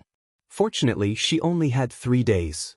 After 3 days, she would have 4 days of small tasks, so she didn't have to go through so much trouble. After entering the forest, Yiqian took advantage of Xia Jinyuan's time to wash up. She immediately dealt with her own matters and cleaned up any traces she left behind. The forest was very quiet, and there was even a faint mist surrounding it. The early birds were already chirping happily on the branches, playing Ode to Joy for the couple who could take a walk together for the time being. Xia Jinyuan didn't mention anything about personal matters again. Instead, he said in a deep voice, Today and tomorrow will be the most tiring 2 days. Do you remember the captive plan that I told you about? From this afternoon onwards, Qing Niao, you have to be careful. Be careful that you don't get kidnapped by us. The captive plan could be said to be the highlight of the competition. It was also the competition that tested the individual combat ability of a soldier the most. Especially last night, all of her comrades knew that this would be a selection competition, so individual combat would only be more rigorous and fierce. Xia Jinyuan's reminder made Yi Qian feel a chill in her heart. He was right. She really had to be careful. If she was captured, she would very likely miss the opportunity to go overseas to fight. That was definitely not what she wanted. Don't be too stressed. You are a soldier personally trained by Uncle Chen. Uncle Chen was the strongest soldier of his generation. Qing Niao, do you know that it is a blessing to learn from the best soldier of his generation? Yi Qian's gaze moved slightly. Uncle Chen once told her that he went on a big mission more than 7 years ago. There were a total of 10 soldier elites, but only 4 of them returned alive. But from Captain Xia's tone, it seemed that Uncle Chen belonged to the glory of that era and was not an ordinary soldier elite at all. Besides, Uncle Chen rarely mentioned his past to her. Except for the day when they started the purgatory training, Uncle Chen never mentioned anything about their military experiences more than 7 years ago. Most importantly, Uncle Chen was obviously hiding something from her at that time. Uncle Chen was discharged from the army in 1987, but he claimed that he had been exposed after completing a mission 7 years ago because he was given the identity of the world sniper. In order to ensure his safety, the military spent 3 months preparing to erase Uncle Chen's identity. He became an international sacrifice, but was actually still alive. However, Uncle Chen only left the army in 1987. There was a long time between 1987 and 1987. However, after that, Uncle Chen never mentioned his past in the army, nor did he mention his glorious past. She even asked him about it later, but Uncle Chen just smiled and said to her casually, "Let bygones be bygones. Some things are only suitable for one person to remember, and they can only belong to one person." At that time, she felt that Uncle Chen had something to say. The sadness in his eyes was so deep that she felt a little sour in her nose. She could not ask him any further. Until now, Uncle Chen was still the most mysterious family member in her heart. Xia Jinyuan sensed that something was wrong and could not help but ask, "You don't know about Uncle Chen?" "I know a little, but not much. Uncle Chen only mentioned him to me once," Yi Qian said in a low voice. Although he did not mention much, she knew that Uncle Chen must have been very powerful in the past. Uncle Chen could shoot a willow leaf from 100 paces away, hit 3 targets with 1 shot, and other legendary sniping skills that Uncle Chen could perform. Should she ask around in front of Captain Xia? Since Uncle Chen did not want to tell her, there must be a reason why he could not tell her. Was she being disrespectful to Uncle Chen if she insisted on asking? Chapter 1622. But when she thought about how Uncle Chen had deliberately avoided it, she felt a little uneasy. His identity had been exposed. It had been so many years, so it should be fine. After a slight change in her gaze, Yi Jian asked, "Captain Xia, I'd like to ask you something. Is Uncle Chen a unique soldier king or a soldier king in an army?" The one and only soldier king, the legend of the sniper world. To this day, Uncle Chen still holds the throne of the sniper world. No one can replace him. Xia Jinyuan's expression turned solemn when he mentioned his predecessor's achievements. His voice was filled with respect. Uncle Chen can be said to be a legend that many people do not believe. Yi Qian was shocked. The one and only soldier king. A legend that many people do not believe. Uncle Chen didn't tell him about this at all. Xia Jinyuan was also a little surprised. He thought that Yi Qian knew everything about Uncle Chen, but her expression told him that she did not know about Uncle Chen's past achievements. "Uncle Chen never mentioned that he was a soldier king to you?" Xia Jinyuan frowned. Uncle Chen had never mentioned it to her? But when he trained Yi Qian, did Uncle Chen not mention anything about his past? Yi Qian shook her head gently. "I only know that Uncle Chen had 10 soldier kings go on a mission together with him in the 70s. In the end, only 4 soldier kings came back alive. Other than that, Uncle Chen never mentioned anything about him. Among the 10 soldier kings, Uncle Chen was the real soldier king. Xia Jinyuan added, in that era, Uncle Chen's sniping skills and individual combat ability made him the soldier king in the army. The soldier kings who went on missions with him were all defeated by Uncle Chen. That was why Uncle Chen was said to be the one and only soldier king. Yi Qian, who had never heard of Uncle Chen's personal history, was shocked beyond words. To this day, the god of sniping still belongs to Uncle Chen. No one can replace him. From 1987 until 1999, when Uncle Chen retired, no one had been able to defeat Uncle Chen's battle record for the past 12 years. So that was how the world-class sniper came to be. However, when Uncle Chen mentioned this, he casually told her that it was just for fame. From his tone, it sounded as if everything was fake and could not be taken seriously. Xia Jinyuan's eyes gradually darkened. Yi Qian was Uncle Chen's only successor, and his sniping skills were all personally trained by Uncle Chen. Why didn't Uncle Chen mention him to him? Could it be? Xia Jinyuan asked Yi Qian in a deep voice. Do you know why Uncle Chen retired? Yes, I do. Yi Qian saw that Xia Jinyuan's face was a little gloomy, so he couldn't help but lower his voice. His personal identity was exposed. In order to avoid some trouble, after 3 months of military deployment, Uncle Chen retired as a sacrifice. In other words, Uncle Chen's identity was still a secret and could not be revealed to anyone. Xia Jinyuan's expressions softened a little. If that was the case, Uncle Chen did tell Yi Qian a thing or two, but he didn't say too much. He then said, Uncle Chen is a legend, and even more so, a legend in the sniping world. Even after he retired, there were still countless people searching for him. Uncle Chen's situation is a little complicated. Since he didn't tell you too much, he must have his reasons. And you just need to remember that you are a sniper personally trained by Uncle Chen. Don't embarrass Uncle Chen, understand? Xia Jinyuan reminded him, then calmly changed the topic and stopped mentioning Uncle Chen. Chapter 1623. Uncle Chen didn't tell Yi Qian because he didn't want Yi Qian to worry. More importantly, he wanted to protect Yi Qian, so he definitely couldn't mention Uncle Chen's past to Yi Qian.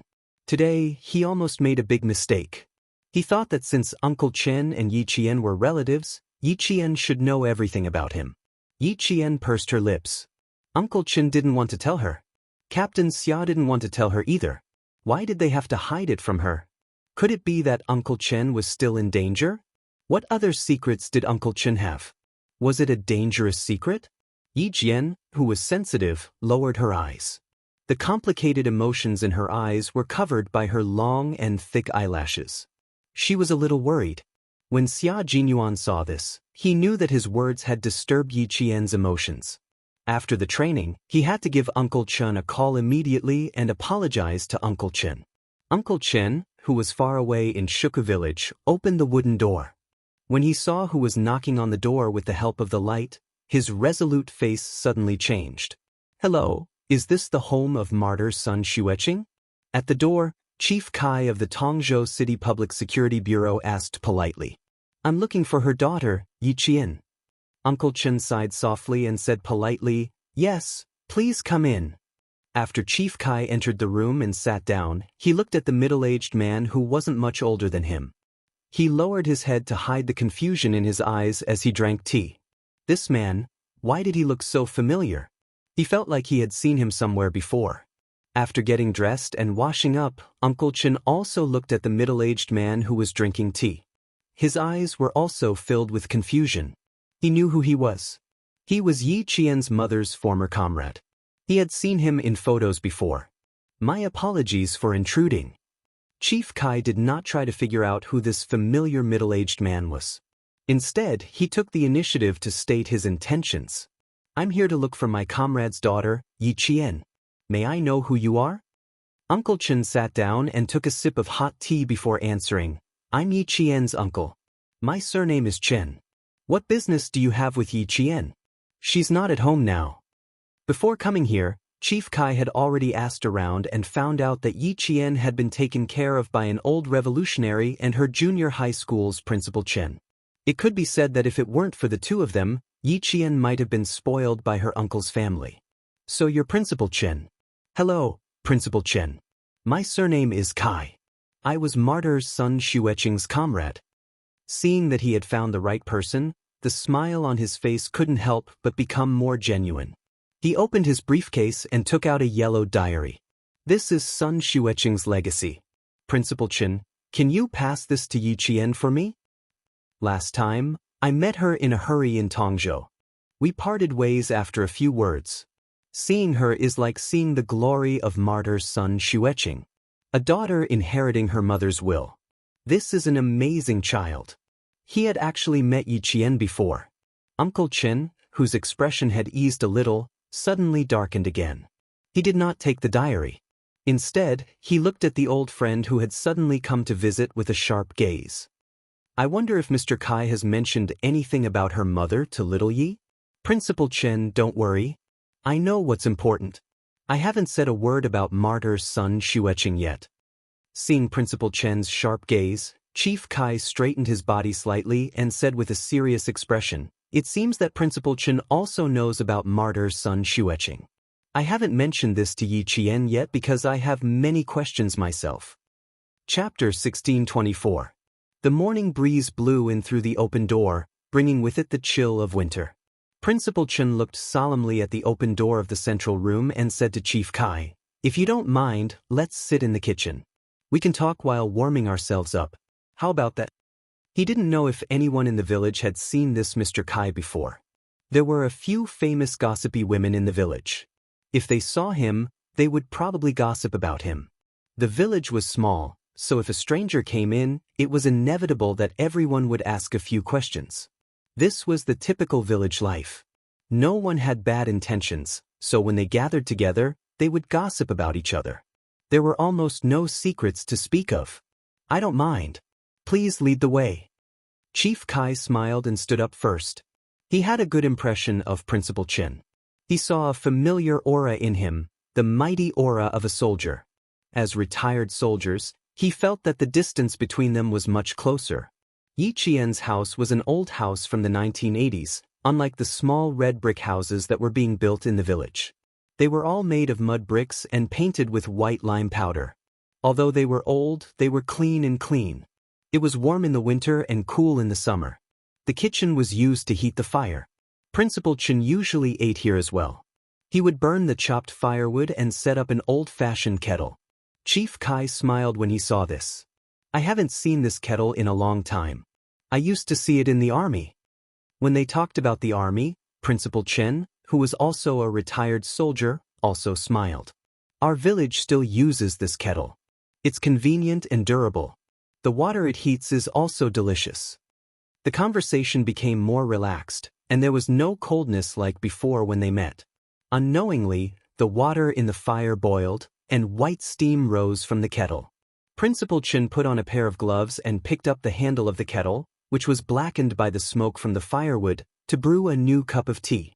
He handed it to Chief Kai and sighed. "Old Kai, tell me about Yi Qian's mother."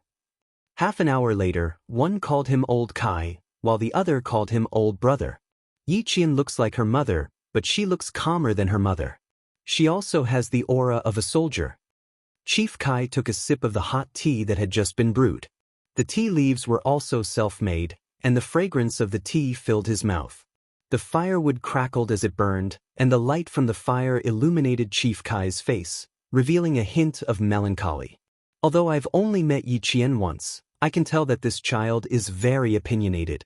He's exceptionally calm when something happens, and he has the courage to make prompt decisions." Yes, this child is more opinionated and stronger than her mother. Principal Chen nodded. After talking for more than half an hour, he could tell that he used to have a good relationship with Yi Qian's mother. They had a very deep friendship. Therefore, when he mentioned Yi Qian, it was as if he was talking about his own child. He had the tolerance and love of an elder. Chief Kai recalled how he had interacted with his former comrade, and there was both joy and sadness in his eyes. With such an outstanding child, Hongmei can rest assured in the underworld. Yi Qian was only 3 years old when she sacrificed herself. At such a young age, she was already an orphan. Fortunately, you and the old senior who passed away supported her and took care of her. Otherwise, this girl would have been spoiled by her uncle. Chief Kai's eyes flashed with a trace of hostility when he said the last sentence. Yi Qian is a sensible person. She knows clearly in her heart who treats her badly and who treats her well. Her uncle doesn't do things the right way, but Yi Qian is a domineering child who knows what's important. Chapter 1625. She knows what's most important to her, what she can give up on, and what she can put aside for the time being. We took care of her because she's worthy of being taken care of. She's talented, responsible, and a child who can achieve great things. If she's really useless, we wouldn't have nurtured her like this. Principal Chen didn't have any intention of claiming credit. Instead, he spoke very calmly and wasn't afraid that Chief Kai would misunderstand. That was the case. Why did the first-rank Sergeant Major's uncle want to nurture Yi Qian? Firstly, it was because of Yi Qian's mother.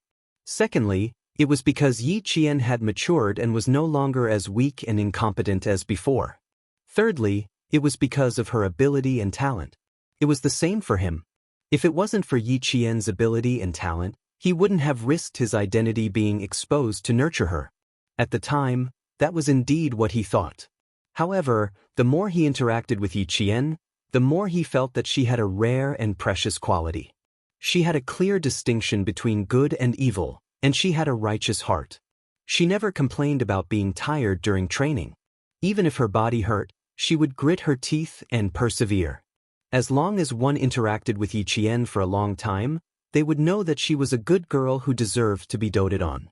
After all, Chief Kai didn't know Yi Qian very well. However, her courage to solve the problem last time had left a deep impression on him. Therefore, when Principal Chen mentioned Yi Qian, he felt that Yi Qian was the real Yi Qian. He didn't know why, but he believed in her so much. It was probably the so-called love the crow, love the crow. The pupil will surpass the master. She's better than her mother. This is also Hongmei's wish. Chief Kai laughed softly. There was a hint of gentleness in the corners of his eyes, but it quickly disappeared, leaving only a hint of sharpness. It's a pity that Hongmei didn't see it. If she was still alive, she would be so happy to see her child so successful. From the sudden change in his expression, Principal Chen could tell that something was amiss. He had never met Yi Qian's mother, but he had heard from his uncle that none of the girls in the surrounding villages could compare to her. After he joined the army, he joined an all-male unit. Outstanding girls would always be admired by the male soldiers. Just like Yi Qian, a few days ago, Lu Tuan even joked that one of the Shanghai veterans, who had been ruthlessly beaten up by Yi Qian, had been admitted to a university. He had specially asked Lu Tuan about Yi Qian's personal information and had even said that he wanted to pursue Yi Qian. What was even more laughable was that this Shanghai soldier's family actually supported him. They even called the military instructor, hoping that the military would help their son get a girlfriend. It was also a burden to keep the past in one's heart after so many years. Headmaster Chen couldn't help but pat Chief Kai's shoulder. Little Yi often goes to the martyrs' cemetery to visit her mother. She's very filial and stronger than we imagined. But she still has a lot of things to do, such as finding out the real culprit behind Hongmei's death. The sad conversation was suddenly filled with sharpness because of Chief Kai's sudden words. The middle-aged veteran, who was now the director of the Tongzhou City Public Security Bureau, looked at Principal Chen calmly. "Brother, I'm here to tell Yi Qian that her mother's sacrifice is true, but if it weren't for someone leaking her identity, Hongmei would never have been sacrificed." The firewood was still burning brightly, and the heat it emitted made people feel warm and comfortable. Occasionally, sparks would splash, and bits of stardust would flash across the sky. The red light would disappear after a short while. Chapter 1626. Just like the fire in Chief Kai's eyes, because Principal Chen did not answer for a long time, it went from bright to dark and eventually turned into ashes. There was not a trace of light left. "Brother, you don't believe me, right?" Chief Kai sighed heavily, the corners of his mouth full of bitterness. "Yes, it's been almost 20 years. Who would believe me? If I don't believe it myself, who will believe what I say?" Chief Kai, who had retired from the military and relied on his own abilities to get to where he was today, sighed heavily again, as if he wanted to spit out all the pent-up sorrow in his heart. It's been almost 20 years. If it wasn't for Yi Qian's appearance, perhaps I would have been so muddle-headed for the rest of my life. Before Hong Mei left, she said that if she sacrificed herself, she asked our comrades in the military to take good care of her daughter. Brother, we didn't agree and even said that she was overthinking things. Who knew that she already had a premonition that she would sacrifice herself? The fire burned too brightly. Principal Chen used a pair of tongs to take out a piece of firewood and then used the ashes to extinguish the flames. Principal Chen's voice came through the subtle movements. When she left the village, she actually left with the thought that she would die. Because at that time, Yi Qian's mother already had a vague idea that she might not be able to return. Principal Chen's expression did not change much when he said such a big thing, because he already knew a thing or two from Uncle General Chief Kai's face was full of shock. He thought that even Yi Qian did not know, but now that he heard that she actually had a vague idea, the extinguished fire in Chief Kai's eyes burned brighter and brighter than before. Principal Chen looked at him quietly and said softly, "Don't worry, the Yi girl will investigate thoroughly. But we hope that at least 2 years after she graduates from the military academy and has a firm foothold in the military before investigating her mother's matter." We didn't tell the Yi girl because this child has her suspicions. And she already has a suspect, but she can't get away to investigate at the moment. Principal Chen's face darkened slightly as he spoke slowly. His calm tone was laced with a hint of coldness. "We will investigate it thoroughly, but not now." Chief Kai couldn't accept it. "Since you already know, why not now? It's been so many years. If we don't investigate further, it's very likely that we'll never find out who the real culprit is. If Yi Qian is being targeted right now, and if she makes a move, she will be hurt. Are you willing to see that happen?"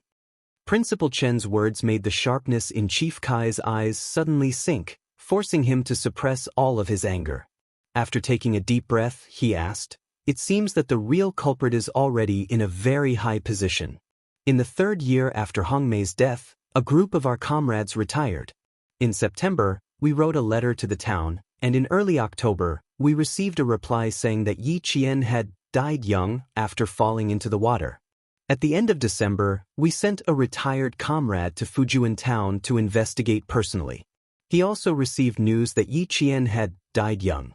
After that, we didn't inquire further, and we all believed that the news was true. When I met Yi Qian in Tongzhou, she told me personally that she thought it was a miracle that she was able to survive safely. From that, I knew that someone had been secretly preventing us from inquiring about Yi Qian. They even bribed the comrades we sent to confirm the news, so that we would completely believe that the daughter of Hong Mei had died young after falling into the water.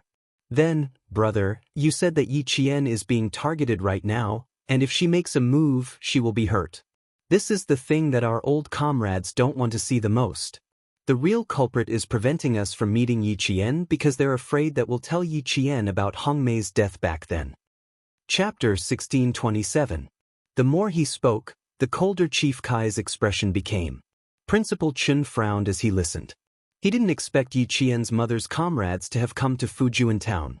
He also didn't expect to receive news of Yi Qian's premature death. 3 years after her death. Wasn't that when Yi Zhifan was transferred to Fujian town's government office? Principal Chen couldn't help but say, "The situation is more complicated than you think. Someone tried their best to stop you from meeting Yi Qian, and at the same time, ordered Yi Zhifan's family to raise Yi Qian so that the truth behind Yi Qian's mother's death would never be revealed. If even the biological daughter didn't investigate the truth behind her mother's death, then who would? No one would pay attention to something that happened more than 10 years ago, and no one would deliberately investigate it. Even if it was Lao Kai, he probably wouldn't have investigated Yi Jian if he hadn't met her. After all, it had happened so long ago. Who would remember? Even Uncle Jen didn't want Yi Qian to investigate further. Otherwise, he wouldn't have kept it a secret for so long. But if Yi Qian insisted on investigating, he wouldn't stop him. Chief Kai's brows furrowed even tighter. He fumbled around in his pocket and took out a pack of cigarettes. Holding the cigarettes, he bent over and lit them up by the firewood. He took a few deep puffs and exhaled a string of smoke. He kept thinking in his heart and mind. No, he couldn't let Yi Qian take the risk. He couldn't let Hong Mei's only daughter take the risk. If something happened to Yi Qian, he wouldn't be able to answer to Hong Mei. Principal Chen didn't say anything. To investigate or not to investigate, he and Uncle Jen had the same idea. As long as Yi Qian went far and stood high, they didn't want her to lose her happiness because of hatred. Old Chen, let me investigate Hong Mei's matter. I'll let you know if there's any news. I waited so long to find out that Hong Mei's daughter is still alive. As long as Yi Qian wants to investigate, I will definitely help him. After finishing his cigarette, Chief Kai didn't have any expression on his face. This high-ranking police chief said word by word, my life was saved by Hong Mei. Now, it's time for me to repay her with my life. Brother, tell Yi Qian not to touch her for the time being. Let me do it. Principal Chen did not say anything else. He only asked, why must we investigate? Brother, let me tell you about Hong Mei. You'll know why I'm doing this after you hear it. When he mentioned his comrades who had sacrificed themselves, a gentle look appeared in Chief Kai's eyes again as he reminisced about those days when he was young. That year, China began to form a female special forces unit to carry out special and dangerous missions that male soldiers could not complete. Hong Mei stood out from more than 6,000 female soldiers and appeared in their unit in a clean military uniform, becoming the flower of the unit. She risked her life even more than the male soldiers. One of her comrades mistakenly used a grenade. Seeing that a serious accident was about to happen, it was Hong Mei who kicked the grenade away. The male soldier was bitten by a poisonous snake. Without saying anything, Hong Mei possessed his body to take the poison and saved his life. When they encountered an avalanche, Hong Mei ignored the risk of her own life and relied on her own strength to drag two male soldiers whose legs were broken. When they entered the desert and encountered a sandstorm, the entire unit got lost. It was Hong Mei's bottle of water that saved the lives of 20 people in the unit. His life was supposed to be sacrificed at some border, but Hong Mei braved the hail of bullets to save him. Her calf and shoulder were pierced by shrapnel. Chapter 1628. Although Hong Mei was only a female soldier, the bravery and fearlessness she displayed made all the male soldiers respect her. Brother, Hong Mei is just that good. She is just that worthy of respect. Back then, the Prime Minister personally put the red flag on her because he knew about Hong Mei's heroic deeds and called on the entire military to learn from her. Whenever Sun Xueqing was mentioned, Chief Kai's sitting posture would be the standard one he used to hold meetings in the army. His back was straight, his legs were slightly pressed together, and the hand holding the cigarette was placed respectfully on his knees. Needless to say, the expression on his face was solemn, dignified, and full of respect. Principal Chen did not know much about Yi Qian's mother. After he heard everything, this world-class sniper was full of respect for this martyr who had sacrificed herself. In that case, Yi Qian really resembles her mother. She was brave and fearless, completely unafraid of sacrifice. But this child is much stronger than Hong Mei. She will not be swayed by emotions. Chief Kai pointed out the biggest difference between the mother and daughter. Hong Mei's fatal flaw is that she is soft-hearted. She is very soft-hearted and easily trusts others. She always thinks that people are kind, but she ignores the complexity of human nature. Yi Qian is different. Although I've only met Yi Qian once, the way she handles things is not something Hong Mei can compare to. If Hong Mei had made a prompt decision back then, perhaps none of the subsequent events would have happened. Although he did not find Yi Qian, Chief Kai felt that his trip was not in vain. As long as Hong Mei's daughter also suspected her mother's death and was interested in investigating it, then he could rest assured. Although I suspected that Hong Mei's sacrifice was suspicious, I really did not think of going back to investigate it. After all, 17 years have passed. In addition, because of Hong Mei's sacrifice, a few things happened in the unit. After sending Hong Mei away, all the comrades in the unit devoted themselves to new missions, and so did I. By the time we came back, more than half a year had passed. Even if I thought that Hong Mei's sacrifice was suspicious, I did not think too much about it because of the time constraints. This time, when I saw Yi Qian, this child did not know much about her mother. This made me very sad.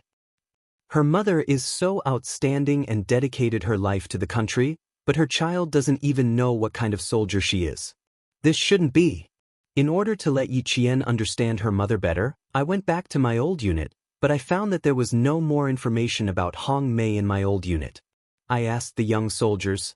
None of them knew that there used to be such a respected martyr who was their senior. Chief Kai, whose eyes were filled with sparks, seemed to have turned red as well. The fist on his knee suddenly clenched, and even the still burning cigarette but was clenched in his palm. He was so angry that he didn't even feel the cigarette burning his palm. This is a deliberate attempt to cover it up. This is intentional. He wanted to completely erase Hong Mei's existence. A soldier had sacrificed himself for the country, leaving behind only a daughter who was crying piteously for food. Not only did someone want to erase her existence, but they also wanted to raise her daughter to be useless. He deserves death. At the end of his speech, the dignified director of the Public Security Bureau had tears in his eyes. Even Principal Chin gritted his teeth when he heard this. He really deserved to be punished. What on earth was going on that even traces of a person's existence would be erased? To make a soldier who had sacrificed herself for the country and had outstanding military achievements become an unknown and unknown ordinary person. How dare they do this? Chapter 1629. Chief Kai's voice grew colder and colder. It was like the north wind in the polar regions, bringing a chill to people's hearts. If I didn't step forward, I would have let Hong Mei down. I would have let my conscience down. Old Kai, I thank you on behalf of Yi Qian. Principal Chen's face was solemn. He wouldn't stop Yi Qian from investigating the cause of her mother's death. This was no longer a personal matter. This concerned the glory of a soldier. Chief Kai sighed and shook his head. I don't deserve Yi Qian's thanks. I was too careless. I've thought about it countless times, but I always thought I was overthinking things. Back then, if I had persevered a little longer, perhaps everything would have been different. He took out a small phone book from his briefcase that never left his hand and handed it to Principal Chin. This is the contact information of the comrades who had been through life and death situations with Hong Mei. They were all comrades that Hong Mei risked her life to save. I've contacted 4 comrades who are now of a certain status. I'll lead the investigation into Hong Mei's death in secret. When I contacted them, I found out that they also suspected that Hong Mei's death wasn't simple. This is their contact information. If there's an accident, old brother, you must let Yi Qian continue the investigation. We can't stop until we find out the truth. Principal Chen took the phone book. Yi Qian once wanted to investigate from her uncle, Yi Zhifan. Later, someone warned him that there was someone secretly supporting him. Old Kai, if you want to investigate, you can start with Yi Zhifan. There's also old Madam Yi and her son-in-law, Sun Yaozu. You can investigate them. I think you'll find something. However, you have to be careful. We haven't done anything to these people yet because we're worried about them. We don't want to alert the enemy and ruin the girl's future. Chief Kai narrowed his eyes with a serious expression. Not only was his expression cold, but there was also a hint of murderous intent. This person's status is definitely not ordinary. His family background is definitely not simple either. He's either from the military, or his family is in the military. Old brother, don't worry. We'll be careful. We won't let anyone find out. And I'm not afraid of any accidents. I just want to give Hong Mei justice. Give me the justice that a soldier deserves. Even her life's deeds had been secretly erased. How could she not be angry? Going too far was not enough, but it also exposed that there was indeed a problem with Hong Mei's sacrifice. The heavens were beginning to change. The dusty past, the delayed truth, would one day receive the best ending. Justice won't be late, it's all about perseverance. Winter was a cold season. It was a season where all living things slept and waited to wake up. After Principal Chen sent away Director Kai, who had come for justice, he stood under the eaves for a long time and didn't return to his room. He stared at the horizon until it was slightly pale. Only then did he let out a long sigh.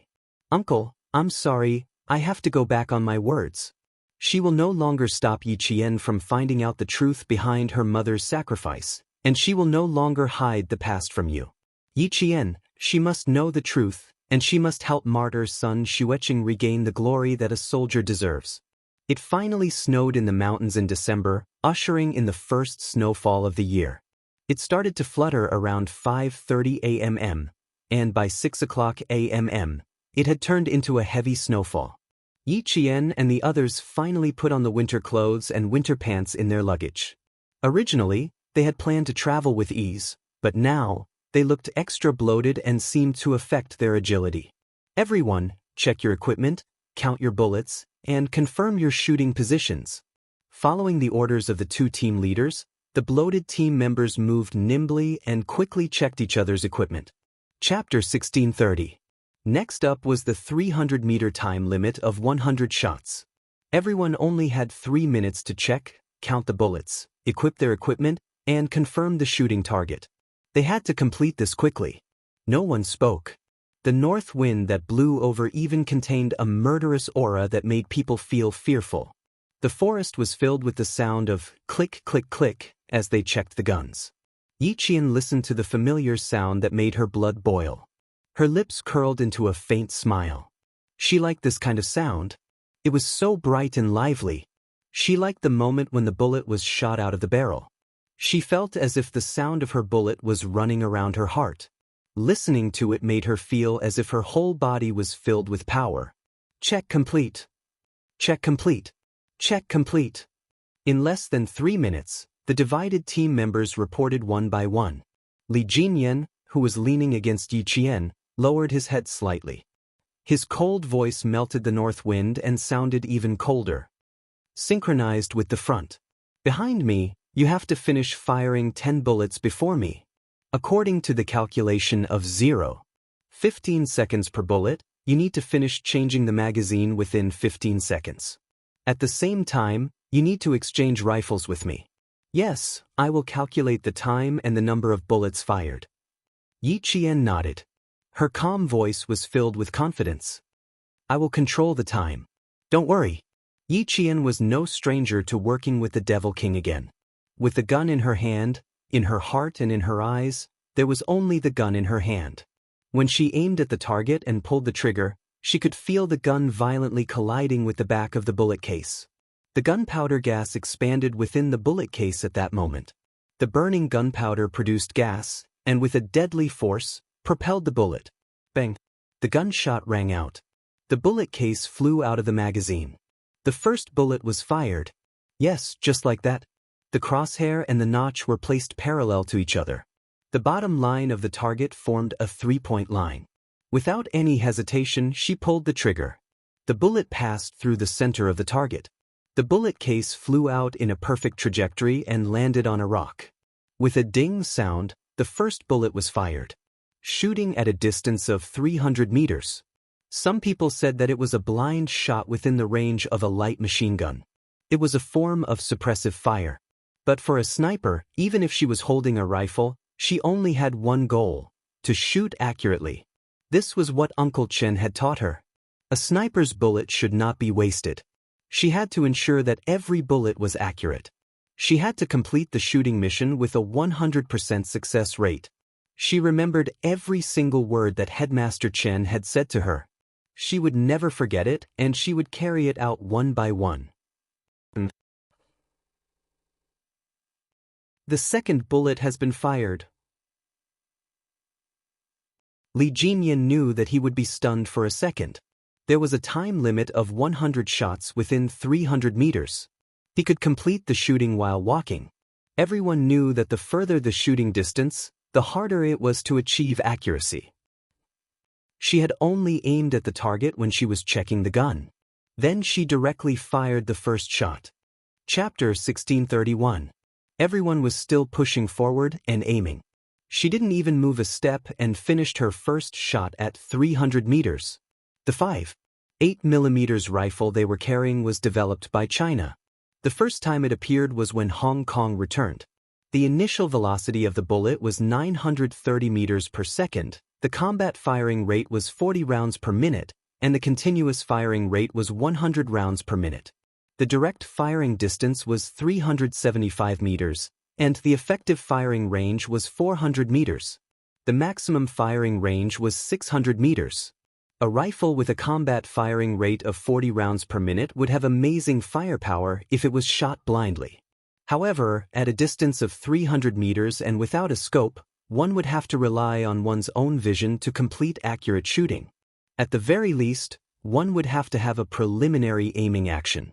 It wasn't like her, who directly lifted the gun and fired 2 shots. Did she have any aiming action? Did she have any aiming action just now? Not at all. She didn't even have any aiming action.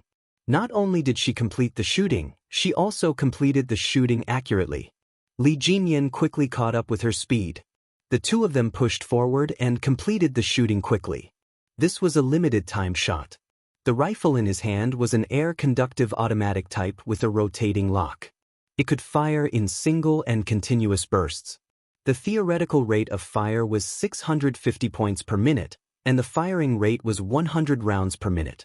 The single firing rate was 40 rounds per minute. They had a single firing rate, and the ammunition was a 70-round magazine.